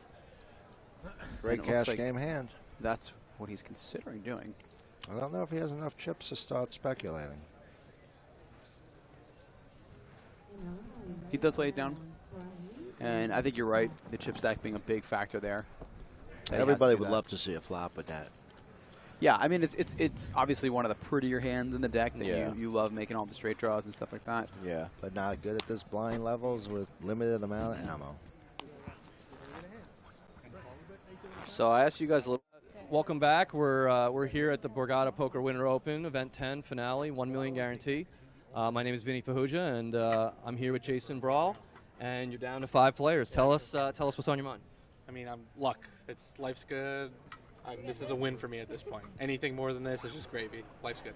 When you came in, did you have any strategy as to how you were going to kind of attack some of the other players, or was it wait and see? Or Yeah, I mean, the goal was play tight, see how everyone opens up. I mean, I came in exactly at average. I obviously got lucky to win the chips that I got. I made, I guess, one good call to get me up against Tony. Sure. But yeah, I mean, God is good. He's getting me in. I'm winning my flips and can't complain at this point. well, you got quite a following online. People are really rooting for you. It's interesting. You're on the flip side. Usually, you're doing the sweating, and your friends are sweating you. Just talk about the support system and who, if you want to give a shout out to anybody. Yeah, I mean, my family that's watching, thank you. Well, look at 'em up there, yeah, definitely, thank you. I mean, it's a weird dynamic because, like you said, it's usually I'm watching other people. I don't know which one I like more yet. I haven't decided. I guess we'll see how I do today, and then make the decision of whether or not I'm going to enjoy winning this one or having my friends win when I have pieces of them. Right. But yeah, I mean, this is a great tournament. Borgata is a great room to play at. Awesome. This is my second cash, so There you go. Second cash of the year. Okay, well, listen, we're going to let you get back to the Thanks. action. Best of luck.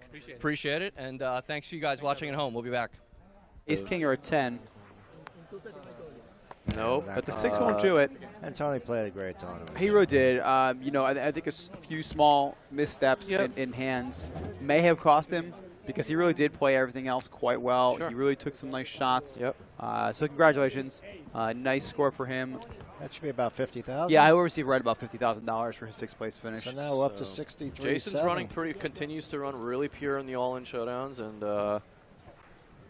then there were 5. Yeah, $50,085 for Tony Chang. A nice turnout for him for sure. The Jason Brawl chat explodes. There it is. This is pretty. It's pretty unique for Jason because he's on the other. You can see the room behind us, how many tables there are, and they would need an automatic shuffler in every single one of those. So make it does it create fair. an unfair advantage for certain tables to have them and certain tables to not, so they just don't use them. It would be great though because you would get It would be great. a tremendous course it amount of would. more hands, but you're right. The cost would be so prohibitive that I don't think they'd be able to do it. So wow, so Okay, Hector he limped the limped. button with queens. This is not a play I would recommend, but I'm a little bit puzzled by. Well, a lot of times when people do something silly like that, they're ace ducking, and I could see right now somebody else winning this hand, even Well, though he has the I was best very hand. surprised. I mean, this is kind of interesting because we saw him limp the 6s earlier, and we kind of smashed them. said, like, if he's going to limp, he should limp some big hands. Then we saw him raise really big with Ace King and Yeah. raise when he had Ace Jack or whatever other hand he had, and now he's limping the Queen. So I actually don't think this is that bad of a play. yeah. I think I would have preferred it maybe not from the button, maybe from an earlier position if he was earlier position. Yeah. Because you would keep your opponents guessing. They would not be able to do things like abuse you and stuff like that. He would have a much more balanced kind of strategy here. Whereas if he's just only raising his really good hands, obviously his weak There weak also hands are isn't a just weak. tremendous amount of 3-betting going on, so I don't know if it's So- advantageous to try to trap. So him. this is pretty Yeah. interesting. He decides to call on one of the worst boards possible for his hand, Well, the board got better, and and he should win now by he just making that doesn't call. believe that Joe. Joe hasn't beat yet. So let's see if Joe, Joe has decides. a 4. I think Joe's going to value that 4 enough to just check. Well, I don't think he's going to. Well, I don't know. I think if No, Joe, I mean, I think he has showdown value. I don't know if he does with a 4, to be honest with you.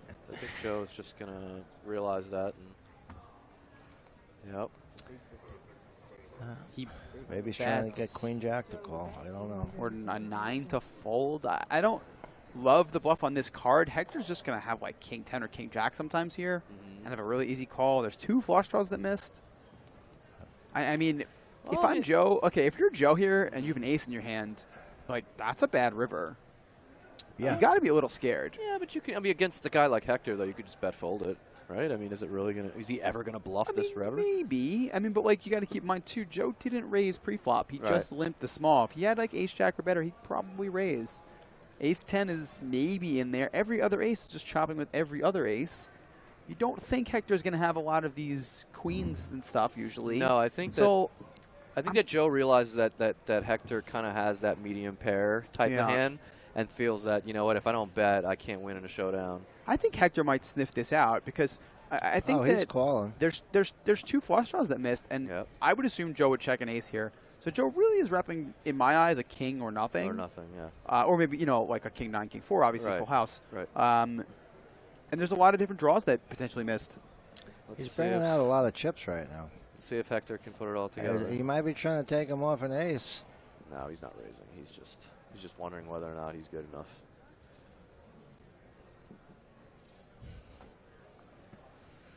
Hector, why didn't you raise pre, buddy? You wouldn't be in this spot. But to be fair, if he does call, he's going to win a much bigger pot This than is if he true. raised. So again, we can be results oriented, and there we are. Fair forward. And he's not sure. He looked at the 4-5 for a couple of Look at seconds. Joe's face. Joe is like, "What? You have queens?" I'm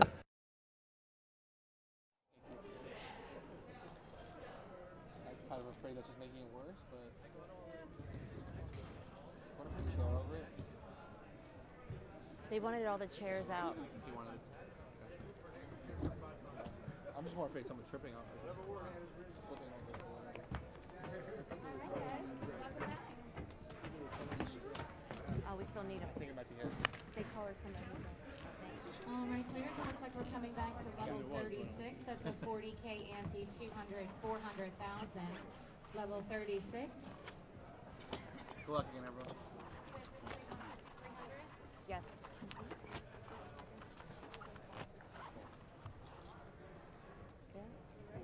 Yep. Oh, good to go. Good luck, guys. Thank you. All right, dealer, please shuffle up and deal. 2-4.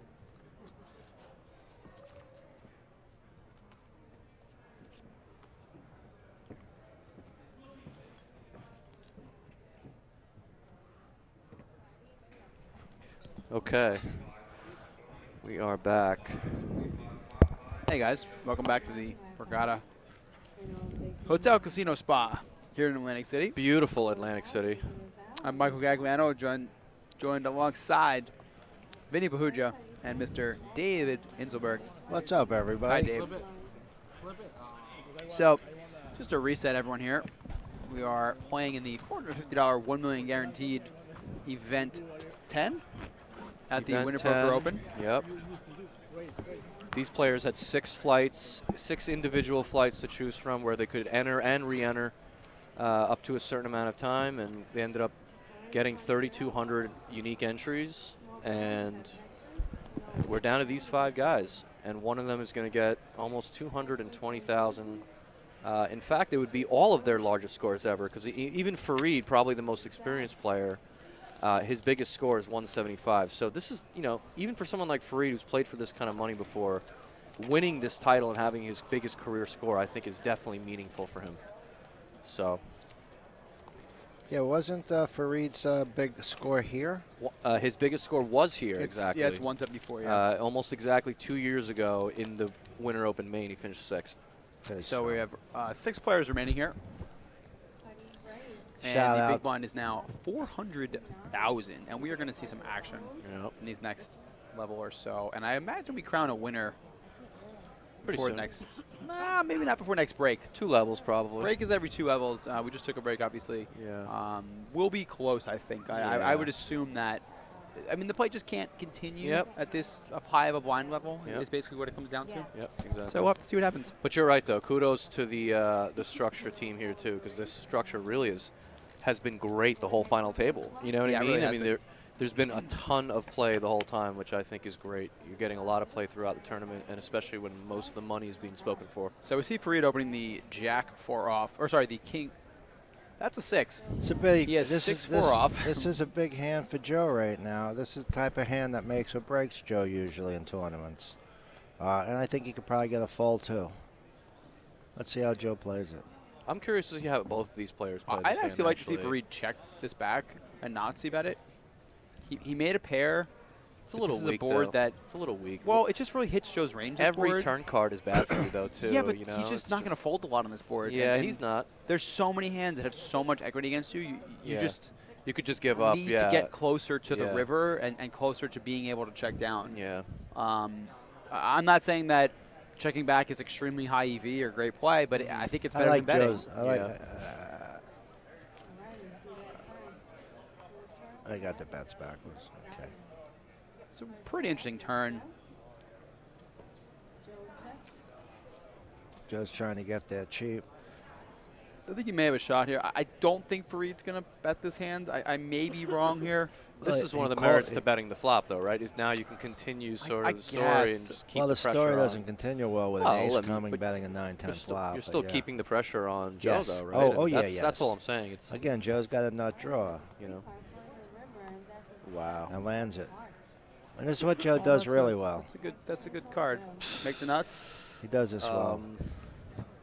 Now, Well, does Joe check it to him? unlucky for Joe is I don't that think so. Fareed's hand is just not very strong. So I mean, any 8 makes a straight, so I don't think that, like, Fareed's going to be value betting, like, super wide here. Like, Value if I'm, betting, I think. well, he's certainly not value betting 6-4, but I'm saying, like, if Fareed had his ace-jack here and Joe checks, like, I think Fareed's just checking. Definitely. You know, so, like, if Fareed's not going to bet that hand, I don't think there's a point in check raising if you're Joe, because Fareed's just not going to bet often enough. Plus, you have to keep in mind Fareed's king queens, queen jacks, king jacks, probably just bet turn.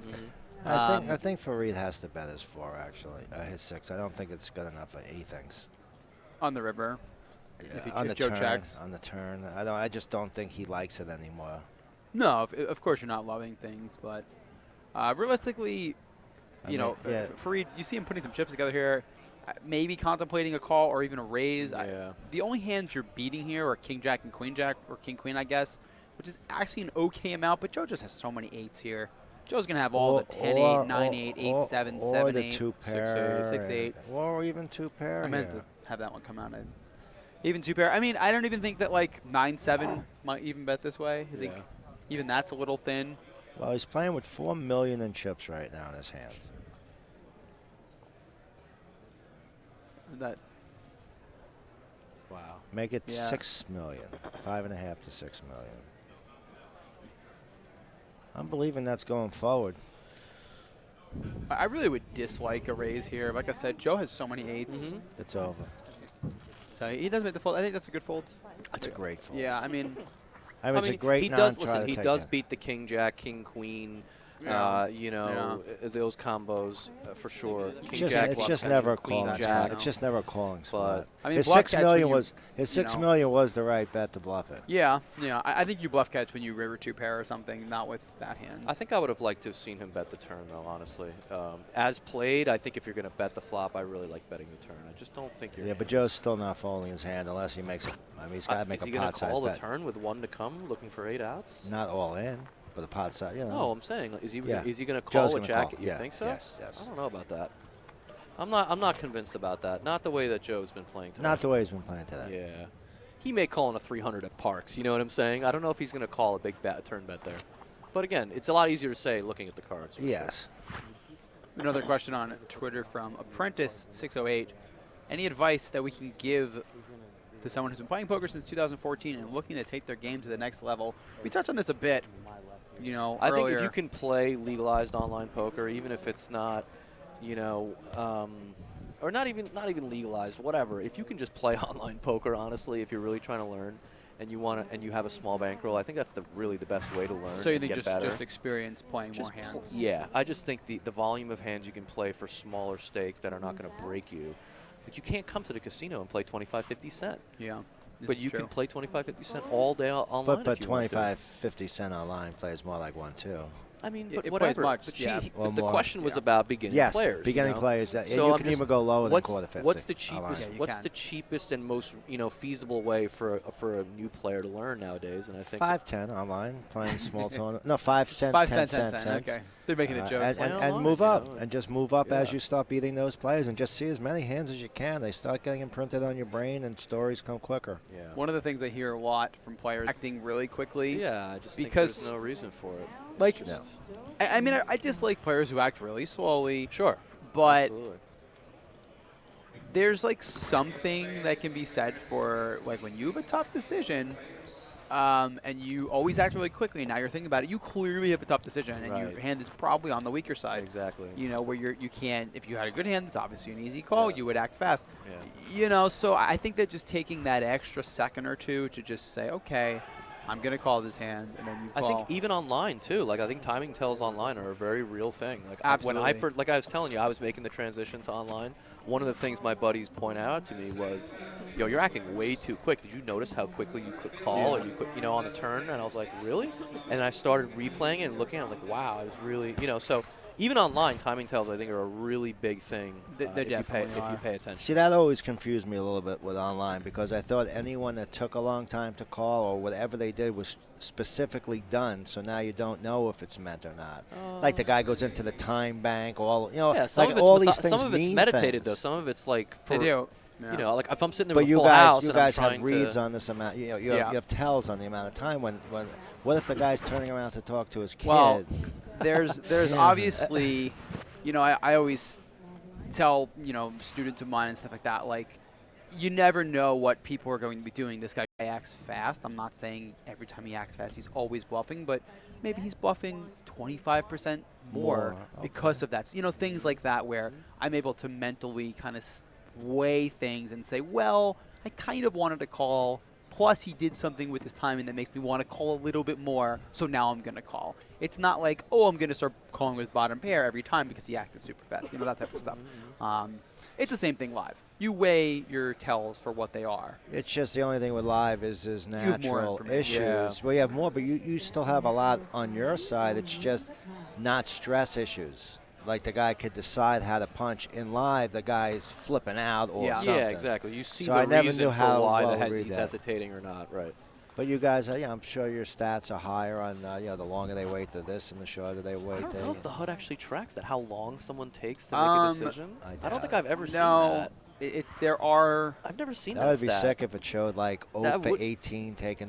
No, but that'd be a There- really interesting there, stat to track uh, how long someone takes to make a decision. I don't think I've ever There seen are that. HUDs out there that can do it on certain sites. Okay.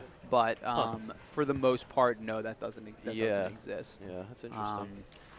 That's one of those things that once those started coming around, sites started saying, you know what, these are getting a little Yeah, too. there's meaningful a stats little and then too there's meaningless stats, advanced, and that's probably in the meaningless know. kind of. So that's one of those things that you don't see, and it's, it's not really. I think out it just there. comes down to pattern recognition, really. That's the when biggest you're, thing. when you're watching someone live and you see a really, really unorthodox line or a weird, you're like, this doesn't make sense. You've seen it so many times, but this doesn't. You know what I mean? Whenever I've seen this in the past, it's almost always been a bluff. I always so it's like. tell everyone like playing online is a combination of like they're like, how do you know what the guy has? You can't see him. And I Yeah. say, well, it's a combination of the math of the odds of your hand and how well it does versus what you think they could have, Pattern. and their bet sizing and timing and the other reads you may have on the Yeah. player. That's the combination of how I work out what I should do. Pattern recognition is huge. Yeah. I got Aaron Surrey twitting in more calmly, less poker. It's a tough field here, to have a lot of like ad-lib jokes. Well, It's there's easy. been a little lull of the action, but Well, no, I meant more with the players and situations. I'm pretty sure that they all have crazy animated stories. okay. Well, Farid's not going to fold here. It's just a matter of how big of a pot he wants to play, and he wants to He's play a the small big pot. blind. Yep. And again, we see the 4x from Hector. It's a big open. Yeah. I still think Farid should call here, though. I don't love it, but I think I would call in game. Well, Right? Would you fold here for a 4x? I mean, probably not. Yeah, It's kind of tough to say. it like, is tough. It's super close. 5-handed. Hector has good hands when he does this. 100%. I'm not disagreeing. It's not like we're going to see a lot of Jack 9 suited from Hector here, you know. Absolutely. So So he I bet $2 million into 3. Yeah, it's over. I think that I mean, you listen, there's know- merit to folding, I think, but I think there's some merit to calling, too. I mean, you have A7 suited. Like, Yeah. it's kind of a tough hand to fold, you Yeah, know. 5-handed, yeah. Yeah, even if it were like 9-handed or whatever, but it's just what does he have there? Yeah. He's got a good hand, you Yeah, know. yeah. So I would really like to know a little bit more about Hector, and maybe if they played together on the previous days where maybe we saw some things that you know we didn't get to see today. I'll give you a little bit more on Hector. He wrote on his questionnaire, "I will win this thing." There you go. So Well, there you go. He he's was born to determined. play poker. He, we told you about the other things. Loves poker. I was dreaming with a final table Oh, his and a nickname. big You forgot stage. his nickname. I though. said it early. Oh, Torito. He did. Toretto, yeah. Yeah, he always wanted to win because he always wins the small tournaments everywhere he plays. I'm probably sure he's playing at one of the Queens tournaments I play in sometimes with the guys down there. He usually plays at the Hard Rock now, and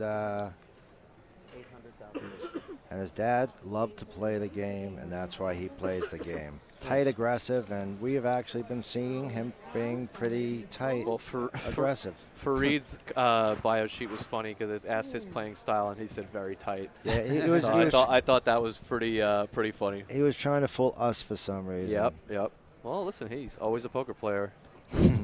You know, That is funny. he's playing poker when he's not playing. Well, so. Hector doesn't like to fold this big blind. Right, and I think Jason's just going to see 3, which just seems fine to me. Well, no, Jason opened. Oh, he opened. And Okay, Hector I defended, thought it was yeah. small big. Got it. Wow, he checked back. Okay. I'm kind of surprised to see him check. I Yeah, think I you think have so. to see bet with Yeah. 9-7 here. Hector's just to- hand just got big. Yeah, and Hector, I like this line from Hector. And I mean, Hector's going to win the pot Yeah, now. he's going to win the pot. Yep. You know, and this is the power of the C-bet that Yep. Jason did miss here. I understand Jason not liking the board that much because his hand isn't that great. But he Backdoor created straight draw, action. backdoor That's even flush more draw. reason to try to win it now, right? 'Cause you can't Exactly. win it It's in now or showdown. never. And he does decide to give up. But on a King Queen X rainbow, I think you just have to bet Yep, once. I think so too. And surely he would have taken that down on the flop. Yeah. For those For of you guys who like nightlife and electronic music, Steve Aoki, DJ Sinatra, a lot of big names coming to town. So make sure you check the calendar at Borgata.com. And those are the updated chip counts. TheBorgata.com. TheBorgata.com. Excuse me. And, you know, shown from those chip counts, Fareed's haircut is working well. He's just cutting everyone down shorter and shorter. You got 3 guys tied for second, and you have a short stack right now. So there's a lot of money involved. And, Yep, a and, lot of and money involved. Pay jumps are getting real serious now. Fareed doesn't have as much to worry about. His stack's not in contention.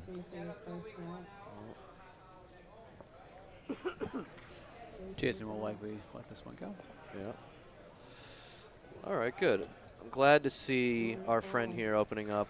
This is He one of the limped. worst hands. Oh, he limped. Yeah, he limped. Ugh. Yuck.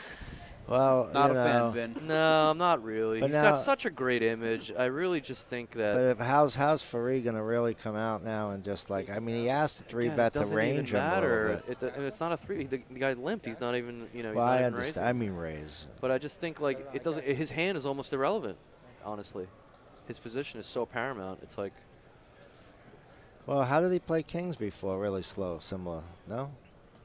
I'm Well, not. I'm not saying. He did limp kings, open limp kings earlier. You're right. It was a very So unorthodox. maybe he's trying to use that hand strength right now to get a free flop with Yeah, a listen. hand that could miss. Sure. Uh, There's nothing wrong with what he's doing. No, no, I I'm would just just- like to see our friend. I always forget his name. he would have been playing heads up against Fareed. Almog, right? I would just like to have seen Almog open the pot. That's all. He's got such a Yeah. great image. The hand's really, it's got so much It's pretty playability strong, yeah. post flop. If someone calls you, no big deal. So, well, It's going to work out probably for him unless Well, it's- Fareed tries to. see if he decides to take the initiative now or just sort of pass it along to Well, usually Fareed on the button, which would be probably a disaster. But let's see. Usually when you limp 9-10. There's the limp. That's what I was afraid of. I was a No, little he's still in check yet. No, he did. He checked. Oh, he did. Yeah, that's a problem. Yeah, that's a Now he's got problem. a check call. Well, we'll see. He may even check fold. That's the problem with the hand. That's think what I that this mean. bet is a little ambitious from Fareed here.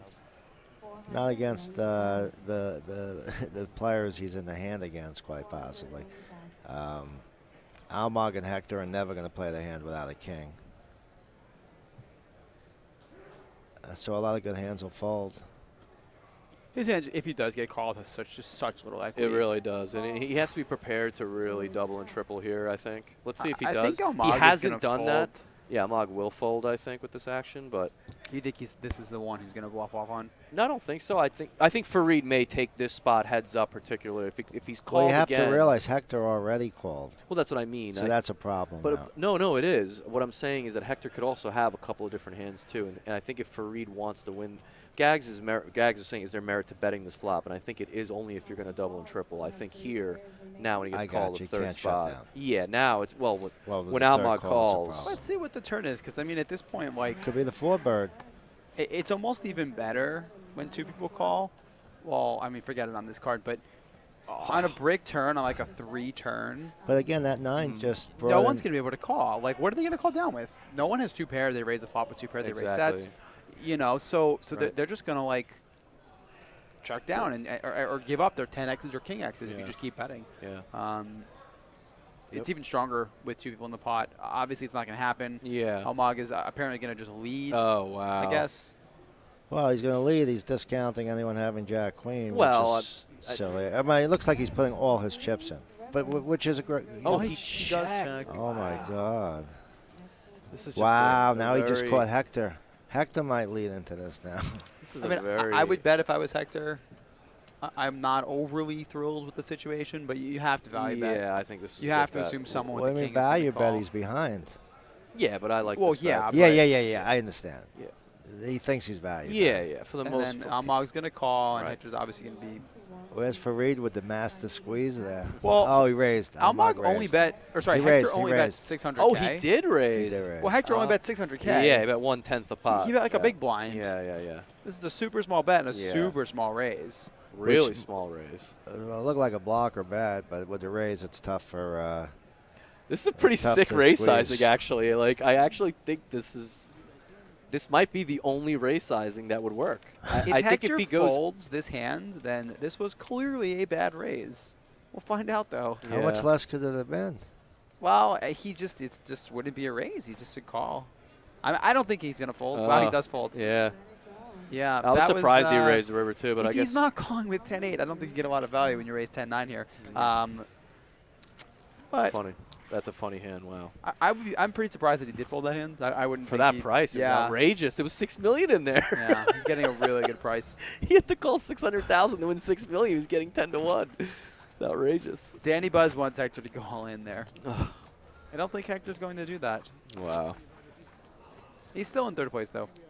He that actually was- didn't lose many chips in the hand at That all. was a very, very, It's an very odd peculiar hand, hand. yes. Yeah. Oh man. With an equally as odd fold, I would That's a not crazy fold. That Did was not just a expect that. weird hand on almost every street. It was so weird. Wow. Now he's like, how do I find out what he had? What's that? he, Yeah. he got to wait a half hour. Unless, obviously the table chat. It's funny. Play the rush, Almog. No? Farid with another good ace in late position. He's really had a bunch of these kind He's of run situations. fairly well Yeah. pre-flop. Which is probably why he's been more patient than we expected him Perhaps you could be right. He's winning so many pots uncontested that you're probably right.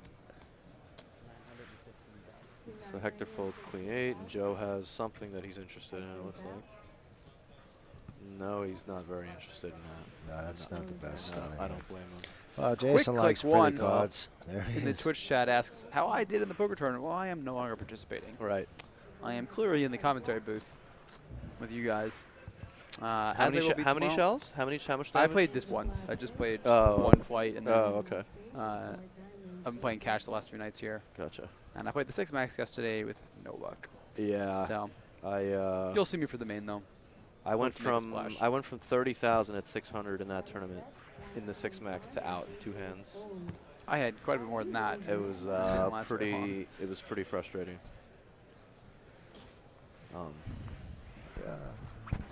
Poker's a frustrating game. If it wasn't for you guys losing every now and then, there'd only be 3 people playing the game. Oh man, it's yeah, it can really test your Your mental and emotional fortitude is no question. That's what somebody has to write the right book on.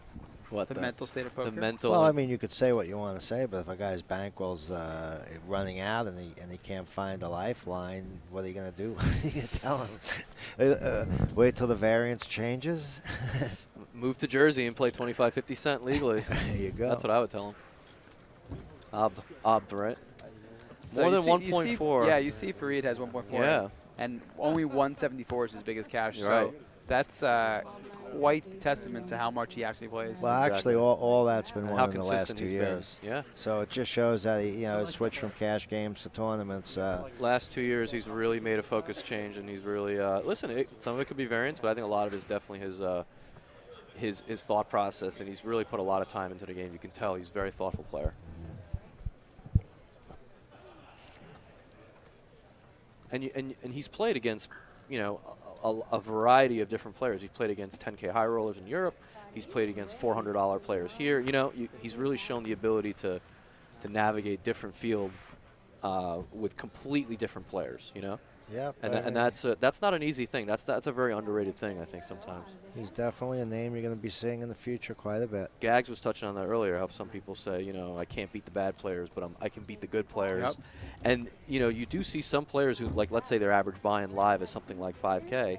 They would be drawing dead in a tournament like this because they just wouldn't have the patience sometimes required to, But, so, all right, we Good got a flop heads for up. Jason, Heads and a up good flop pot. for Fareed. Interesting. We could definitely see a big pot here. Especially. Interesting to see Jason flat this hand, out of position as well. Where was he? He was not the big blind. I see. I believe he's the small blind. I was going to say the 3 of diamonds would have been a wacky turn. What do you card. think of Fareed's check back I here?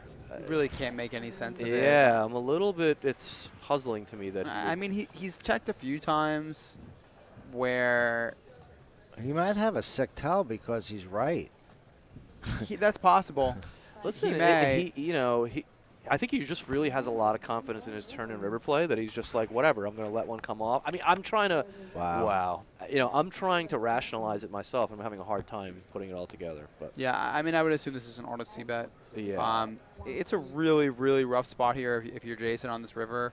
Like, Wow. so many hands that Fareed has are going to be like 6, 7. What do you think of this river bet? Do you stuff like like this that. bet from Jason, or you check here? I think I might check here. I don't know. I mean, bunch of draws, kind of. They all Nothing. get there. No, Fareed just will one- have one 5-4. really hit there. Well, it was flat. It was checked on the flop. Sometimes. Is he betting 5-4 though? Like, is he? On the river, I Yeah. wouldn't think so. Right. So I mean, is betting I this mean, river really maybe. that profitable? I don't know. He'll also have some other. He'll like ace 2, ace 3, Don't Yeah. think. Don't. ace 10, ace 9, maybe stuff like that. I don't mind think it. It's that just. The yeah. problem with this He's gonna bet call is with he's those now hands, going to though? call. He's now going to call 4 million. Let's see how. Let's see. He's just gonna fall to a raise. I No, think he's he not. Has to. He's not ever folding to a raise. he should. I think he has to. It's let's pretty see. hard I for understand what you're thinking, Let's but Fareed see. to be How bluffing. big? How big is the sizing? Wow, he snap snap. called. Yeah. Come on, Yeah. guys. You got to know the player. He's calling. How big did he make it? 4 million? Yeah, I wanted to see He the made that fold sizing. with top 2 before. Yeah, he made it. Not that top 2. He's only losing the ace 8 in his head. He called really quickly. He's not thinking about some of the draws right there. He's trapping. Yeah, he just called way too quickly though. Yeah, he really does need to take his time and Yeah. think these through a little bit. Yeah. 4.6, man.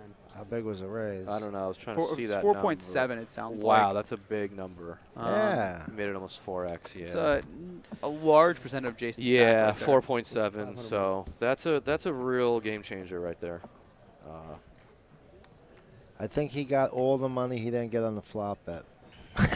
Yeah, He I definitely mean, did. listen, he made his hand and got the max, but maybe he didn't get the max. Maybe he would have called a bigger bet. He called so quickly. He's not going to be bluffed. I mean, he called so it's worked quickly. for- He it's- may have called a bigger bet. But that's part of this game, and you guys, listen, you know how he's been playing with him for a couple of days. I'm not saying that Fareed's line wasn't, No, I'm saying optimal. Jason will not be bluffed. No, he won't be.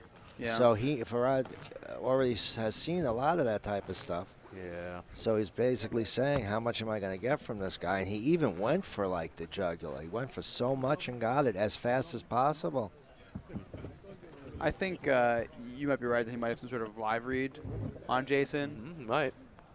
He absolutely might. Because that hand, he should have taken it down with the draw on the flop. Yeah. And it would have been a problem because Jason would have 3-bet pretty big. I mean, maybe even too big to call. But Yeah, I don't So- know what happens there. If he bets the flop, Jason check raises. and Probably. He just calls probably. Probably. but depends how, it open-ended, depends how big Jason improves to a pair on the turn and might call another one. I goes. mean, And then that, Jason goes all in. I just can't believe he checked the flop. It's amazing he wins that size pot by checking the flop. It's sick. It's really sick. So Zach Wilson says that in the YouTube chat that Jason should have 3-bet pre next time. What are your thoughts on that? Yeah, I think. Yeah, Jason was the small blind last time. That's what yeah, I thought. I think I like a 3-bet there with ace-6 of diamonds from the small blind. Sure. And if he does, Fareed probably folds. Yeah, but I And he mean takes it that's the argument. The argument is, well, he only has 7 high. Maybe we don't want him folding 7 high when we have ace high. Plus, if he doesn't hit you the know. straight, how much extra money was made on playing a passive? Yeah, so I mean, there's arguments. Listen, it's very easy to say he loses a 7 million pot. He should have 3-bet pre. Yeah. But If and he doesn't hit that river, he I'm made not the saying he most. shouldn't 3-bet pre. I'm not saying there's no merit to it. Of course, there's merit to 3-betting ace-6 of diamonds small blind pre for sure. How well is Joe But- playing? Just sitting right in that spot. He started with 12 million. He's hanging in there. He's watching everything around him happen. He's not losing many blinds. He's not gaining to win, but he's just Yeah, staying right there. Joe's been steady Eddie. He's just been hanging out, but we'll see. I think that Jason's big mistake in that hand was just not thinking about the river a little bit more. He may have still hero called, right? But he should have thought about it more. He also It was a very I big think raise. he bet. He also put a blocker bet into the river to try to get a bigger raise. Yeah. The 1.2 was really a small bet at It the was 4 a very million. small bet. Yeah. So he was trying to get Maybe the try block. to induce a little He bit. was, yeah. and then it happened. Yeah. Well, that's what I was wondering about the merits of his river bet anyway, because sometimes you get bluffed off. And No, his sometimes bet. they His just bet have was it. that, It's that was just- that was an induction or a really raw small value bet. Well, now Fareed really is commanding. I mean, what percentage of the chips does he have now? Like, It's actually 40. not that big. oh, really? It's not even half? Okay. No, it's thought he not was- that much because he only has probably about 37 million. Okay. And there's a few He's got guys that have 40%. like He's got about 40%. 10 mil. Yeah, I would. I thought he was approaching it's half a- the chips by He, now. I mean, he's getting there. Yeah. Well, he's close to half. Yeah, he's getting there. I think it's Yeah. like 36, 16, 12, and 8. So if he checks that river, Jason, with the ace-6, he check calls 3 million or so. Yeah. Yeah, Hey, I think there so. I am, commentator Dave Cold, Sonnensburg. Yeah, he check calls a lot less, but he doesn't want to check call. He's got 2 pair against this maniac. He wants every penny. Yeah. But, He has to realize that, even though he seems to play like a maniac, he's not doing it with nothing. yeah. Well, we are still 5-handed. Event 10, Borgata Poker Open, Winter Open, excuse me. 1 million guarantee. Huge prize pool. 1.3 million ended up being in the prize pool. So we have 5 left. They're playing for 217,000 first, 142, 93, 78, and they're guaranteed 63. Yep. And I just expect Fareed to continue to just relentlessly chip away at these guys. And Yep.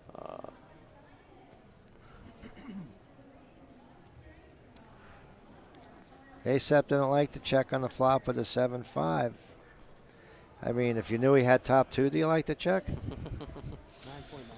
I agree, but it just works out. There's other That's the reasons why thing. things happen. Yeah, that's the thing in poker. There's so much stuff that, situational luck that you really never even factor and think about, and ends up having a huge impact on the actual outcome, But plus, you saw the river. If the river doesn't hit and Fareed blasts, he's getting called. Sometimes a guy's not in his still- seat. He's in the restroom still. The hand that he would have dealt would have done this, and, it's... They still have 5K chips to play? What? It's I'm surprised they're playing with I the see 40K the boost. and he's have a 50K. Here's your ante. chip counts. He's got 45% now after that last hand, so it's 37, 15. Typically this is a 50K ante. I am surprised too, but So Jason's now the small stack, 17 bigs. and I'd that's be still- surprised to see him have as much patience as someone with 17 bigs would have. Let's hope he does, because that would be the proper way to play. Mhm. But You're right. He probably hasn't been in this situation before. It's usually called the ace-9 situation. Oh, It's the best, worst ace, and you just throw it in. And it looks like every single person at this table is at least You don't mind if you're up against eights? $63,000 rich. You're Of course, hoping. we're all going for That's that what your first prayer blow. is, that pair. You're never going to be up against ace-8. King, queen suited. You can't beat king. Twitch chat recommending Fareed to raise every single hand because people are playing kind of timid now, and Yep, that and is what that's- happens Yep. Well, that's when you what have a large chip lead and everyone else is short. Yep. and that's what we traditionally call giving the table a haircut, you know, and that's what he's doing. He's picking up and picking up and picking Yep. up. He's really not put a lot. He's not really giving someone a full double up except for the, you know, the one aces to ace king hand, which is, look, when you're raising as many hands as him, you really can't just drop ace king against the guy. No.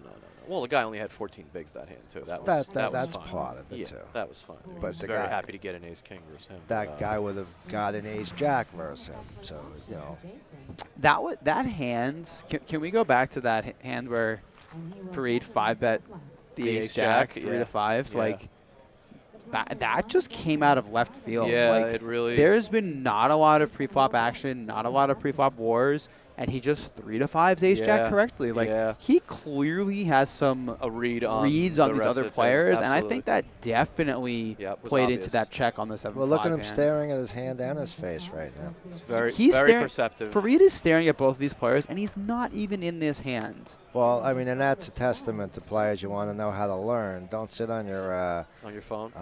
or your Yep. TV right now. You know, see how long people look at the flop when they hit, when they don't hit. Try to see their hands after. Try to gauge something. I mean, look, your brain's going to get tired. You That's do the need beauty rest of live time. poker. You really do get so much information if you pay attention. It's amazing, Hector's gonna bet 7. and we're all guilty of it. We all use Look, social media. you have to give and your brain. Sometimes we miss information. Well, but even valuable. before the social media was as huge as it's been in the last 3 years, and people would listen to music, sometimes you do need to let your brain calm down and not think if you're playing a 15-hour day. So you might give yourself a 10-minute break, but I see a lot of people just sitting on the phone the whole day. So what do we think? Is Jason going to call a bet here? We know Hector's going to bet. It's just a matter of I sizing. mean, I hope not. We know Jason's Jason's calling a little, the bet. He's a little tilty. I think he's going to call. Yeah, he's not happy. Hector's betting very small Very again. small. It's always value, right? It's a bad run out for your hand. Yeah. He has a pair. Yeah, he has Jason- 2 pairs. See, this is Lay it down, you Jason. know, Lay see, it down. this is the test, right? I mean, you're not an experienced player. You're tilting a little bit. He's not are you folding. Are you gonna hero call here or be disciplined? Let's see. 25% of the pot, begging for a call. Every Can't ch- be a bluff. But every chip is so precious to Jason. He only has 12 big blinds. I right? agree with what So- you say. I'm hoping he has the patience to realize, but he likes to call. Did He doesn't call? like He to did be call, bluffed. Yeah. See. So No, that's he So, he did fold. Yeah. Oh, I mean, his hand was. Hector shows his hand too, which is interesting. oh, I thought he called there. Sorry. No, I mean, he has third pair. I mean, he has to eventually. Oh, Hector showed too. Okay. Yeah, if I'm Hector, I would definitely not show that hand there. Yeah. Like, And if you are going to show it, Hector, start ripping Jason's big. I mean, and you Yeah, should have done it well, a long time ago for different Jason reasons. is quite clearly rattled at this moment, especially he's in the tank and he makes a fold and he's been frustrated. He had a lot of chips. He's losing a lot of chips Yeah. now. That is not a time Yeah. that you want your opponent to feel, oh, good, I'm playing well. And Reassured. exactly. You don't want to You give him want that him confidence. rattled still. Exactly. That was a bad. And I think show, Hector's agree. just trying to be a good guy, which is nice, you Yeah. know, and it is good to have fun at final tables and still be friendly, but Don't forget Joe and I understand what you're saying 100%, keep the guy rattled, but Joe and Farad are still seeing his range. yeah, And when it comes down to his jam, when it's going to come down to eventually, if this plays he out, wants him to think he has a really good he hand. wants him to fold ace Yeah. jack if he has ace 10 or ace 9, or he's just using it finally.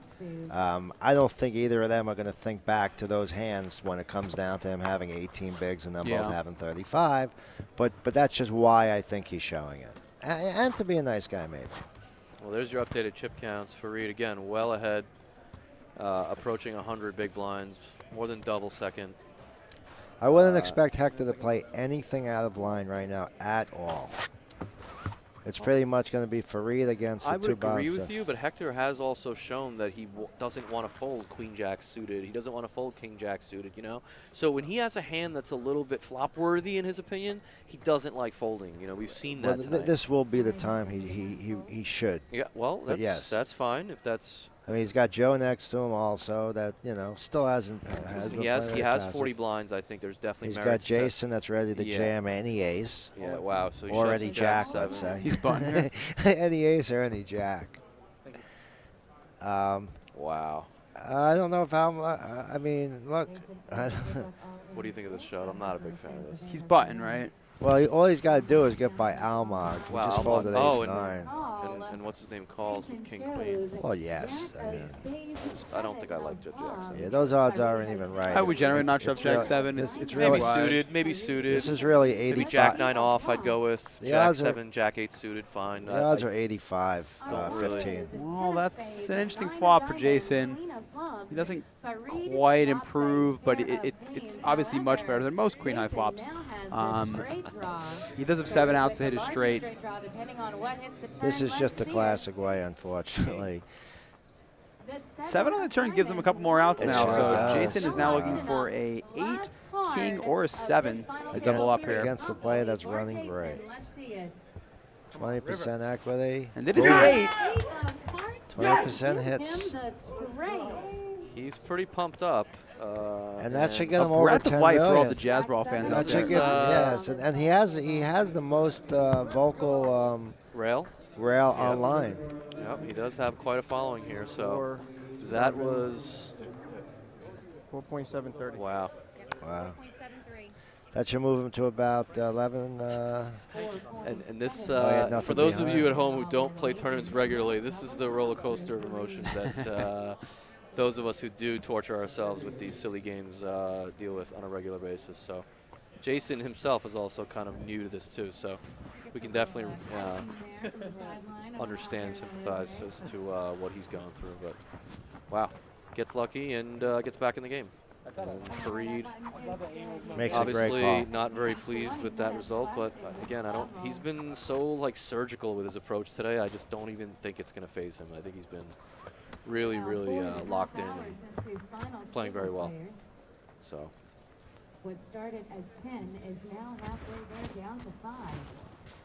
I don't expect it to rattle Fareed For it those that of you much. just joining us, our ante right now, 40K, blinds 200 and 400,000. Hector's loving that chicken soup. I don't blame him. That's all I have in him here. There will be first out.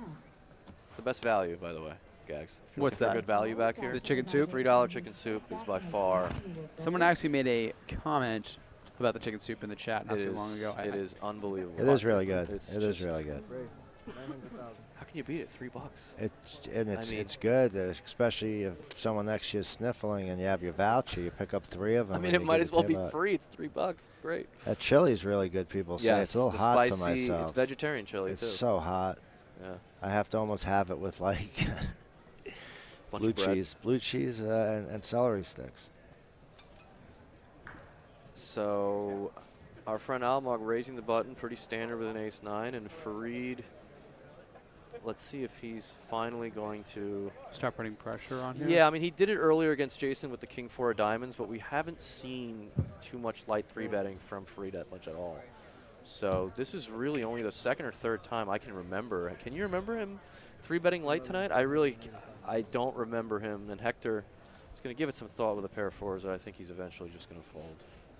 I would be really surprised if Hector did anything How many else. chips does No, Almog Hector's- have here? Because Almog is the he lowest. only has like 5 million, right? He doubled. Oh, really? He only has like 12 or 13 big Yeah. blinds? Interesting. This is the second or third time we've seen Almog make the mistake of just not shoving his hand pre. Yeah, and it cost him the first time too. Yeah, it cost him the first time with ace-king, and now we're seeing another spot where it's such an easy shove with ace-9. I mean, Hector might have called, because Fareed's probably going to fold to a shove, and Hector might call.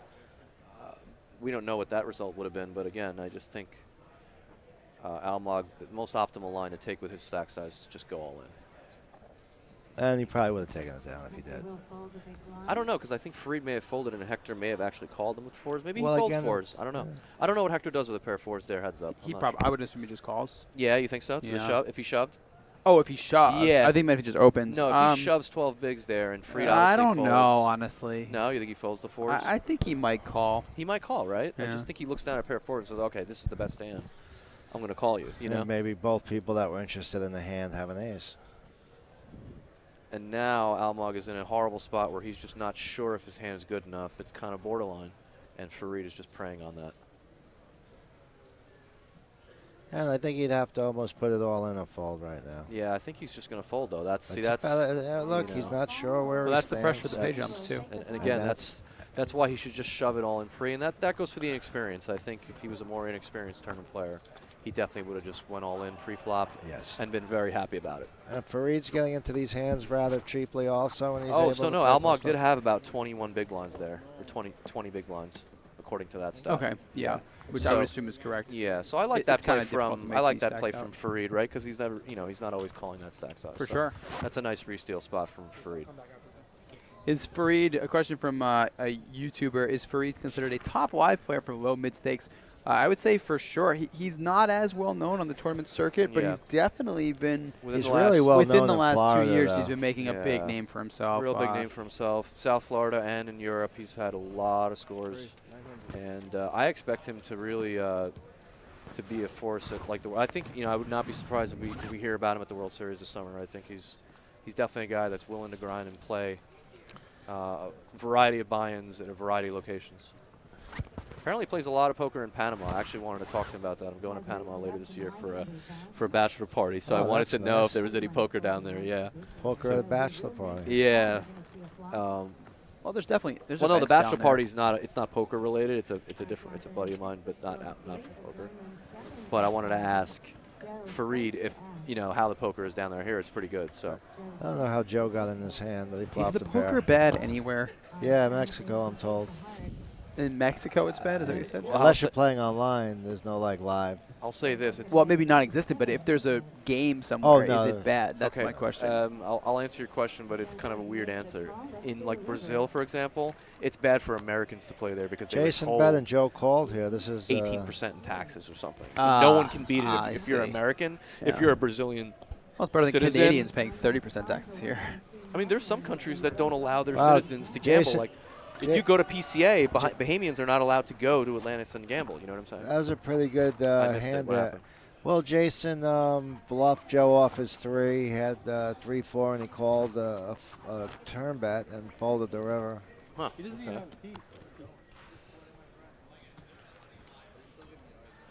Follow the action at the Winter Poker Open blog.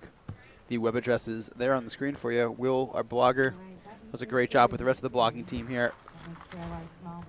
Definitely one of the best in the business. Maybe find some pics of us. I did an interview with Will yesterday. You can check that out. That's on there as well. Nice. Had a lot of fun with that. And if you guys are ever here playing and would like to be featured in the blog, Will is so good at just, throwing people in there. And, Yep. you don't have to be a big name guy to get your name in the blog. That's the best part about playing here at the Borgata, Come down, play your event, and you'll see Will walking around taking pictures. And, give him, say, hey, Will, hold on. And I'll throw you in there. All right. I can't wait till next series when like 400 people come up to Will and want to, little bio about them in the blog. He's gonna love you. I'll, for that. I'll be sure to let him know I was the one that recommended that. Make sure you take all the Somehow credit. he'll have the history on each person that asks him. He's got a lot of information on all the local players. So that's this is for a sure. pretty interesting hand. Fareed opened with the 7-8, and Joe has a very reasonable call with Queen Jack of Diamonds, and Jason closes the action with 9-8 of spades. So I don't like Fareed's hand against these two hands. I like Joe's hand pretty much. I mean, Joe's not ever going to fold his hand, ever. see how he plays it. You like a lead here, maybe, or I like it. do I'd you probably think? still, Yeah, you like check? just check. I'm always going to check if Fareed's in the pot. Jason checks as well. Action tip Fareed. I'd be surprised if he c-bets here. With that, yeah, that's a really I bad mean, board. he's definitely making decisions, we think, more based on maybe live reads than. very very interesting to see Joe's demeanor. He's very relaxed and cool. Yeah. Even though he smashed huge, and he's a little more focused. It was interesting there for a second. So what do you think? You think Joe just calls, or you think he raises here? I think would- Joe goes for it. I mean, Yeah? not goes You for it, think goes this is for it. the- Well, again, what he's been no, waiting no, for? no. Joe's still in second place with a lot of chips. I think he'd rather land his hand and not just lose to a king. I mean, I think he probably thinks he's ahead of Farrell, and he gets to see what Jason does behind him. So a call's not so bad. I Okay. think that this is one of those hands. You have second pair, you have a straight draw and the flush draw. You actually have a straight flush draw. It literally doesn't matter what you He do with your calls. hand. Your hand has so much equity that if you want to raise, you can raise. If you want to shove, you can shove. That's It doesn't matter. Jason certainly kicking himself for folding the 9 here, but I think he obviously made the right fold. Yeah, and that's the reason to make a bet. Yeah. To not allow somebody to just out of nowhere just like catch something, because you're not going to put anybody on the 9 if you bet 3-way. So are we going to see now? I mean, Fareed's it's pretty clear that Fareed really has no showdown value. So is he just going to kind of bombs away here, or is he just going to continue what he's done earlier? I think he's got to relax and just a little play bit passively. You know, after seeing any resistance. That's what we've seen from him post-flop today. He's basically taken a shot on the flop or the turn and then kind of just shut it down if he's had any resistance when he doesn't have a very good hand. We really haven't seen him triple or double barrel that often at all. So I'm wondering what he's thinking about, what he's. I mean, it almost seems like Joe doesn't want him to bet and get the hand over with. The thing is, it's like when you think about it, like what hands is Joe going to now fold if you bet again, right? He might fold a jack. He's not going to fold this jack, but he might fold a jack. Ace jack. Yeah. Jack this is an awful turn for Joe. I mean, if he Wow. rivers, it's. Now Joe's not loving that card, but sizable turn bet too. Fareed 2.75. really picks interesting hands to go for. Yeah. Well, I mean, look at that bottom pair pairs. I mean, that's a good spot to make. So he's pretty much sure no one has a 9. Well, Joe doesn't have a 9, that's for sure. Yeah. So now he might as well pick up the rep of the 9s. Except Joe's got a straight flush draw. Yeah, I just can't see how Joe can fold here. Is he ever going to fold? He's never folding. Is he going to put the tournament on the line right now with 5 to go? No, I don't think so. See, well, I think what's so interesting is just this is one of the few spots where Fareed has decided to double barrel, basically 0 equity, and now, well, not 0, but he has 0 in he this has hand equity now. in He doesn't his hand. realize it. But theoretically, I think he looks outs. at his hand like it's basically dust and say, okay, well, what's the most profitable way for me to play this hand? I think the double or triple. But I really just wonder if he's already made up his mind about the river, or, I mean, maybe depend on what the river is, if he's going to bet or not. I think Fareed has to follow through if it's a brick river. I'm afraid that the diamond is a scare card he might use. Wow. I think he's going to follow through. He's not going to I think you're right. think his hand has enough equity here. He just picked up equity. And then it's just a matter of whether or not Joe wants to be a hero. I mean, he beats ace-10 or ace-queen of diamonds here, Yeah, but that's about it. You're right, though. Fareed really takes some interesting spots to, apply pressure and really sort of put some. Oh, wow, he did give up. Interesting. Yeah, he did. he does check. Yeah. I guess he thinks beating those diamond combos is enough Right. to give up. Right. Which, Oh, so you think he might have bombed a different river? You think if a 5 hit off or a 4? yeah, I think so. Yeah. Yeah. What about like an ace? Like an ace or. No, Like, what's he doing on an ace? What's he doing on a. And an ace, he can use it to bluff. Right now, he had a pair and he beats every draw. Well, no, he doesn't beat every draw. He just. He didn't beat beats- that draw. Yeah, I mean, he beats. Well, yeah, you know what I'm saying. He beats diamond draws that don't have pairs, but I mean, interesting hand. I was curious about how Joe was going to play the flop, and I like his approach there. I think calling is probably best there. Because you can't really just shove the flop, right? I mean, he's too deep to do that. I wouldn't Yeah. advise that being the best play. It's Yeah. probably a plus EV play, though. Yeah, raise, get it in, yeah. I mean, again, he just has so much equity Sure. with his hand that it's hard to play that hand in correctly regardless of what you do. Yeah. It's just a matter of what is the best way to play the hand. Right.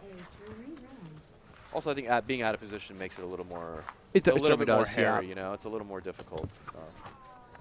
I think having some nice, strong diamonds in your range when you just call is not a bad play. Yeah. Um, Yeah, I mean, you're right. He's either way ahead there or kind of behind, So a little bit of a dent to Fareed after the last couple of rounds. And that's, He's- Joe's been waiting to try to pick up some type of a quality hand to play against, and he's willing to be patient. It's been working out pretty well for him, as well as the other 5 at the table. I mean, Jason had to get a lucky double up. But You'll notice that Kelly's helping them with card placement. That's exactly where the reader is. So you see when Joe is putting the cards in front of him and letting it stay there for a second. That's so the RFID transmitter can read the cards. And big hand for Jason. That's interesting. This technology is just is fascinating. it is great, isn't It's it? just hoping nobody else can kind of scan in on it. Oh, you mean like cheaters? You like? Well, one- there's yeah, cheaters that yeah. have used this device in local Well, you club have to be games. right next to the Yeah. All in, he says. card. Who was it? Oh, Fareed. Interesting. Fareed has pushed all in. Wow. And Jason folds. Fareed will take the pot.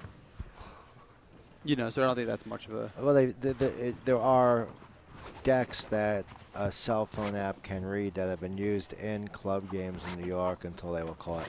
Yeah, but that's, you know. No, it's a different story. It This is is a different better, story, and yeah. plus this could be secured better and all Yeah, those things. exactly. And that's why I think most players recommend not playing in those types of underground. Yeah, games. unfortunately, there's no legal games in certain spots. Yeah. And somebody's got to make a living. I mean, I understand that people do what they got to do, you know, but I think most of the poker craze wouldn't have ever been created if it wasn't for a beginning somewhere. it's true.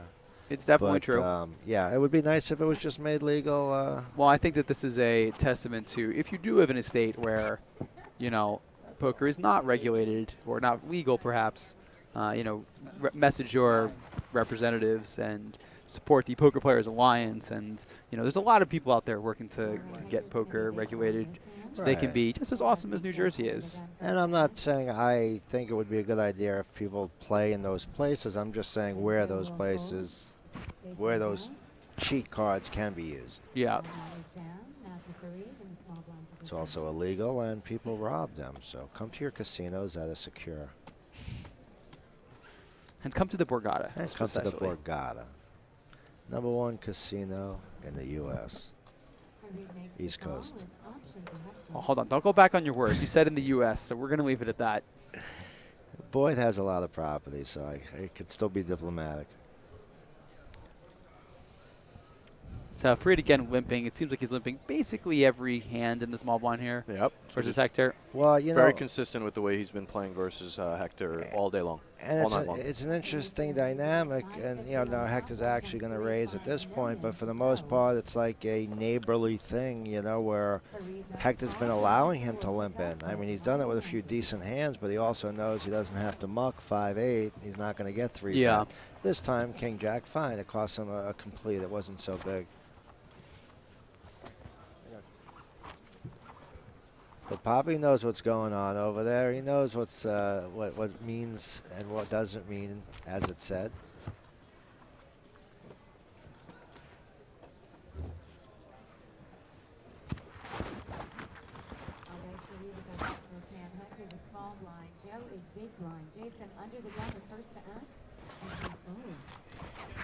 That was not me or Gags, by the way. What? The chips. I was just kidding. What? Did it show up on the thing? I don't know. I heard, but I don't know if I'm hearing you or. I don't know.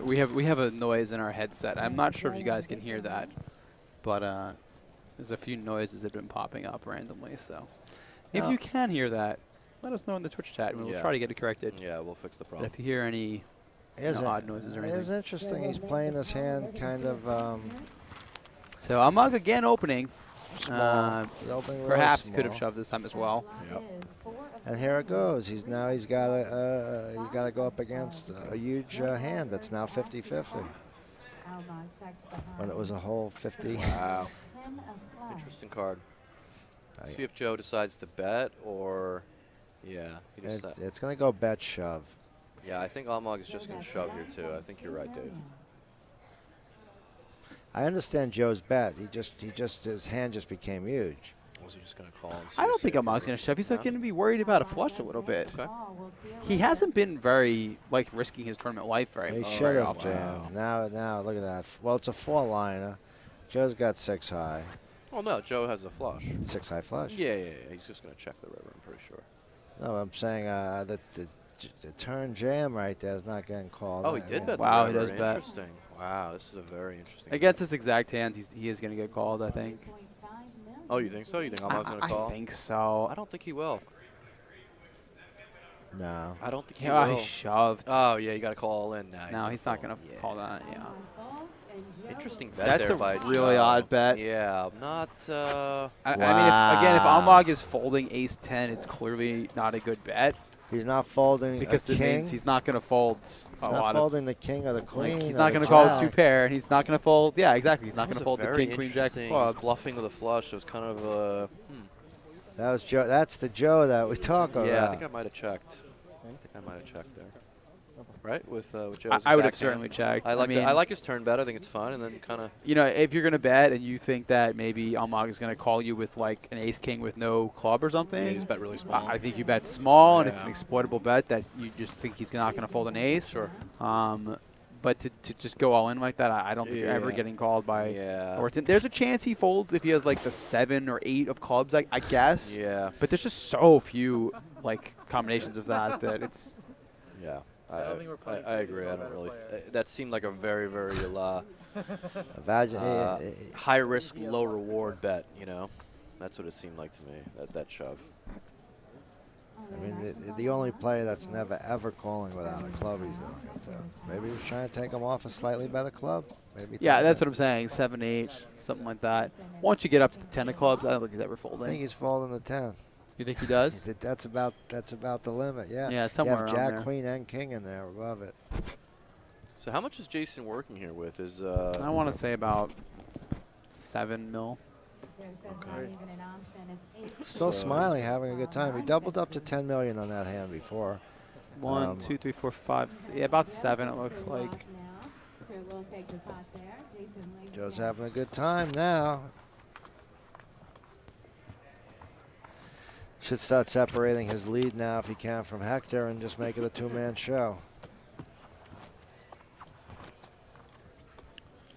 Anybody that needs any updates or info about Borgata WPO events could go to winterpokeropen.blog.theborgata.com.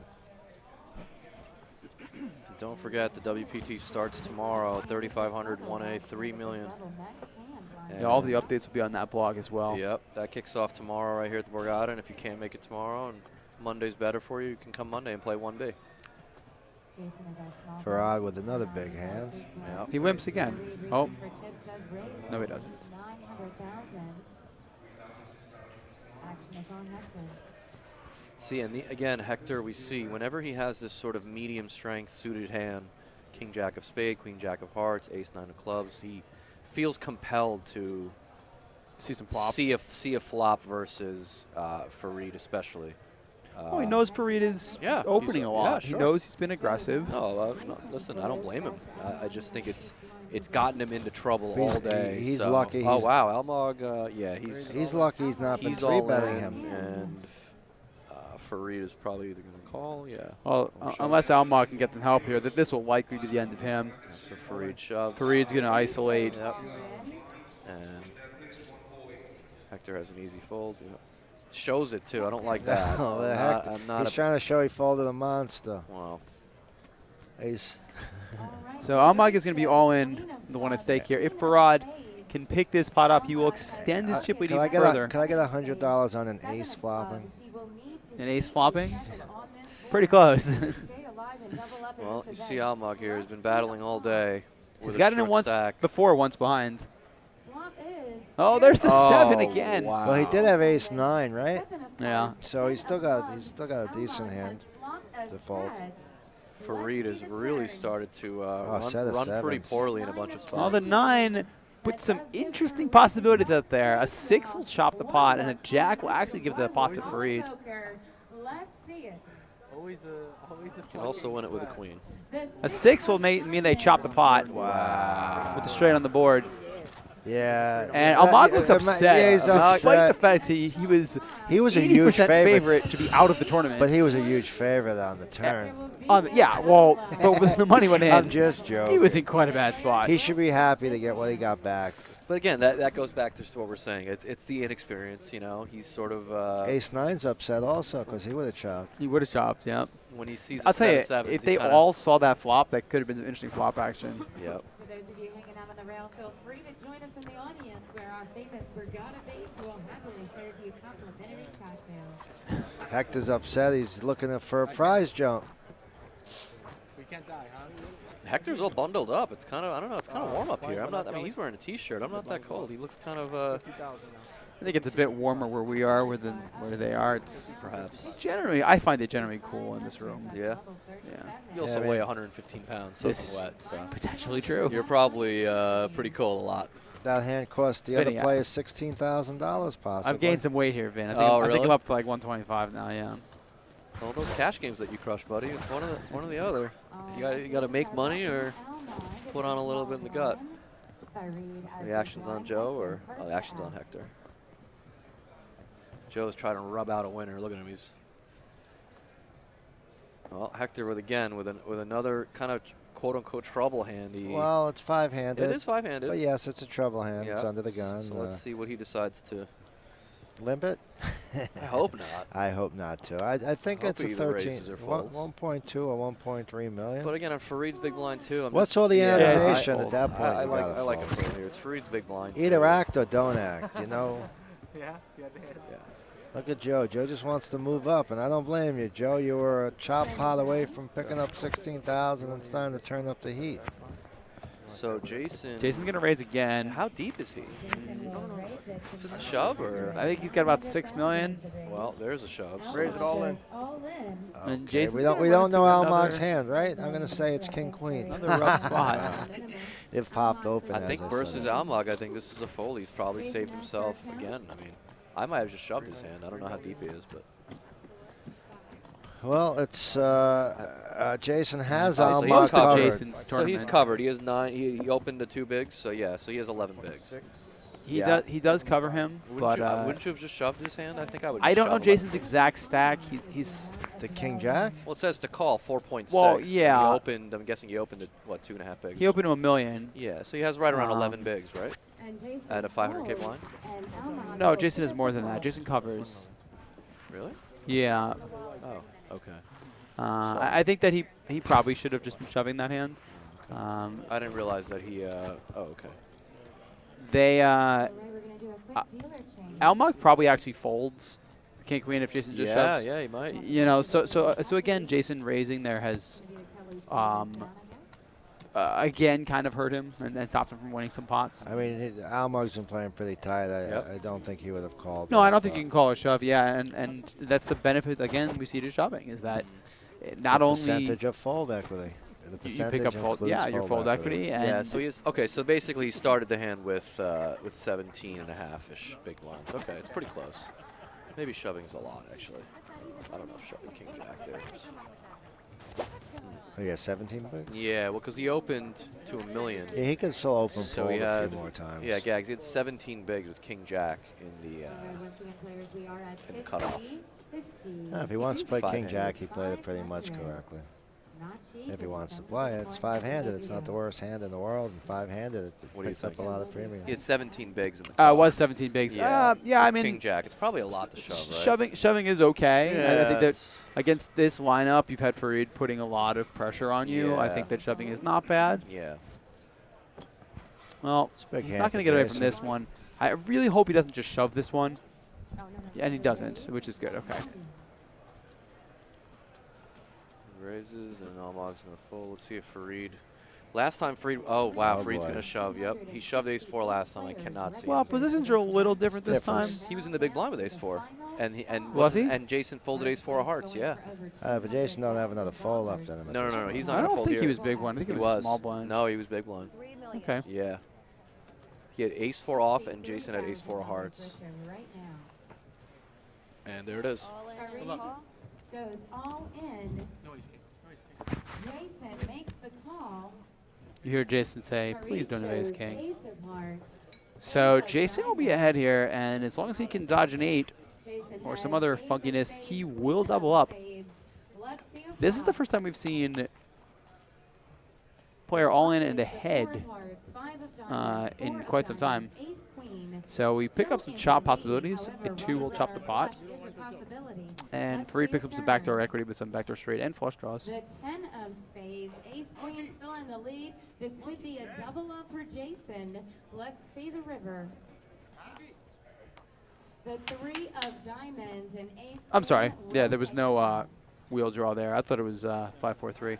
But yeah, Jason will double up.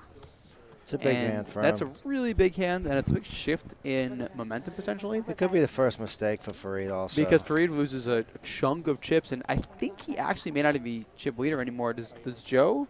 I mean, what do you do with ace Catch eight him with there? I mean, that? it seems, it's kind of a tough spot for I mean, Fareed. Fareed's in the big one. I think he can just see a flop. Yeah, but you I don't think? think it's terrible. Yeah, I think it's kind of a close spot. I don't think shoving is what he did was terrible. I mean, he did fold before earlier. When Yeah, he did 3-bet and actually call a shove. Like he 3-bet large and committed himself. The chat is verifying, but Yep. 6, 7, 7, 7, 25. Yeah, so he had 8 million roughly at 500K. I think it's pretty. yeah. So with that, Fareed does move down in the second place, and we have a Wow. much more even playing field. Jason jumps into third. And that's what, yeah, I mean, Joe's been just sitting like a perfect jockey waiting for these things to happen, whether through him or somebody else. I'm sure he'd rather actually Fareed have more of a lead and be moving up the prize chart, allowing him to play different hands, different types of hands in a different way. But now it's even again. Wow, this really does change everything. For the first time in a while, Fareed doesn't have an overwhelming lead. And if Almog's next double I is honestly don't through- even think it's going to change a lot. I think he's going to stick to his game plan and just keep raising. Yep. Let's see if he gets rattled at all by this. He hasn't really shown that at all. He's been really precise and really locked in. So. Plus, that's not good for Almog's Yeah, Fareed was the patience right small now. blind. Fareed's the button now. He was the small blind last hand. That's why he 3-bet. Interesting. So you think in the big blind he would have just called? Or you think Or shove, call or just shove. I'm not sure, yeah. If I was big blind, I would have just called from the small blind. I think you can do what he did or, you know, maybe even fold. I don't know. Jason's been opening quite a bit. Yeah. So it seems like a little on the weak side to just fold. Yeah. Jason going to ride the momentum here with his pocket fives. Well, pocket fives is pretty good. Well, Hector, five-handed. I can't imagine that Hector is going to see what he does from the small blind, if he's going to call or go all in or what. How deep is Hector? Hector has about 12 million, but once again, he doesn't. He wants Jason knocked out. I think he is. I think before he he starts to play. Quite a bit less than that. Yeah. See, I think he's going to make another mistake and just call and try to hit an ace or a jack, and I think he's just better off. I believe it's like 22 million, 22 million, 12 million, 8 Oh, million. he did 3-bet. Okay, good. I like this. Joe folds, Jason folds. Nice hand, Hector.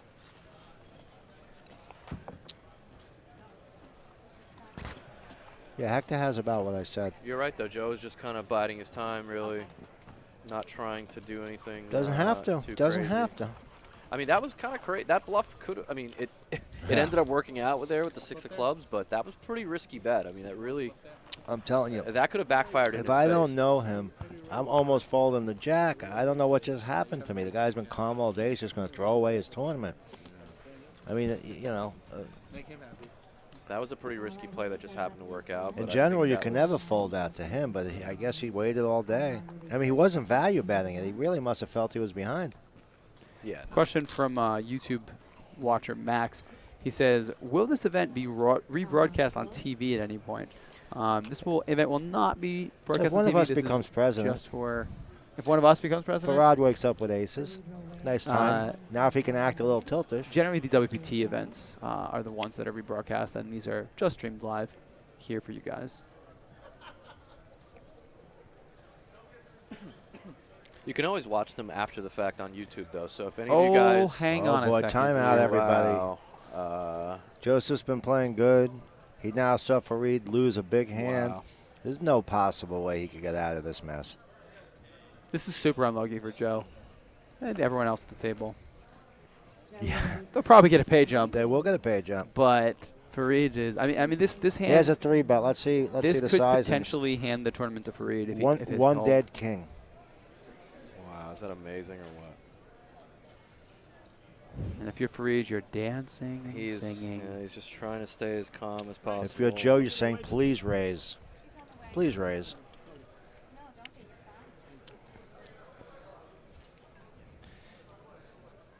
It's left with And this is literally the first time Joe has 3-bet Fareed all day. Something that I was waiting for, and look at the look at the hands they have when it finally happens. When Joe decides to 3-bet him. Joe's going to be left with one king and a club draw. Tough moment for Joe. He doesn't even know it yet. Well, yeah, Fareed does it's a shame. It's you know, what are you gonna do? Here comes the 4-bet. He just doesn't know how strong Joe's hand is yet.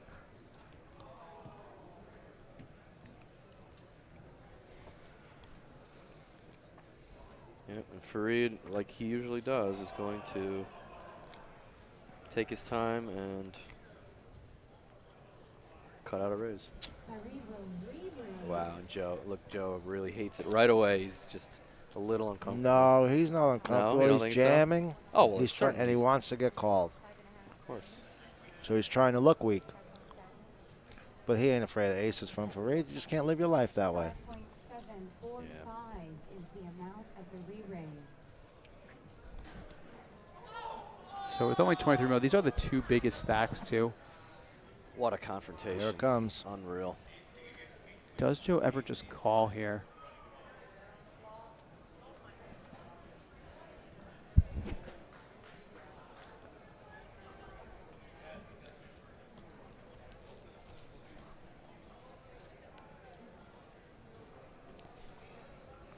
A lot of players in the chat rooting for a fold here.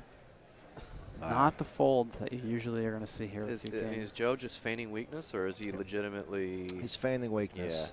All in.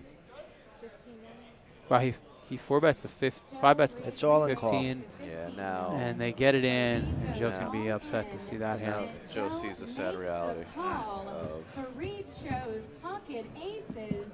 Joe pocket kings. And this is by far the largest pot of the tournament we've seen. Yep.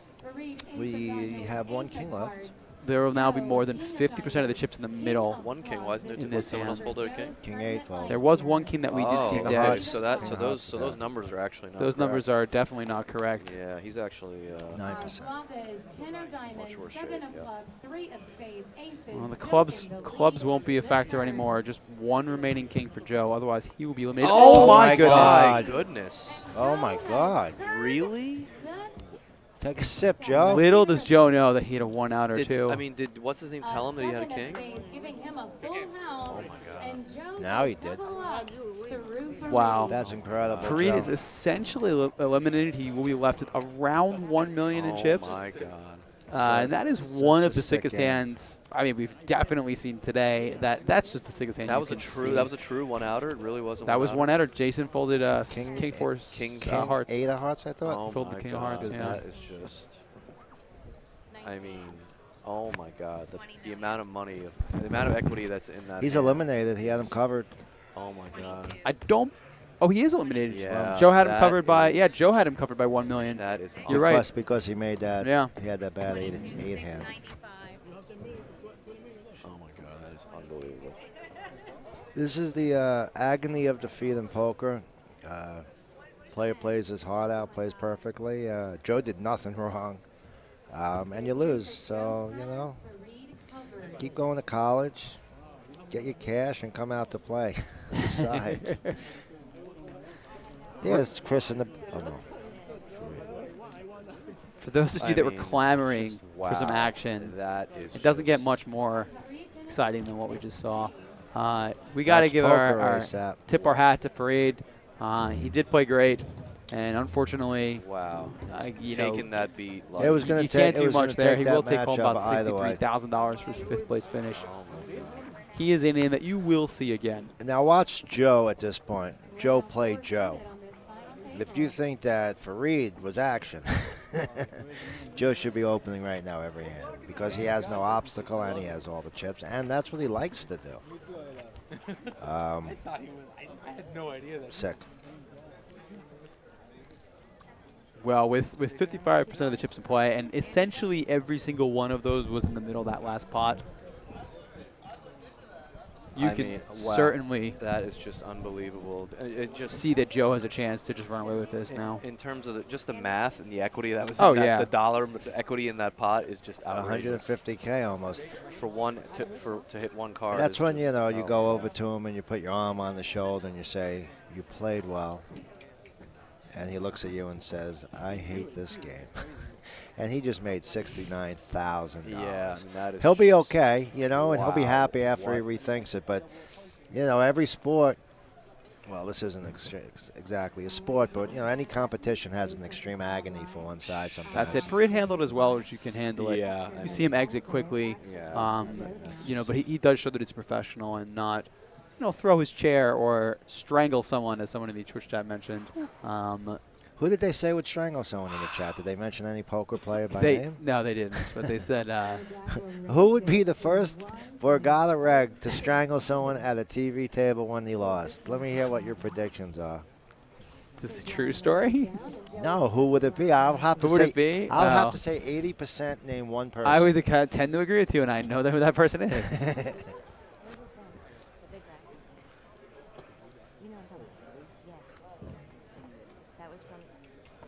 We'd make it a hat giveaway, guys, but we can't give away that many hats.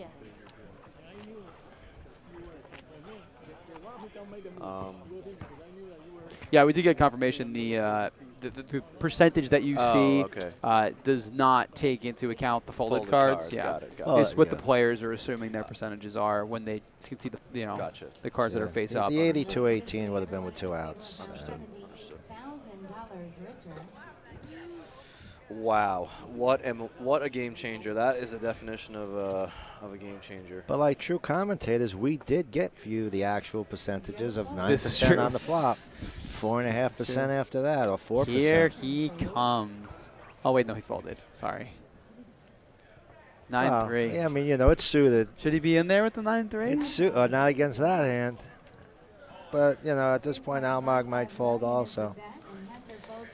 So, we're down to 78,000 guaranteed. They move up to 93, 142. They start getting the paychecks start getting really big. So right now it's 26 grand, or double the amount if you move up 2 spots. So You got to keep in mind too. Everyone bought in for $400, so this is very large amounts of money they're playing for now. and $450 to be exact, but yes, it's. What did I say? Well, you said 400. I It's said pretty 400. much, Yeah, 450. It's Yeah. just theoretically, Joe hit I was just Joe hit roughly $190,000 king. No, 150,000. I mean, that potentially could be what it ends up being. I mean, that was a really unbelievable card, really.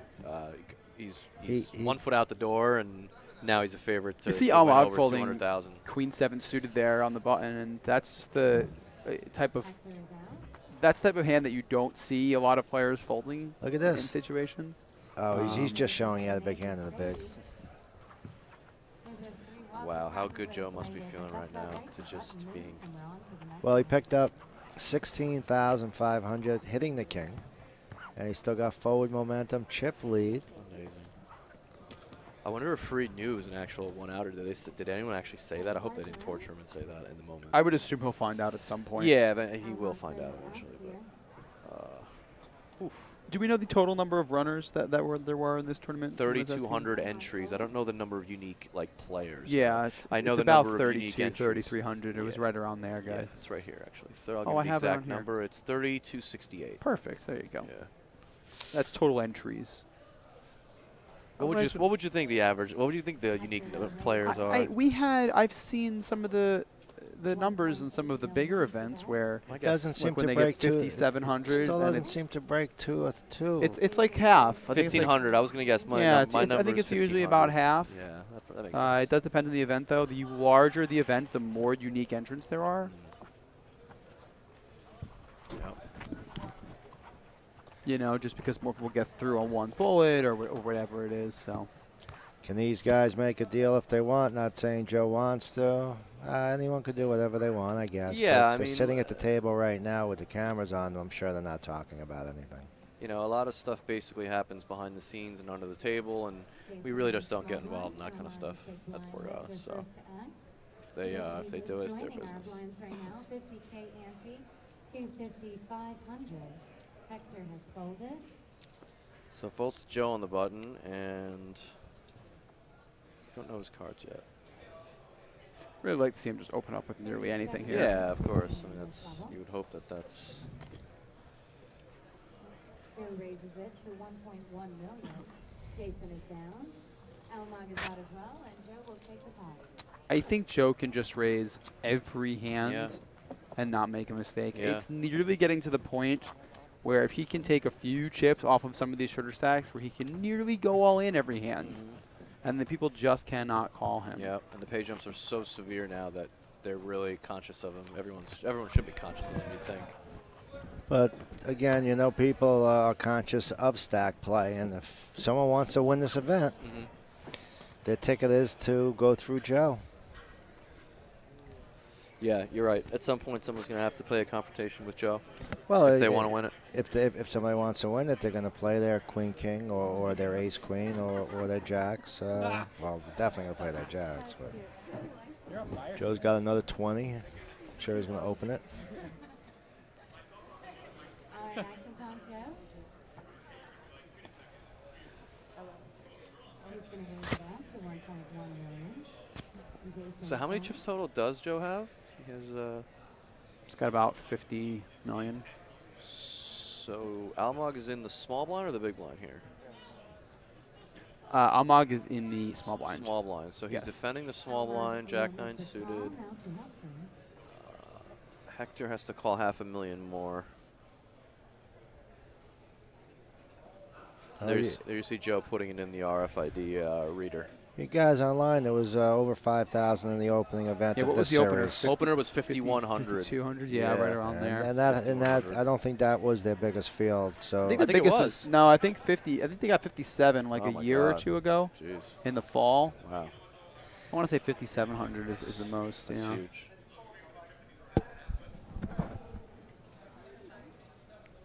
what?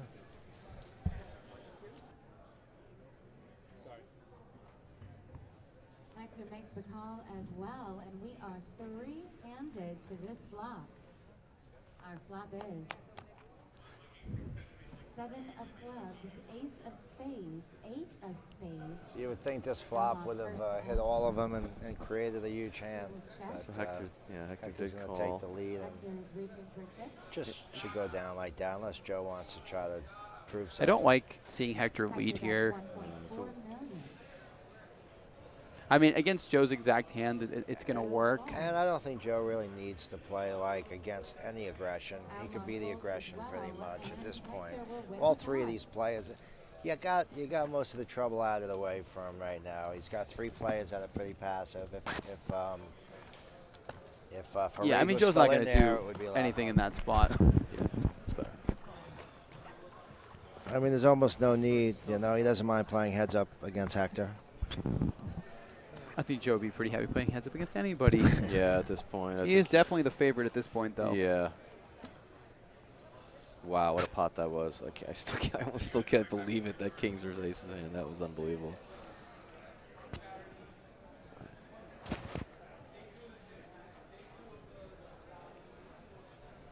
Almog.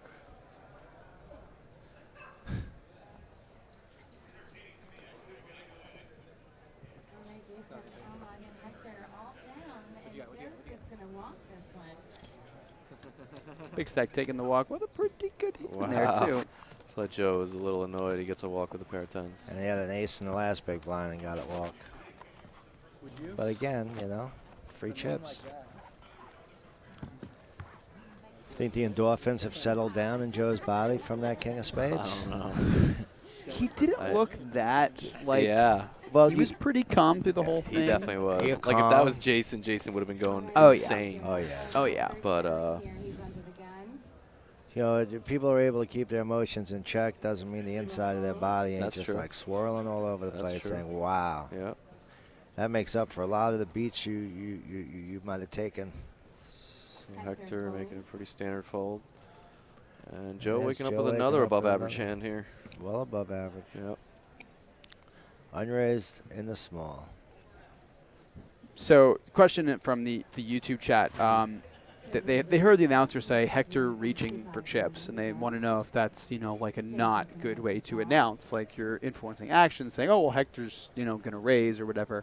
Anything you hear like that, you know, especially from Kelly, is definitely after an action. So, for example, Hector has chips in his hand, and he's literally in the process of putting their, like, already moved forward, and he's dropped them in the pot.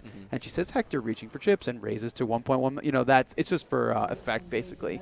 The integrity of the event is of the highest priority for everyone here. So you 100%. can be sure that the commentators are not doing anything like that. And also don't forget anything we say is, of course, 30 minutes after the fact. So we're obviously much further behind than the announcer is there. Yep. Jason shows ace 10. Check, check, pretty standard. And it looks like the 10 is going to play. Jason will take the Joe's flop. not looking to get out of line right now. He's got a lot of chips. Doesn't want to give Jason any. Jason's the loose cannon in the group right now that might just decide to just He kind of is a loose push cannon. the stack. I The mean, other two listen, He's guys. been playing fairly tight, but he's capable of doing a lot of things. Yeah, But the other two- the Jack 7 shove was pretty loose, I think. Yeah. You know, and he got pretty fortunate there when Almog had the King Queen and he ran out of straight. But You want the 6 max? Nice. What's up top? Yeah, but Joe's Joe's check wasn't the worst. It created a huge river bluff. there was a lot of pot. There was a lot of like streets today that we watched where, Gags, myself, and you agreed that if, that there should have been a bet most likely on that street. Instead, there was a check, and it just kind of changed the way the whole dynamic of the hand. But Yeah, but it and- usually occurred between two very aggressive players. Yeah, it was So very. there was- Uh-oh. Well, here comes Jason again with one of his signature hands. It's unopened, unfortunately, to him. Jason limps the small blind he here, getting limped. tricky. Yeah, I actually like this play. I don't mind this play at all. Almog's so short that if you give him a Oh my Oh, it's God. not going to work out this time. Wow, that is just unreal. Well, there are aces in the deck, but yes, this was. Wow, and Almog's just gonna bet it. Oh, he Oh no! Jason bet it. He called. Okay, that's let him see a flop with 10-6. I think he was kicking luck. He has a pair of aces in his hand. He's just letting the guy kind of maybe either improve or might even shove. Like if Almog had a hand like, I don't know, King 4 suited, he may have just shoved pre-flop, and Jason would have snap called him. So I don't really mind his play. Well, Jason's going to be severely short after that hand. Yeah. No, there's nothing wrong with that play. Just very unlucky. It But I just agree with turned out Gags. bad. I would have checked the flop. As played, playing it so passively, I would have checked the flop as well. And then you get it all in anyway. Maybe you just check call 3 and just call. Have the 6. I was like, That guy's not putting he's putting all his chips in by the river, and you're Okay. calling with So then aces. you're gonna call, yeah. Unfortunately, it's a hand that's going to play out that way. Yep. Once that flop Let's see if we can happens. get a shot at Jason's. I mean, Back sure. here. If you raise pre-flop, he folds 10-6. But do we want him folding 10-6 when we have No, aces? no. Not really. I'm just saying playing a passive. Still hand. has 18 Yeah, he's bigs. actually not as short as I thought Yeah, he he was. still has 18 bigs. It was obviously a huge blow to him, but he still has 18 bigs. We haven't seen very many actual eliminations. They just keep shuffling chips back and forth for the most part in these last few levels. We were talking about last time how we thought we could be heads up before the end of this level, and it doesn't look like we're going to get there. Well, how No. much time's left in the level? Their level is winding down. I mean, there may be 20 minutes or so, 30 minutes left, I would guess. Well, I think we could get some good prop action now. I think Jason doesn't have the composure he's going to need right now. And I'm not judging it by saying anything. I'm just saying, and he's ahead right now. I'm just saying after that hand and after losing with aces, that many chips and being short stacked, sometimes your head's not 100% where it should be. Well, I think this hand should be pretty easy to play. I would like to see him just shove here. It looks like he's Yeah, going to just raise. I'm not a big fan of this either. I think. I mean, he only has 18 big blinds. I'd Yeah. probably just go ahead and shove it in. Yeah, I think it's an easy shove, and Joe might actually call here and could potentially outdraw him. Let's see. Yeah. Video feed is down, maybe? Back to Joe, who will call the raise. We'll Or is see that why. old? Video quality severely degraded, Yeah, if you guys are having issues with the quality, and there it is. check He it out on does YouTube. get outdrawn. And I'm not so sure that Joe wouldn't call Jason checks. Jason's shove of 8 million with Queen King. Turn is the Anyway, top of but, clubs. we'll never know. Yeah, you see now Jason has literally 12 big blinds where at least if he shoved pre and Joe called him with King Queen, at least he get it in with the best hand. But now, I mean, it might turn out now that he gets to fold and gets to jam another hand and having a better chance, but that's not the way the hand should have been played. yeah. Joe, that's 1.8 million. We just can't call now after shaking his head like that. Yeah, So. exactly. And that's Yeah. another thing I think Jason will watch this later and he'll know. Listen, he doesn't play that a lot at these tournaments, and I think he'll work on his timing and maybe some of his body language and other things. And that was also a good fall by him right there. Somebody that just took those beats, look at the chip leader and try to just rip. Close your eyes and rip and hope he's bluffing. Is it working on your? Yeah, it should be back. Okay. Yeah. Right. If you guys are having issues with the Twitch Try stream, refreshing it. and there's been issues throughout the day, we recommend X first. using the YouTube stream as well. We have a team working on the Twitch issues, but we seem to not been able to resolve them as of yet. So hope we can have that fixed for later or possibly tomorrow.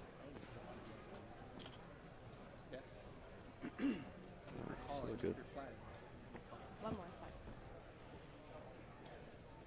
Jason again kicking himself where he could have shoved and potentially taken that pot down. I think he would have been called by Joe in the big blind. I think there. Joe We calls think anyway, $30 yeah. million, Yeah, you think he calls? So he actually saved money knowing at this point. You never know, though. It's pretty close to that hand. No, it's very close. It's just Joe likes Queen King. Well, he could have rivered an ace too, Dave. You know Anything could have happened. So Hector here Or a queen for a straight. raising out of the small blind with 8-7. We haven't seen too much of this from him. He's I don't been think pretty we've seen the two of them blind versus blind yeah, at all. Not We in saw a raised pot. We've seen a lot of limped passive Well, pots, but not in a raised pot, I don't think. These two in particular, I'm Yes, saying. yes. We saw Hector walk Joe last orbit. Yeah, now he's decided to open. Okay, Joe defends the one gapper. Well, that's Joe's type of hand. He works those good. Joe makes the call. Sorry, guys. Here we go. We're going to see a flop. Our flop is Queen of Diamonds, 6 of Hearts, Deuce of Spades. That's a flop Joe's pretty happy about. Yeah, I mean, it's obviously Backdoor straight draw on second pair. He is not going anywhere. above average flop for his hand, and just going to call and see what Hector does on the turn. Joe makes the call.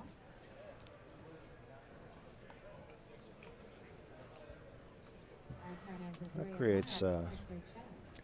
I would imagine Hector's just done with his hand. Yeah, Very little I would be equity very he has. surprised to see Hector double barrel here. Really surprised. I'd be impressed, actually. Could be his first of the But- tournament. Yeah, I would be really impressed. I really would be if he just takes a zero equity hand and just decides to try to win it. But Joe checks the we flop. haven't seen that type of aggression from Hector. I think it'd be really uncharacteristic of him. Yeah. I would imagine they go check yeah, again. And yeah. I think that- Joe just simply takes it down. Well, Hector, though. Hector knows he can't win this hand. He hasn't Yeah. bluffed. That's very ambitious. And But that's this going to win, is- too. Wow. Oh, he gave him a look. I don't know if you saw Oh, fake out. that. Joe. Look at Joe. Joe's laughing because he went through all the motions of the chips and decided to check. He didn't fold yet. No, and Joe's not sure if he wants to bet his hand or check or not. I mean, he's just going to check, Yeah, I would yeah. imagine. It was just funny to see that reaction there.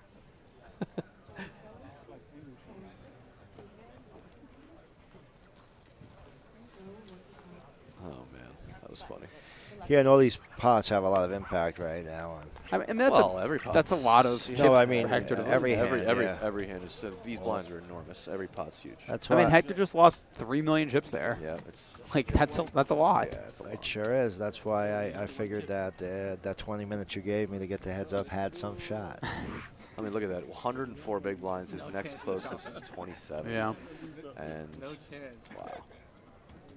Uh, Well, let's see if Jason can find a double and maybe mix it up a bit more, because I think the other two are playing so straightforward, you know, that I think well, that's what I was trying to say. Joe's only variable that's not straightforward is Jason. Jason. Yeah. When it becomes three-handed, the other two guys kind of have a little less to lose and kind of have to, you know, Jason's the wild card right now.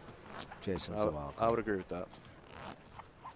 You would almost say Jason's going to come in second or fourth. Perhaps. There's nothing really in between. Perhaps, maybe, yeah. Yeah, that's a fair statement.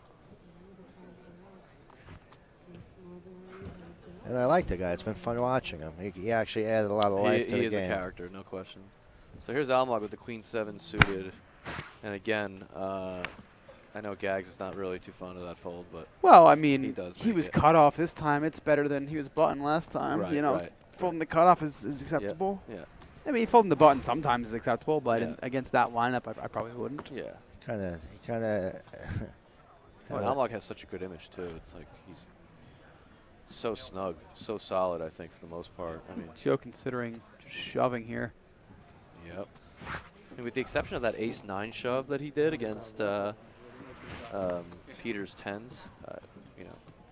It's like about He's been- 7 million. Just amazing that Almog started the day with 6 million, and he's been hanging out at the same number. Yeah, it's incredible.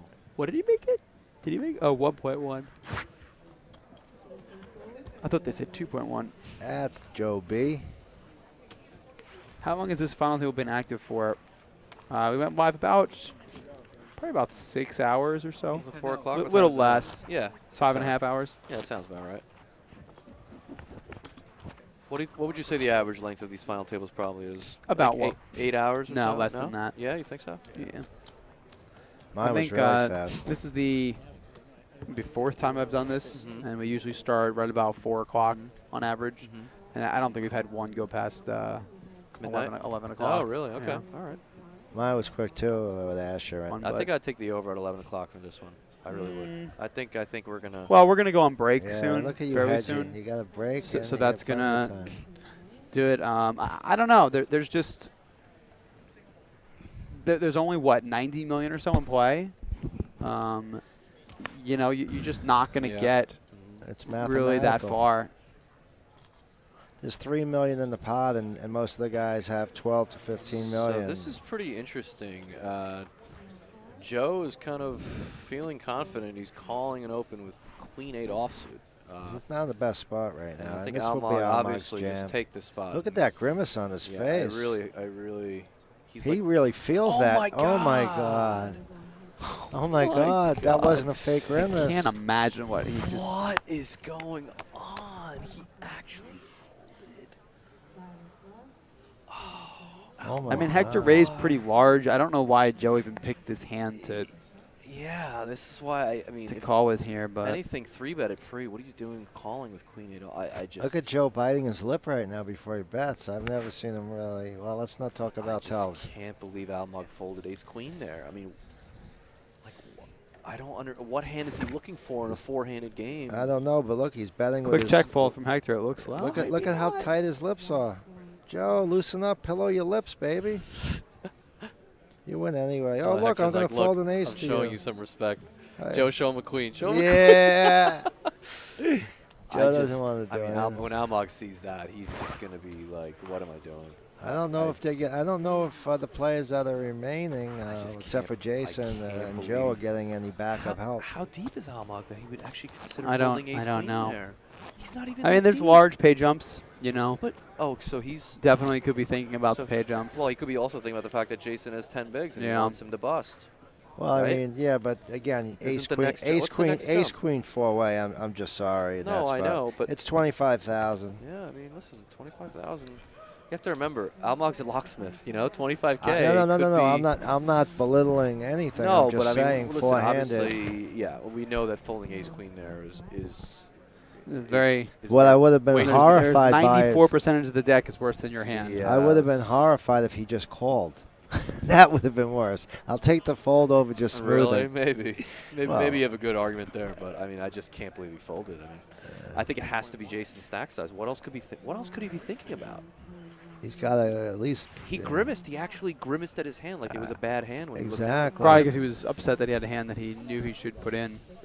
You know, And that's didn't- like and didn't want to. that's the time when you know, we all know those times when the Yeah. button raises and the Oh, small blind yeah. 3-bet. You said, you look at your first card Yeah. and it's like a 10, and you're like, I hope I don't have pocket 10 because I don't know what I do, and then you always have 10s, and you're like, I don't know. It's interesting the argument online about the 25,000 and folding there, and there's a valid side to both. Ace queen can lose also to any hand. So, but again, we feel that's the time to take your shot. But I mean, I can understand the others that are writing about pay jumps in there. You fold ace queen there. You didn't have. David Serafian, you of course can get a shout out. Thank you for watching. Denise and M in Egg Harbor, thanks for everybody tuning in, chatting with us today. Well, Jason decided. Well, that's a good hand. That's a pretty good hand to go To with. make a and, move for your 10 big blinds. I Hey, would mate. probably agree. And Yeah, I don't think know what Hector is doing with 10-4. And here's Joe looking for Christmas. Joe doesn't have anything near. He's got Motown. He's got to fold it. Joe. Come on, Joe. You've had I a lot. don't see a reason to posture in that spot. Yeah. He wasn't. No. That You was know. not posturing. He was thinking about knocking out a short stack. No, with You Jack think so? wasn't. He wasn't. He was like, With I Jack have, 5? He's like, I got a jack. Jack 5. You guys taking this big blind. I know this is a bigger venue than the 330 at the other hotel, but Joe, he's got the chips now. He's in his groove. He's looking at the guy. He goes, I almost jack 5, Joe. A lot of good discussions here in the chat about, Almog's fold with the ace queen, and it's Yeah. kind of split between, well, obviously he folded. He's a recreational player, and he's not experienced, and he just wants to jump up the money. And then the other people saying, well, how can you Of ace 9 Exactly. when That's when what's there was an surprising under the to gun me. open by with a pair of 10s, remember? So it's not like he hasn't shown that he's willing to gamble a bit and put it in with a suboptimal hand. But to have a hand as good as ace queen and fold is really shocking to me. Plus, another factor in that hand is 2 people are already in the hand. He's hoping there could be an elimination that hand. Sure, yeah, that's very valid. But Oh, that again, didn't sound good. He's not with me. Glass shatters in the background. Jason's rail's getting a little rowdy, maybe. That's the guy I'm taking advice from. And Joe Rule. Joe, Not much of a hand, just kind of enjoying his time up there a little bit. he's like, damn, if they gave me the jack 5 again, I wouldn't take that crap. And Jason, Another large raise from Hector. yeah, he really he really likes to punch it out there when he enters a pot. Shouldn't you kick him out?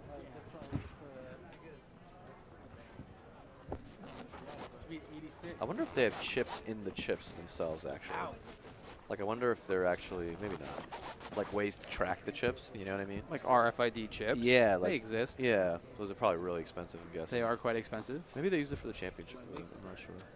I don't believe they do. Yeah, 'cause it's a different chipset, isn't it? I think it's a different chipset for the It is a Borgata. different chipset. Yeah. It's the clay chipset, Right, not the ceramic ones. right. But these have the something in these. Do they in the chips? The bigger chips, I thought, They're- would they're change. Oh, maybe the weighted. bigger ones actually have something. You're right. They were might- using it. They have a black light. They're black Yeah. light. Oh, okay. Right, or right, UV right. light, not UV black light. I got you. They The UV, not have a chip. UV paint or whatever on them that only can be seen under the UV light. So, Gotcha. yeah. All right. There's Well, Joe with a suited Joe queen. raising the button. Fine. Let's see if it looks like Jason has a medium decision. Oh, he's got a king and he's twitching his lips. Wow. And Alma goes with the ace 3 and. See, this is what's surprising. Yeah. Like, I think Dave's right. I think it's because there was 2 players in the pot before him. He thought that maybe there'd be a confrontation. Maybe. And maybe he wouldn't Just- get yeah. 2 folds. He can only get 1 fold. And you maybe know? he wouldn't even get. Maybe he'd have to go 3-way. Yeah, You know, which is why maybe he went with the ace 9 earlier because he thought he could just get 1 fold and not. Well, even that shove is weird because he was shoving into a bunch of players, so I don't know. That play is still very puzzling to me from He- Almog. he It was might have very ju- inconsistent with the way he was playing prior to that. Sometimes you just look at one card. Not I. Yeah, if I look down and saw an ace or a queen, I would definitely look at the other one. He sort of looked at one card there with the ace 3 and went with it, and it was good what enough. I'm saying he might have So- just looked at the first card. He's up to Joe's antics, and Joe's probably going to fold a 10-7. I would literally open every hand here, I think. Yeah, I think it's. And look what you're running into. He Jack can- deuce. You acting crap. No, I mean, Easy folds. Gags is right, though. He can literally Yeah. raise with impunity here. He can literally just keep doing it, and when they play back, just fold. Yep. Play back, just fold. And then they'll play back maybe 1 time out of the 5 times he steals the blinds, you Their know? playback might even just be a call. Yeah, that's which fine. is Which is, you know, even adding right. more value to the Right. hand. Exactly. Because you still get a chance to see a flop in the post. Every time we see this 66%. leaderboard, Yeah. that number keeps going up and the other 3 keep going down. But can you imagine what Fareed would have been doing with this 120 Fareed would have been big opening every blinds? hand. He literally would have been opening every single hand, and I would. I mean, Joe's putting a lot of pressure on these guys. Yes. No, he's playing very well. Listen, Joe didn't do anything wrong at all. It's not like. Joe's played this whole final table Yeah. quite well. I Yeah, mean, he really has. sat back in the beginning, which I think was the correct play. Yep. He let Stayed Freed out of- kind of run the show, which Yep. was, I think, fine. Yep, he stayed out of I trouble. He think he really had- didn't do anything crazy. Like I said, the craziest thing I saw Joe do was that big bluff with the The jack six of clubs. Yeah. Besides that big high-risk bluff on the Monk river, has a decision now. I think Amag. I think he's going to fold. Yeah, he's I just think going to so, hope. too. Yeah, Yeah. he's just going to hope that Yeah, one but of these guys. the problem is sometimes, and I know what he's hoping for, but like it's kind of him against Jason right now. Well, Absolutely. But he's got Jason Amag, out chipped by too. a bunch, though. It's not close. I don't think it's like a few blinds. I think he has almost 10 blinds more than him. Oh, does he? I Okay, think so so, then yeah. Those So don't look like Almag's folding the- chips for Hector. Yeah, I'm not sure what Hector is doing here. He loves these sort of in between, kind of troublesome hands where he just feels the need to see a flop, and I don't know. I mean, I think that This is a big shove. Amag's king-jack fold is actually fine Yeah. with 2 players to act behind. Yeah, I This think is, you know. this is not a think big it's fine, shove with 10 It's 10 bigs. big blinds. It's I mean, I think I would fold queen-jack here. It's I don't like that either. What's going I on just- here? Forward motion and back. I just don't know why Hector would do this with a hand. I mean, how often is Jason going to show him a worse hand? Like, okay, sure, maybe he has queen 10 suited, maybe he has jack 10 sometimes, but you're just going to see a better hand most of the time. I don't know why Hector is thinking about risking such a big. oh, he's probably thinking back to when Jason shoved the jack 7. Perhaps, earlier. maybe he's thinking of that. That's fair. I mean, just think to risk such a big portion of your stack here unnecessarily is. Twitch chat is saying, good game, Jason. It looks like he's calling. They don't have faith in Jason's pocket fives, apparently. man. Oh, if he calls, he wins. Jason needs a fold. Well, I'll tell you this: if he calls and Jason loses, he's not going to be happy about him making this call. That's for sure. I think I'd be a little annoyed too that the guy calls with queen jack for what's probably a big chunk of his stack. What is it? Half his chips? Well, it would be 5 million of his 13 or 14. Yeah, I mean it's. Or 12 maybe it's down to. These guys He's have not to even play suited. against each I can't other believe eventually. he's thinking this long with a hand. Maybe I don't that know. chip's getting tossed. Look at the camera going in. Nice camera job, guys. He might just fling it in. You're right. He's been doing that a lot today. Well, that's going to be the fling chip if it goes. Twitch chat is very you never win when he thinks this long and then makes a marginal / bad call. Wow. Oh, he does Oh. fold. Oh, Oh, Joe with the quick call. Snap call from Joe. With And the he has same the same hand. Look, he's telling. He's I telling him just I've folded been- your cards. Man. Just folded I it. just folded your exact Okay, hand. so it's And Joe is like, the "Why are you graphics telling me reading this?" the So graphics it's are reading really- a flip, but there's only actually 1 jack left since Joe or two and two. So no, because Almag folded king jack. Oh, That's And, right. and then Hector folded. Oh, there's the my queen. God. Oh, there's such a five. a too. 5. Okay, so yeah, that's pretty much it. There might not be enough jacks left in the deck. I for don't the think there winners. are. It's gonna have to go There's queen. not enough. Yeah, jacks and that won't left. do it. That's right. Jason, you needed a set. Well, and you got it. Jason continues to run very well in his all-ins, and it's one of the big reasons he's still with us.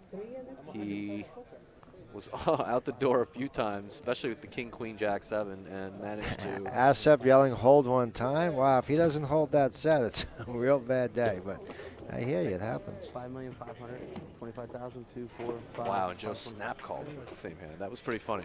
Oh, The exact same hand. And Well, it's Joe. I mean, he is in a different position. Oh, He has a lot more 100%. chips. And he's in the big blind. He's more yeah. invested, 100%. I'm not. It was just funny how they had the same. He snapped it with the same hand. He deliberated forever at that hand, and he called. It's just funny. Well, once again, if Joe's thinking into it a little deeper, he's thinking the other guy might have folded an ace or a king, and if he's up against an ace, Yeah. he's now a little bit less behind. I think Joe just made up his mind. I think he was just like, all right, if this guy folds, I'm going to call.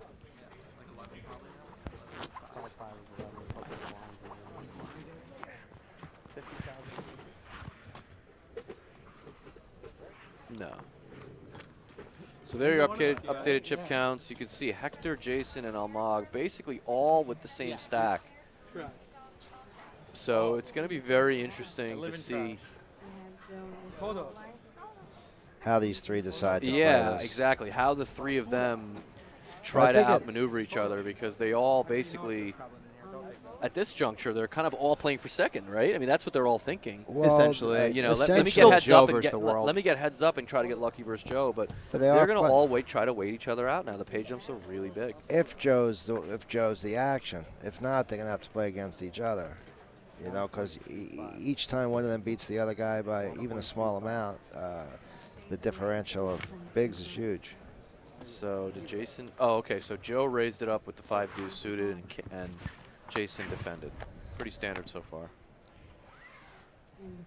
And Wow. It's quite the flop. Joe flopped it. Flop's a straight flush. Yeah, and he's decided to. No, let's still play this one.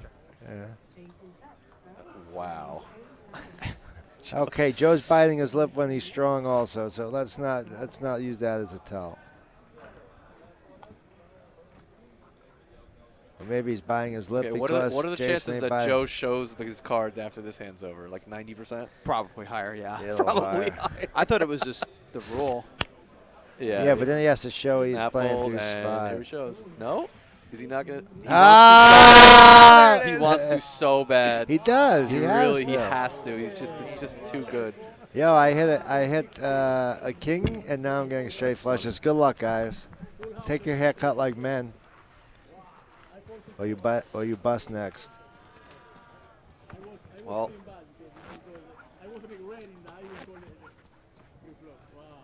everything seems to be going Joe's way right now, and he's getting that much closer to the 218,000 at the end of the rainbow. That's how you know it's going well, I think. Oh yeah, I mean, wow. He lost that 5 million, the 10 big blinds, and just barely dented his stack. I know. It did not even touch him. We're about to go on break anyway, so if we want to talk. Yeah, so Hector, Jason, and Almog all with that 20 to 22 big blind stack, and Joe with all the rest. Shout out to Joe Cable. Thanks for watching and enjoying. 1.1. Joe raised to 1.1 million. Jason folded small blind.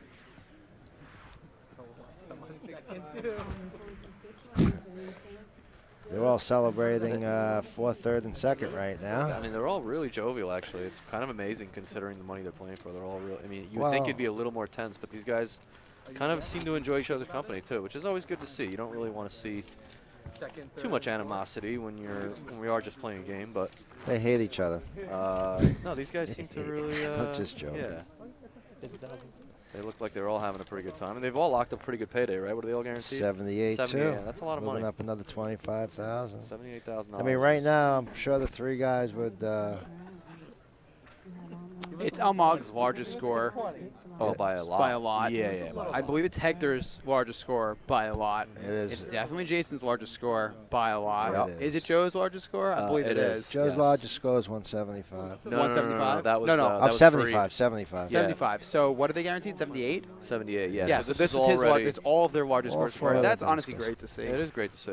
That's what's awesome about these events. I mean, what would be nice in a chopper ball atmosphere would be 110 for the second, third, and fourth, and giving him first at this point. But you know, you play on for a championship, and it's fun. But they all did great jobs. You know, too bad everyone can't get equal. You know, even if Farid had won this tournament, it would have been his largest score ever. So that just gives you an idea of how big and Okay, how so- hard it is to get a huge six-figure score. Joe. Oh, Hector just opened. Yeah, so No, there was a 3-bet. Oh, Joe opened. Joe and opened and three Hector 3-bet very, very small. and Joe called him.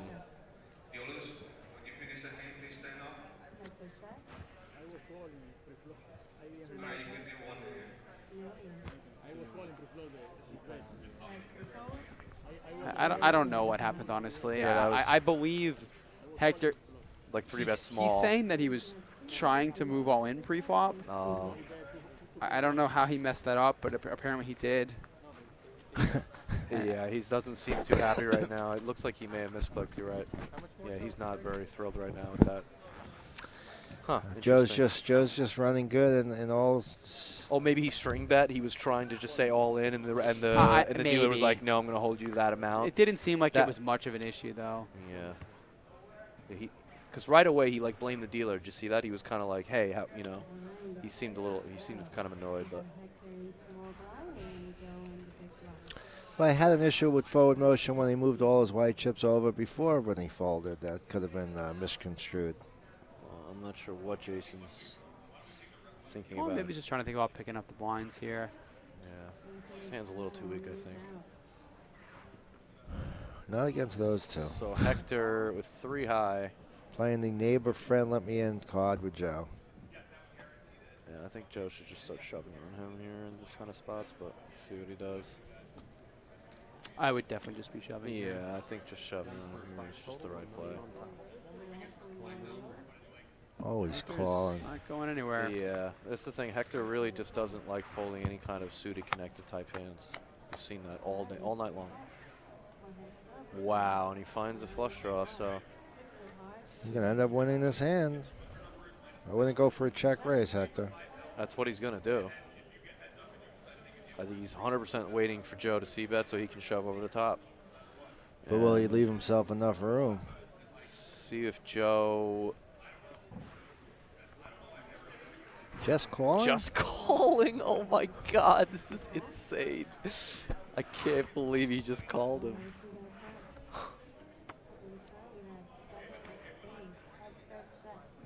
Say you're all in, Hector. Wow, Hector checked again. I mean, Joe's got to check, right? Okay.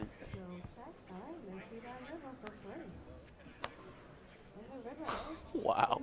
You win, Hector. You're the best. Way to play the hand the best way possible. All right. You This might looks get like this is the last hand before the break, so. He's betting now it. He's betting. He's This value is betting it. so, Stand this, but yeah. Joe's going to fold anyway. What a weird hand. Wow. I mean. That was super weird. Joe just simply, But play- never calling with, I mean, worked. even a 6, he's just going to find the folds with. Wow, that was such a weird. I can't believe he didn't just go all in on the flop. Wow. Versus the bet. It's just a miracle I that think he. so too. When Yeah, how you- does he win that pot? It was amazing. Well, I mean, if he just goes on the flop, he just wins the pot. Yeah, Joe but I just mean, if you're going to folds. call pre-flop, Well, where was he? he was not the big blind. I see. I believe he's Wow. small blind. I was going to say the 3 of diamonds would have been a wacky turn. What do you but think of Farid's check back I here? really can't make any sense of it. Yeah, I'm a little bit. It's puzzling to me that. I mean, he's checked a few times where He might have a sick tell because he's right. that's possible. Listen, he may. I think he just really has a lot of confidence in his turn and river play that he's just like, whatever, I'm going to let one come off. I mean, I'm trying to. Wow. I'm trying to rationalize it myself. I'm having a hard time putting it all together. But Yeah, I mean, I would assume this is an auto C bet. yeah. It's a really, really rough spot here if you're Jason on this river. Like, Wow. so many hands that Farid has are going to be like 6, 7. What do you think of this river bet? Do you stuff like like this that. bet from Jason, or you check here? I think I might check here. I don't know. I mean, bunch of draws, kind of. I'll Nothing. get there. Farid just will one- have one 5-4. really hit the- Well, it was it was checked on the flop. Sometimes. Is he betting 5-4 though? Like, is he? On the river, I Yeah. wouldn't think so. Right. So I mean, is betting I this mean, river really maybe. that profitable? I don't know.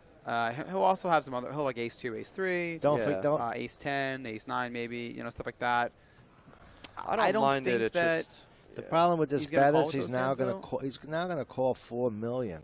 Let's see how. Let's see. He's just gonna fall to a raise. I No, think he's he not. Has to. He's not ever folding to a raise. he should. I think he has to. It's let's pretty see. hard I for understand what you're thinking. Let's but see. Farid that- to be How bluffing. big? How big is the sizing?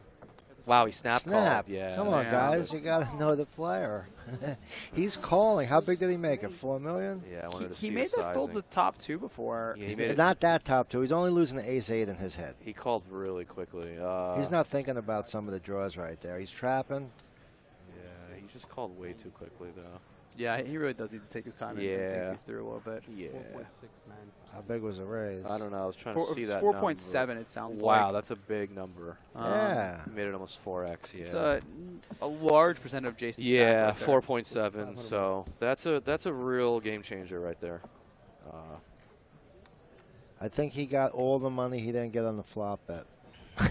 Yeah, He I definitely mean, did. listen, he made his hand and got the max, but maybe he didn't get the max. Maybe he would have called a bigger bet. He called so quickly. He's not going to be bluffed. I mean, he called so it's worked quickly. for- He may have called a bigger bet. But that's part of this game, and you guys, Listen, you know how he's been playing with him for a couple of days. I'm not saying that Farid's line wasn't, No, I'm saying optimal. Jason will not be bluffed. No, he won't be. Yeah. So Farad already has seen a lot of that type of stuff. Yeah. So he's basically Button here. any ace or any jack. Wow. I don't know if I mean, look. What do you think of this shot? I'm not a big fan of this. He's button, right? Well, all he's got to do is get by Almog. He Wow, just folded Almog. ace-9. And what's his name calls with king queen. Well, yes. I mean, I don't think I like Jack Jackson. yeah, those odds aren't even right. I would generally not shove it's Jack really- 7. It's It's really Maybe suited, maybe suited. This is really 85. Maybe Jack 9 off. I'd go with The Jack odds are- 7, Jack 8 suited. Fine. The odds are 85, Don't really. 15. Well, that's an interesting flop for Jason. He doesn't quite improve, but it's obviously much better than most queen high flops. He does have 7 outs to hit his straight. This is just a classic way, unfortunately. 7 on the turn gives him a couple more outs It now, sure so does. Jason is now looking for a 8, king, or a 7 to double up here. Against the player that's running great. 20% equity. And it is the 8. 20% hits. He's pretty pumped up.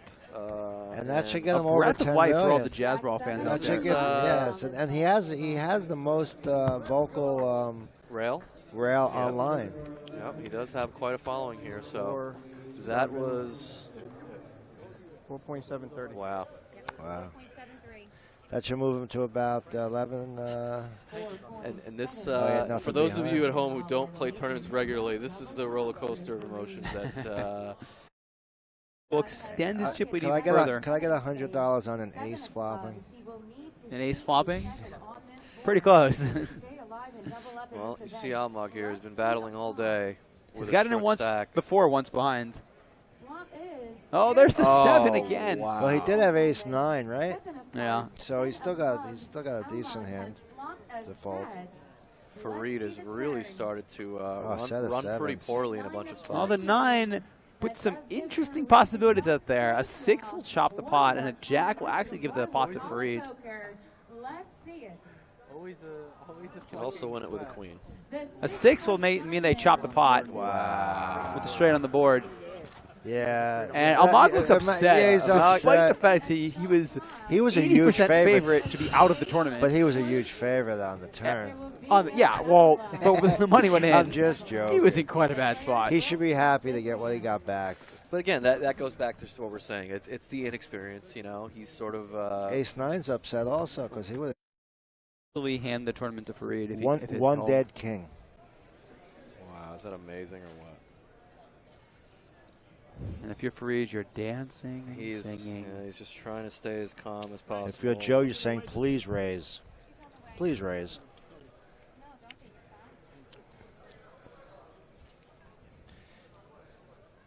Left with And this is literally the first time Joe has 3-bet Fareed all day. Something that I was waiting for, and look at the look at the hands they have when it finally happens. When Joe decides to 3-bet him. Joe's going to be left with one king and a club draw. Tough moment for Joe. He doesn't even know it yet. Well, yeah, Fareed doesn't. it's a shame. It's you know, what are you gonna do? Here comes the 4-bet. He just doesn't know how strong Joe's hand is yet.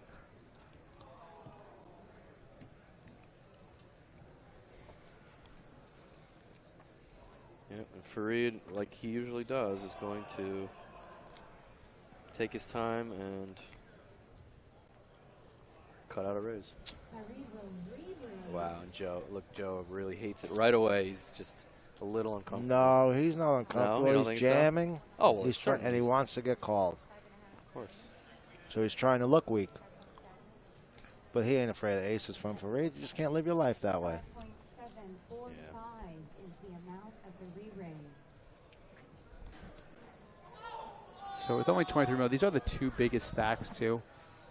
What a confrontation. Here it comes. Unreal.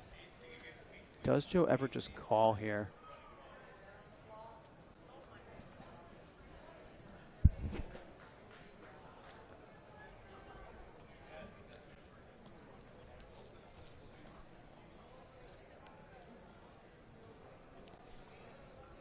A lot of players in the chat rooting for a fold here. Not the fold that you usually are going to see here. Is, with I 2 mean, kings. is Joe just feigning weakness, or is he legitimately? He's feigning weakness. All in. Wow, he 4-bets the 5-bets the It's all in call. 15. Yeah, now. And they get it in, and Joe's going to be upset to see that Now hand. Joe sees the sad reality of. Fareed shows pocket aces. Joe pocket kings. And this is by far the largest pot of the tournament we've seen. Yeah. We have one king left. There will now be more than 50% of the chips in the middle. One king. Why isn't In there this someone else hand. folded a king? King 8 fold. There was one king that we did see King of dead. hearts. So King of hearts, those numbers are actually not Those numbers correct. are definitely not correct. Yeah, he's actually 9%. Much worse shape, yeah. Well, the clubs won't be a factor anymore. Just one remaining king for Joe. Otherwise, he will be eliminated. Oh my goodness! God. Goodness. Oh my God! Really? Take a sip, Joe. Little does Joe know that he had a 1 out or Did, 2. I mean, did what's his name tell him that he had a king? Oh my God. Now he did. Wow. That's incredible. Fareed Joe. is essentially eliminated. He will be left with around 1 million in chips. Oh my God. And that is one such of the a sick sickest game. hands. I mean, we've definitely seen today. That's just the sickest hand. That you was a can true. see. That was a true one outer. It really was. That was 1 outer. outer. Jason folded king four King hearts. 8 of hearts, I thought. Oh Filled the my king of God. hearts, yeah. That is just. I mean, oh my God. The amount of money, the amount of equity that's in that. He's hand. eliminated. He had him covered. Oh my God. I don't. Oh, he is eliminated. Yeah, Joe had him that covered by. is- Yeah, Joe had him covered by 1 million. That is. You're right. Plus, because he made that. Yeah. He had that bad 8 hand. Oh my God. That is unbelievable.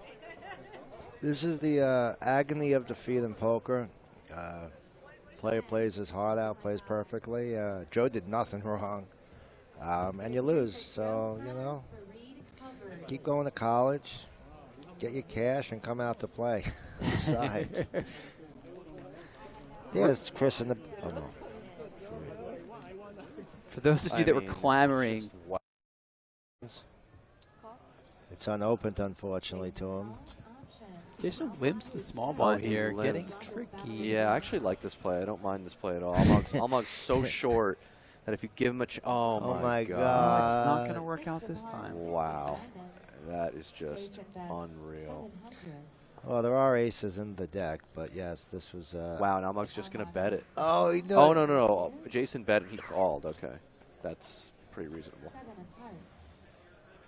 I don't hate checking this flop for Jason. Yeah, I think It's as just played. so dry I think as that played, I like checking it because he played Almog's just going to miss the flop a lot. Yeah, and he just played so passive pre that I would just continue that line.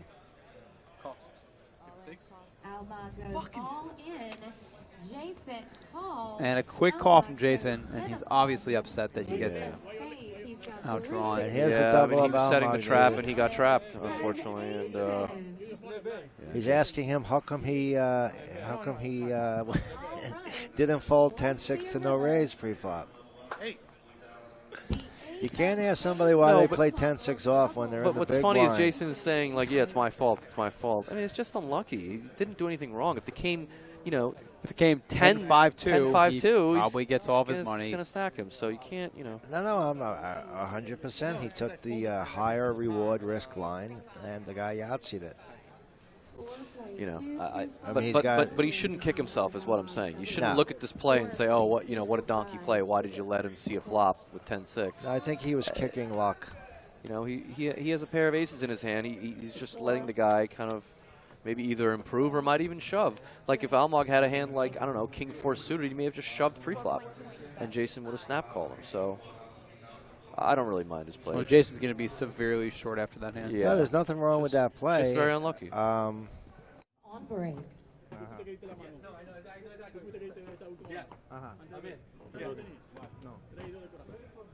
Yeah, I got you. No, ese fue el otro día, Ajá. Pero, I love that trophy. Los Angeles. 18 pounds. Have you tried to pick one up yet? No, I haven't picked one up yet. That's the heaviest trophy they said they've had. I mean, Yeah. I do it. He doesn't want to do it. 18 pounds. 18 libras pesa eso. 18 libras pesa eso, porque ese es el más pesado que tenía aquí. Any more fingerprints that I'm missing? No. Yeah, I know. Hello. I don't hear anyone yet. Hi, guys. Welcome back to the Borgata Poker Open, the Winter Poker Open, in fact. Event 10, $1 million guaranteed. I'm Michael Gagliano. Alongside of me is David Inselberg. Vinny Pahuja is here as well. We're resetting the action four-handed. If you're just joining us, this is the $450 event. Over 3,200 runners. and Joe Reddick with the massive chip lead. The other three guys have similar stacks, all biding their time right now. It seems like they're playing for second. Joe's got some lead right now. If everybody combined their stacks, he would still be the chip leader 60-40. I expect Joe to let everybody know how much they're playing for as they come back from the break. So now, yeah, we've got we're playing for $217,000 for first, second place 142, third place 93, and fourth 78. So there are some pretty big pay jumps at every step of the way here. If you're Hector or you're Almog or you're Jason, are you trying to play really tight and just get those pay jumps and kind of resolving that, you know what, I'm not going to win this? Or are you still trying to get out there and actually win? Because the difference between second and first is over $70,000. And that's right a lot now, of money. And the difference between fourth and second's $70,000. This is true. So, I mean, you know, you're talking about having a chance to sit back and pick up $70,000 and giving up all chances, or a chance to play. I was big blind. So getting underway here. You want me to do that, or you want to do it? You know why you don't know big blind? Because I called the small blind to him. He was with blind. Buttons in the right spot. They just told me buttons in the right spot.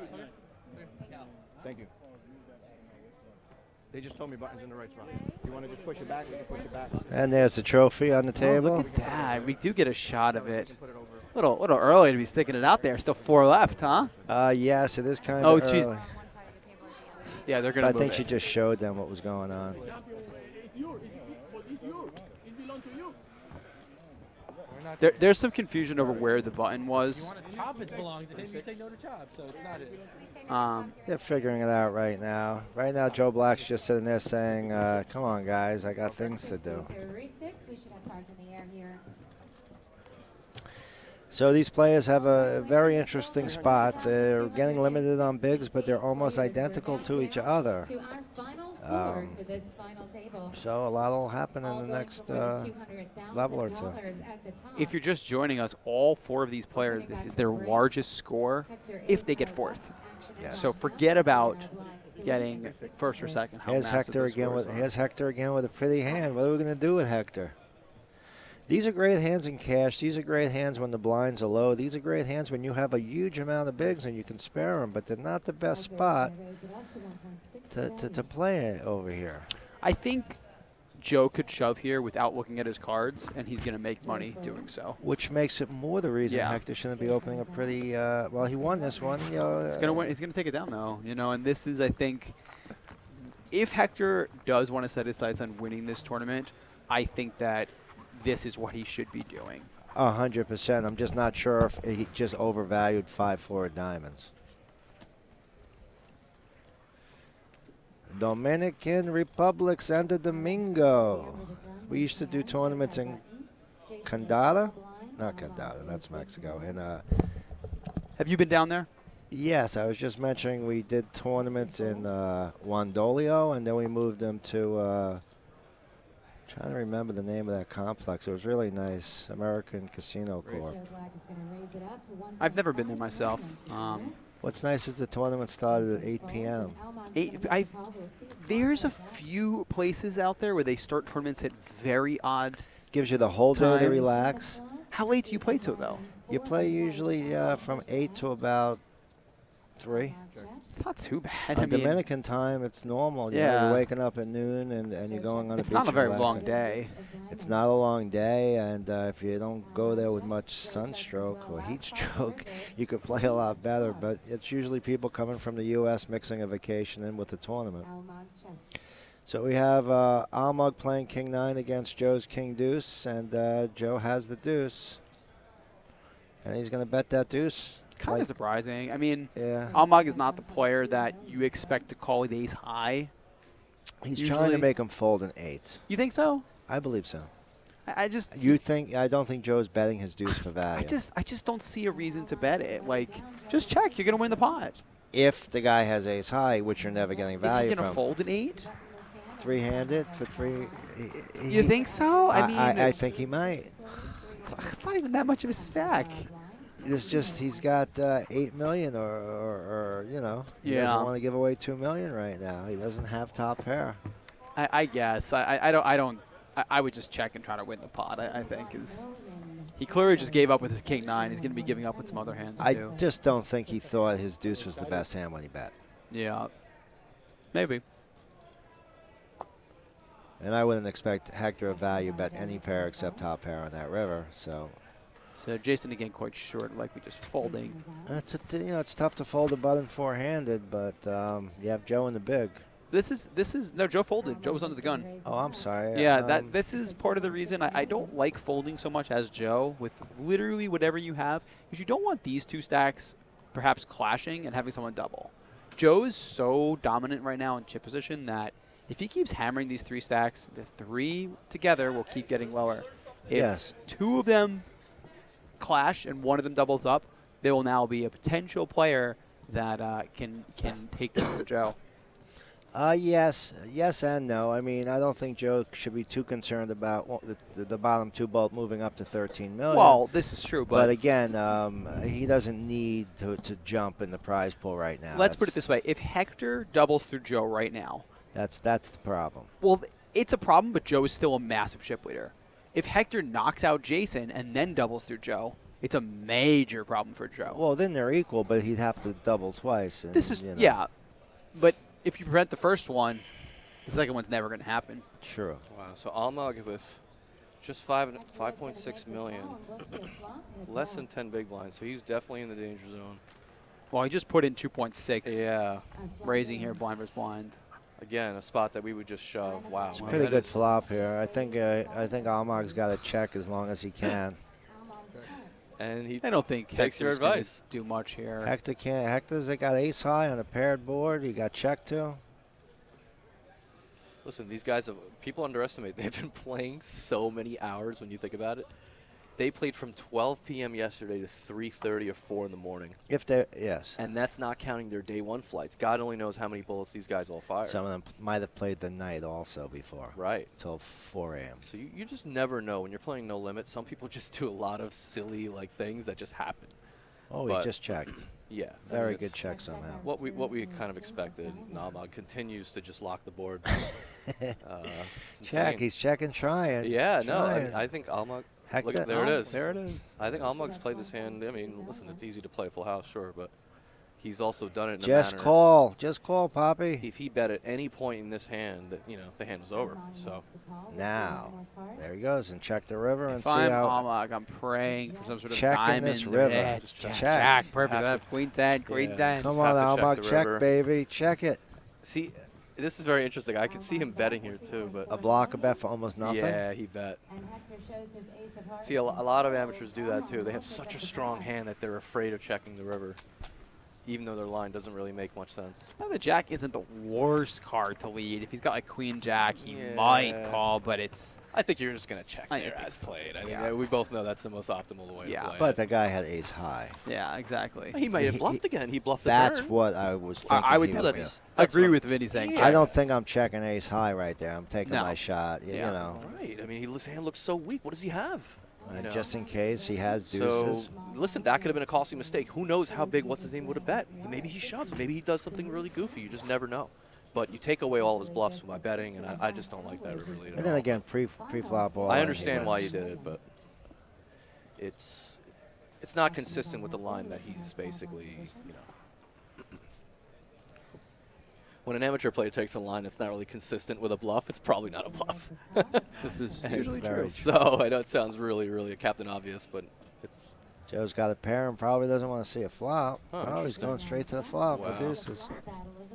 How deep is Hector? Yeah, I mean, I would just be shoving. I mean, with deuces, do you really want to see a flop? Well, Hector's got a bad board. Even though he hit the 4, it's almost going to be impossible for him to handle the It's pressure. really hard for Joe to play this hand. Deuces are a really hard hand to play regardless. Yeah, I guess with the ace and the queen on the board, Hector opening, there's no reason I think to. Joe probably knows it too. Joe's like, I should have shoved. So quick, some of the viewers are asking know a little bit more about these players. Okay. I'm sorry, it was Punta Cana. Thanks, Ghost. I appreciate. So what do we know about these players? Hector, who you see right here in the red scarf, is a recreational player. He is a locksmith by trade. playing in this tournament. His No, largest Almog's the locksmith. Oh, Almog's the locksmith. Yes. My mistake. Yes. Almog right there you see in the hood is our locksmith. Yep.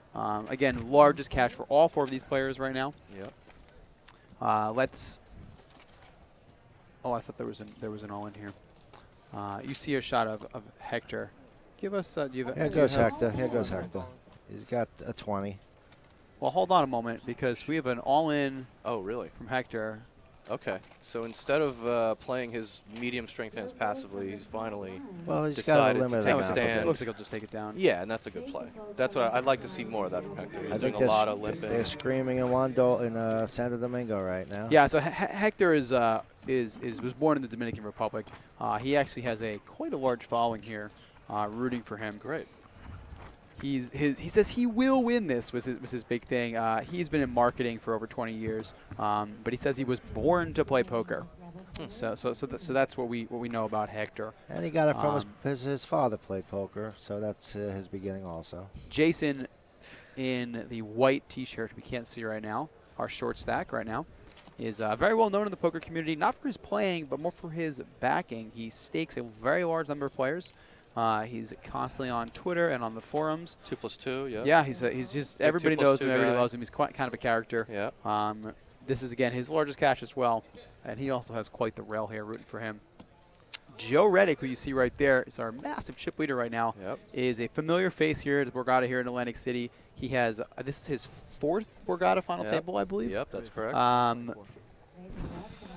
And you can find him here in all the cash games, all the tournaments, everything. Oh yeah, He's the epitome of an East Coast grinder. Yeah. You'll find him playing New York native, and you see him at all the local spots. Again, he loves to largest compete. cash right now if you were to bust him 4th. Yeah. Which, if I was a betting man, would bet that Joe will not take 4th in this tournament. It can happen. I've seen crazier things. But with the way the amount of chips he has now, it's just obviously it's so unlikely. And by the way, none of you are going to hear people say Joe Reddick dish. You're going to hear Joe Black, and he likes that name, and that's how he's going to be referred to most of the time. That's how Kelly's announcing him, actually, I believe. That's good. So I don't know if we have to curb it. Hey, he's a hometown hero.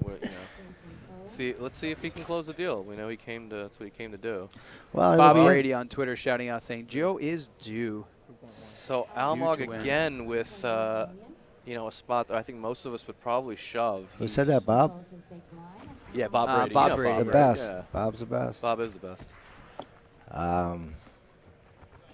Almog picking up some hands now, and yeah, again, but he's so short that I think he would just rather take it. I don't know.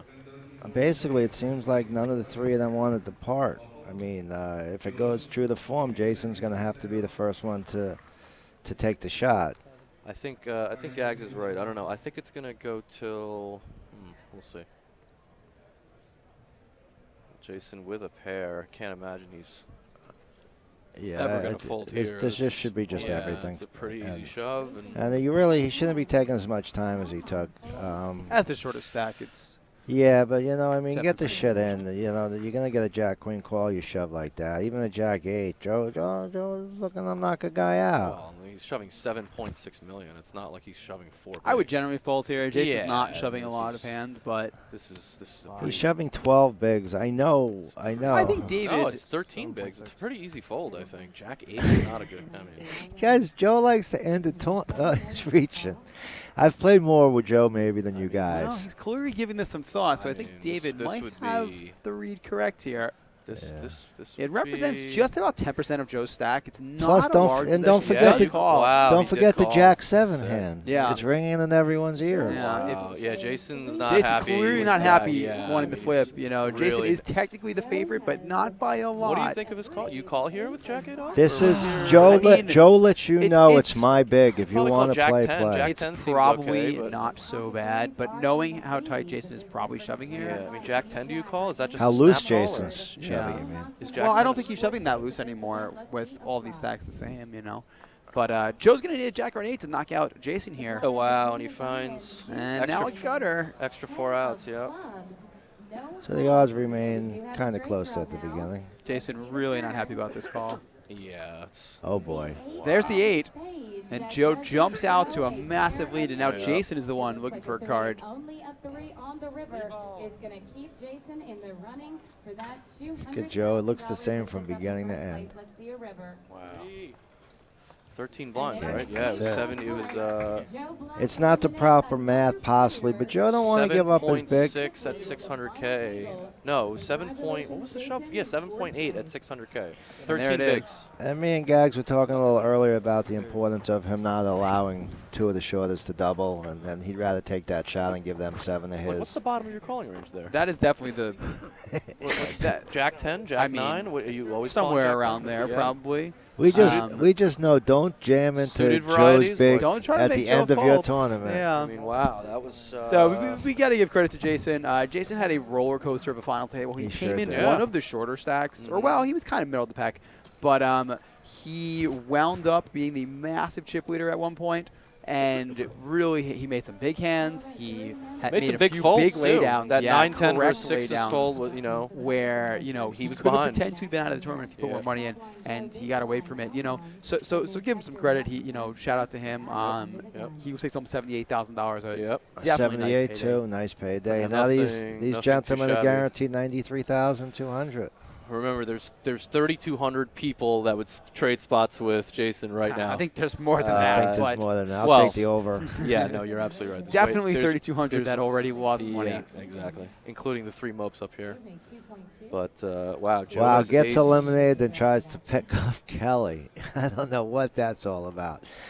Oh, Interesting maybe- stuff going on. Maybe Jason was hitting on Kelly. Not surprising. Well, that's what Yeah. it's saying, and Yeah. I just didn't want to be the one to make the jokes about it. Well, it's on the internet. I mean, it's Can't pretty take it cool. back It's now. pretty cool, Must be Jason. true, too. You It's on got? the internet. Yeah, right? exactly. Were you holding the 78 in your hand, Jason? That might work better with some girls, but not Kelly. That was Our flop is that was a pretty liberal call for sure. But it's been Joe's day, and no Five surprise he hearts. won the flip. Joe now first to go. Well, I mean, for it to be a flip is pretty cool too. I mean, I think Well, he's I mean, putting him on any ace and any pair and hoping the pairs Hector on really, eights. again, just hasn't put any money in the Yep. pot when he hasn't hit a hand. Yep, he's a very face-up player. Really is amazing. He's gotten this far in the I think tournament. allowing Joe to potentially just check this down and win is really. Yep. But It's- you don't want to do that. I mean, I'm not saying that this is a great board or anything, but Hector raised quite large pre-flop here. Yep.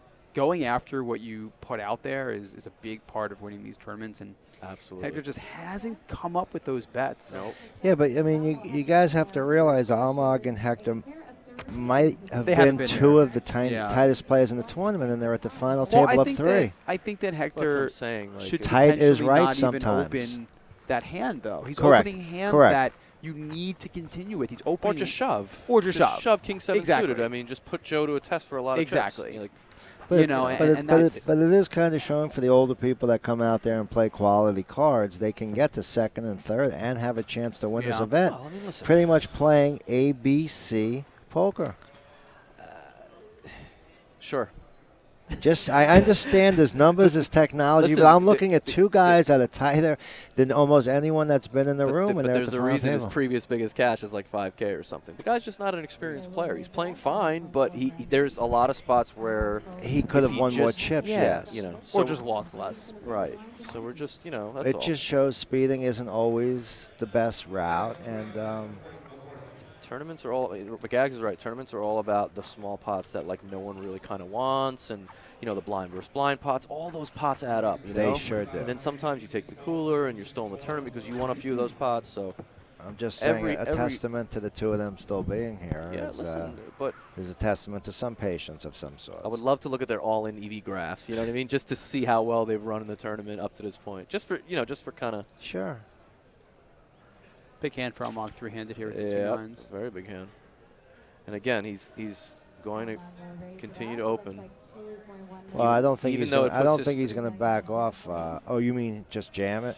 Yeah, I'm just saying. Almog has done the same thing where he's taking some lines, raising his stack with some hands. You got to realize he just saw such a liberal Jack-8 call. 9's such a premium hand to double through Oh, Joe it's fine. with. But he did ace-9 on the button. I don't know if you were here for that. He raised ace-9 on the button, and Fareed was in the small blind at 9-10 off and 3-bet. And he had 20 blinds, and he folded. So I'm just saying that there's been some spots where he's been Right. outplayed because he's taken, a Well, different. Fareed's a tough player to play different against, approach. but I understand. Yes, Yeah. he should have jammed those Right, hands, or exactly. at least Put some pressure on. You know what I mean? Put some legitimate pressure on some of these bigger stacks, This is one of the better flops that Almog's going to see, so I'd like to see him make a sizable. Joey Mumbles. He's going to nearly be all in. Joey Mumbles shout out, very, very true, Vinny. And Chip the Herb says mute Coldstone. Oh, he bet. Okay, I didn't see the sizing. All right. I wasn't sure what was going on there. Thanks, guys. Mute Coldstone. There are your stacks. The trend is clear when you look at these numbers here. Yeah. 75% of the chips in play for Joe. Yep. It's insane. It's nice. Nice feeling. It's very rare. You and I have been playing poker a long time. It's hard to be in this exact moment. It doesn't matter what the buy-in of the tournament is either. I mean, obviously he's playing for over 200. It's a huge. So.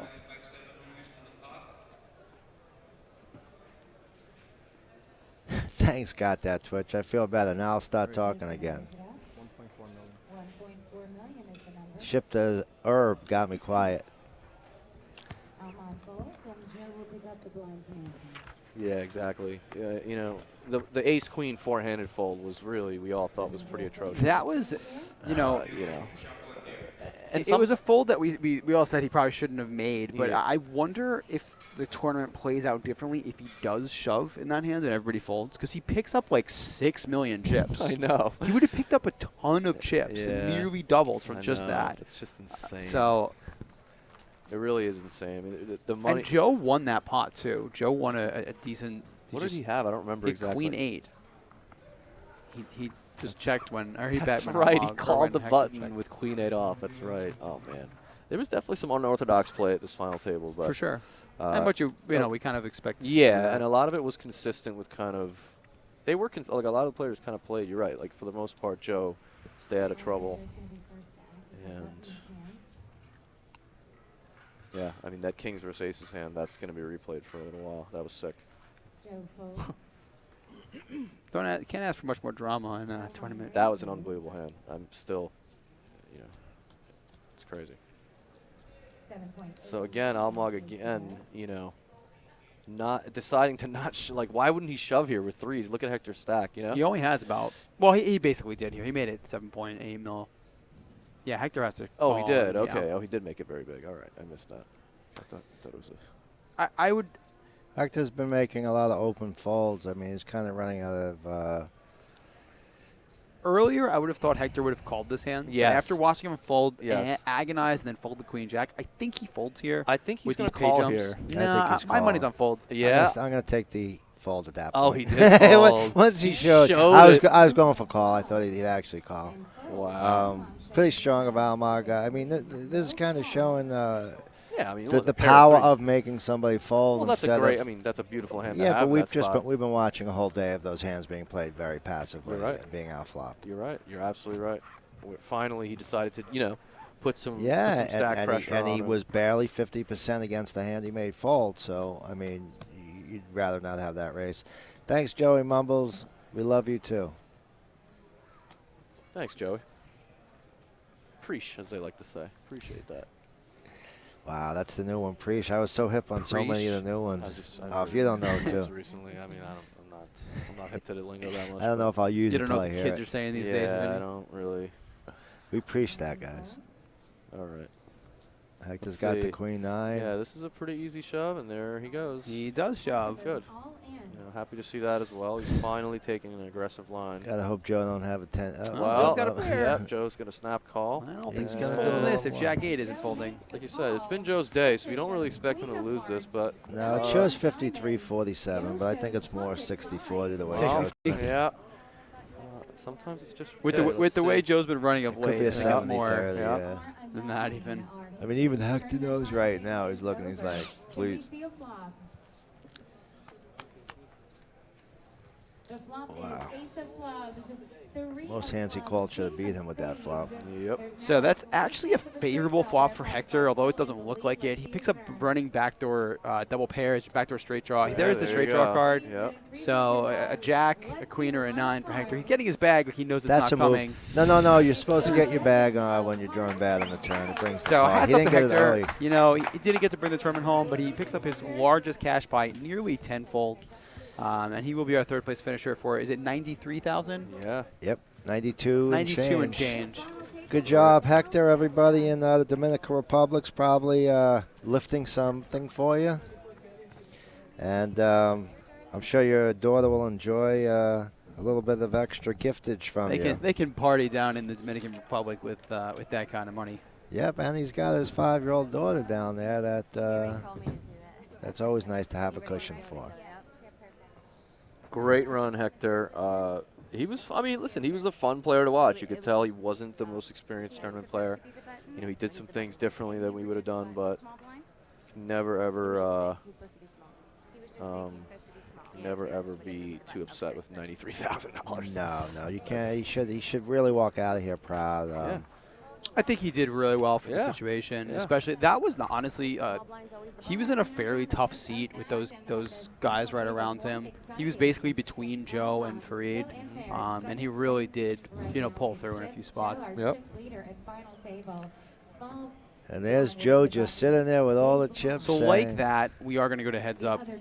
Joe, obviously with the massive no, it's not chip heads lead. up. No, it's three-handed. No, it's heads up. Oh, it is heads up. What am I talking No, that's it. He got third, so there's Yep. only two Yep. left. Yep. Yeah, there's no more rebuys. That's how it works, today, man. right, Vin? Re-entry's done. It's getting late here. Yes. So just a reminder of what they're playing for. What is it? 218 up top, and second is what? It's 217, Yep. 792. Yep. And 142.2, so they're playing for roughly 75.5, Okay. which is what fourth place was. And for some reason, we don't see their cards yet face up, but we'll get that We fixed. saw. I think Joe is Queen Jack. I believe flashed up there for a moment. I did not see Hector's He's wondering hand. if it's on Or him. sorry, It's only Almag's hand. two-handed. You can see everyone's tied right now. Yeah. But they were told to move their cards for us. Oh. Okay, we have ace-9 for Almag, and I didn't see the board except for the 9. But it So looks Joe like turns a gutter. Or sorry, Joe flopped the gutter and actually checked back.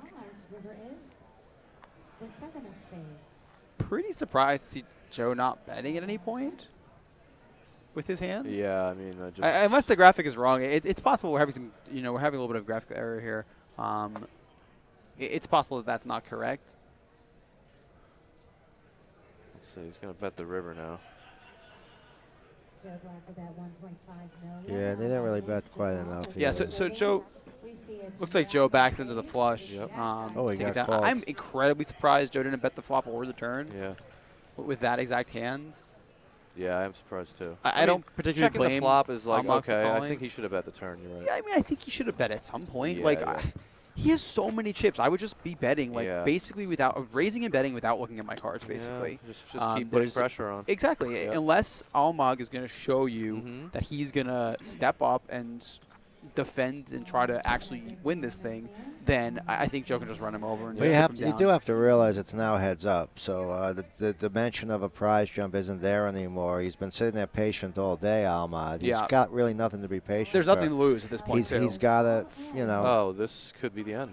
they both have an ace. So Well, Joe's not folding ace-9 here. This No, could no, very well no. be it. Yeah, this could be the end right here. Yeah. all right. Well, we're looking at So it'll be a 65-40, 65-25 to win the tournament here for Joe, and $218,000. If Joe can hold here, he will become our Event 10 champion. Borgata Million event going down in history as another Borgata Poker winner.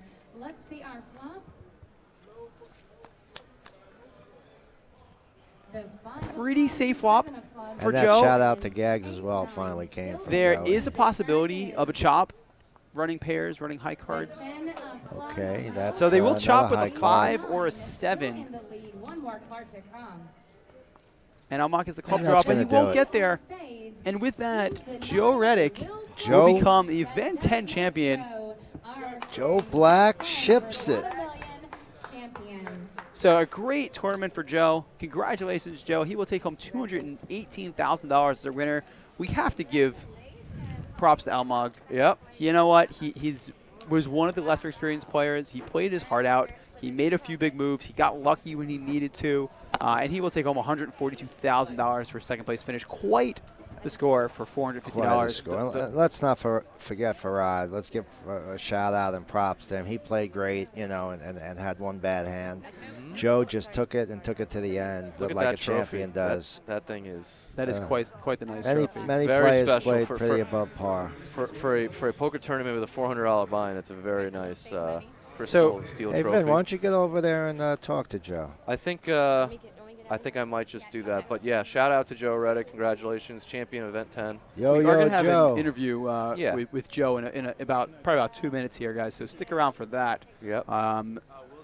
It was. I think most of the players played quite well for what the chip stack they had, for their experience level, for everything. I don't think Yeah. that there were any gigantic blunders. Yeah. I think the biggest one that you can say was an error was the fold of the ace queen by Almog. But it's not so much a blunder as it was. He He just didn't take a spot he should have. Yeah. And he could have been racing a pair and didn't want to race Exactly. right there. Look, Absolutely, there's absolutely. reasons It for both Yeah. sides. He ended up being gifted kings a hand or two later, or was it kings or aces where he It was a big hand. a I'm not big sure hand, exactly. and he got second place, which was pretty much Ooh, what Joe they did were dirty fighting second for. there. So yeah. I mean, they all played really well. There were no big, like, somebody bluffed off a ton of chips. Tony Chang, we saw bluff a few times, but he also, that's the play that got him here. Yeah. That's the play that Some of those bluffs were very thoughtful, were. I thought. They I really absolutely think they were. were thoughtful. I really liked that 4-bet hand. It looked very spewy, but I thought it was well thought out. And it was a spot that he took, and it just didn't work out. It was bad timing. And again, we got to give Fareed a lot of credit. Before the bad beat, Fareed was running the table over. He was He was. He That's was what I said approaching these earlier, guys yeah. surgically. He was kind of just bobbing and weaving, and then the bad beat. But he that 3-5 with the ace jack. He had a stone There- read on a couple of these players. He and really it was- did. and it was The- working Joe out. caught $150,000 one out. pretty much, yeah. That's what Free got, 50,000 for. 150. Yeah. So But shout out again, to Fareed. I mean, everyone here, Kathy Dever, all of our players today played fantastic. Everyone here also be sure to tune in tomorrow, 3 p.m. We will be back for the Heads Up Finals. We're going to be streaming the round of 4 on, I believe, so the last couple matches. And then we have some big names in that field, a lot of very good, very well-known pros. Yep. So that will be very exciting. Be sure to tune in tomorrow for Yeah, that should be a lot of fun to watch. We're going to see Vinny is meandering down to get Joe. We'll see if we can see if he's down there yet as they take the pictures here. So congratulations again. Thank you to the Borgata and everyone here. Yeah, for thanks. Great a run. great stream and a great event as always. And, thanks, Tab, Kelly. and Question the from the Twitch chat. Over under on the tip that Joe gives to the dealer who gave him the one outer. Ha. Over under, what's the number? They said 2K 2K, yeah. It doesn't take the shades off once throughout any of the pictures here or anything. I like that. Joe's Joe. Joe hasn't changed in years. And this ain't going to change him.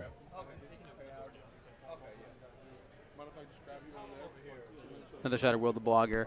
Be sure to check out the blog, winterpokeropen.blogspot.theborgata.com, I believe. Will's Hopefully pretty. I didn't mess that up. Will's probably one of the better bloggers in the country, and it's great to have him here. Of course I messed it up. winterpokeropen.blog.theborgata.com. It's an Yeah, it is. easy link for you to memorize there. Yeah, there's your tune in tomorrow for the Heads Up. And there's Vinny. So let's send you down to Vinny. And congratulations again. Michael Gagliano signing off with David Inselberg. Thanks, David. Thank it was you, a lot of Mike. fun. Always a pleasure. And we'll send you to Vin for the conclusion of our event with our winner, Joe Reddick. Bye, everyone. Hey, guys. Thanks for joining us. This is the culmination of the Event 10 Borgata Poker Winter Open. I'm here with the winner, Joe Reddick. Congratulations, Joe. Amazing accomplishment. What are you thinking right now? It's a huge field. It's a biggest score of your career. What's going through your mind? The next tournament. I'm ready to play again. That's just it. I'm ready to play. Yeah, I mean, you said on your bio sheet you've been a hustler your whole life, so you've been on your grind a long time. So what's next for you besides the main event? I mean, this is a big score. Are you going to try to play a little bit more tournaments maybe than you had planned before the year started? No, really, nothing's changed. Just play tournaments, play cash, work on some other things. I got some music things working, and probably start writing books again. I'm also an author. Oh, you're an author. Yes, I am. Great news. I set that aside to chase this dream. So Well, it was an amazing accomplishment. Congratulations again, Joe Reddick, champion of Event 10. You were a pleasure to watch. Thank you, everyone.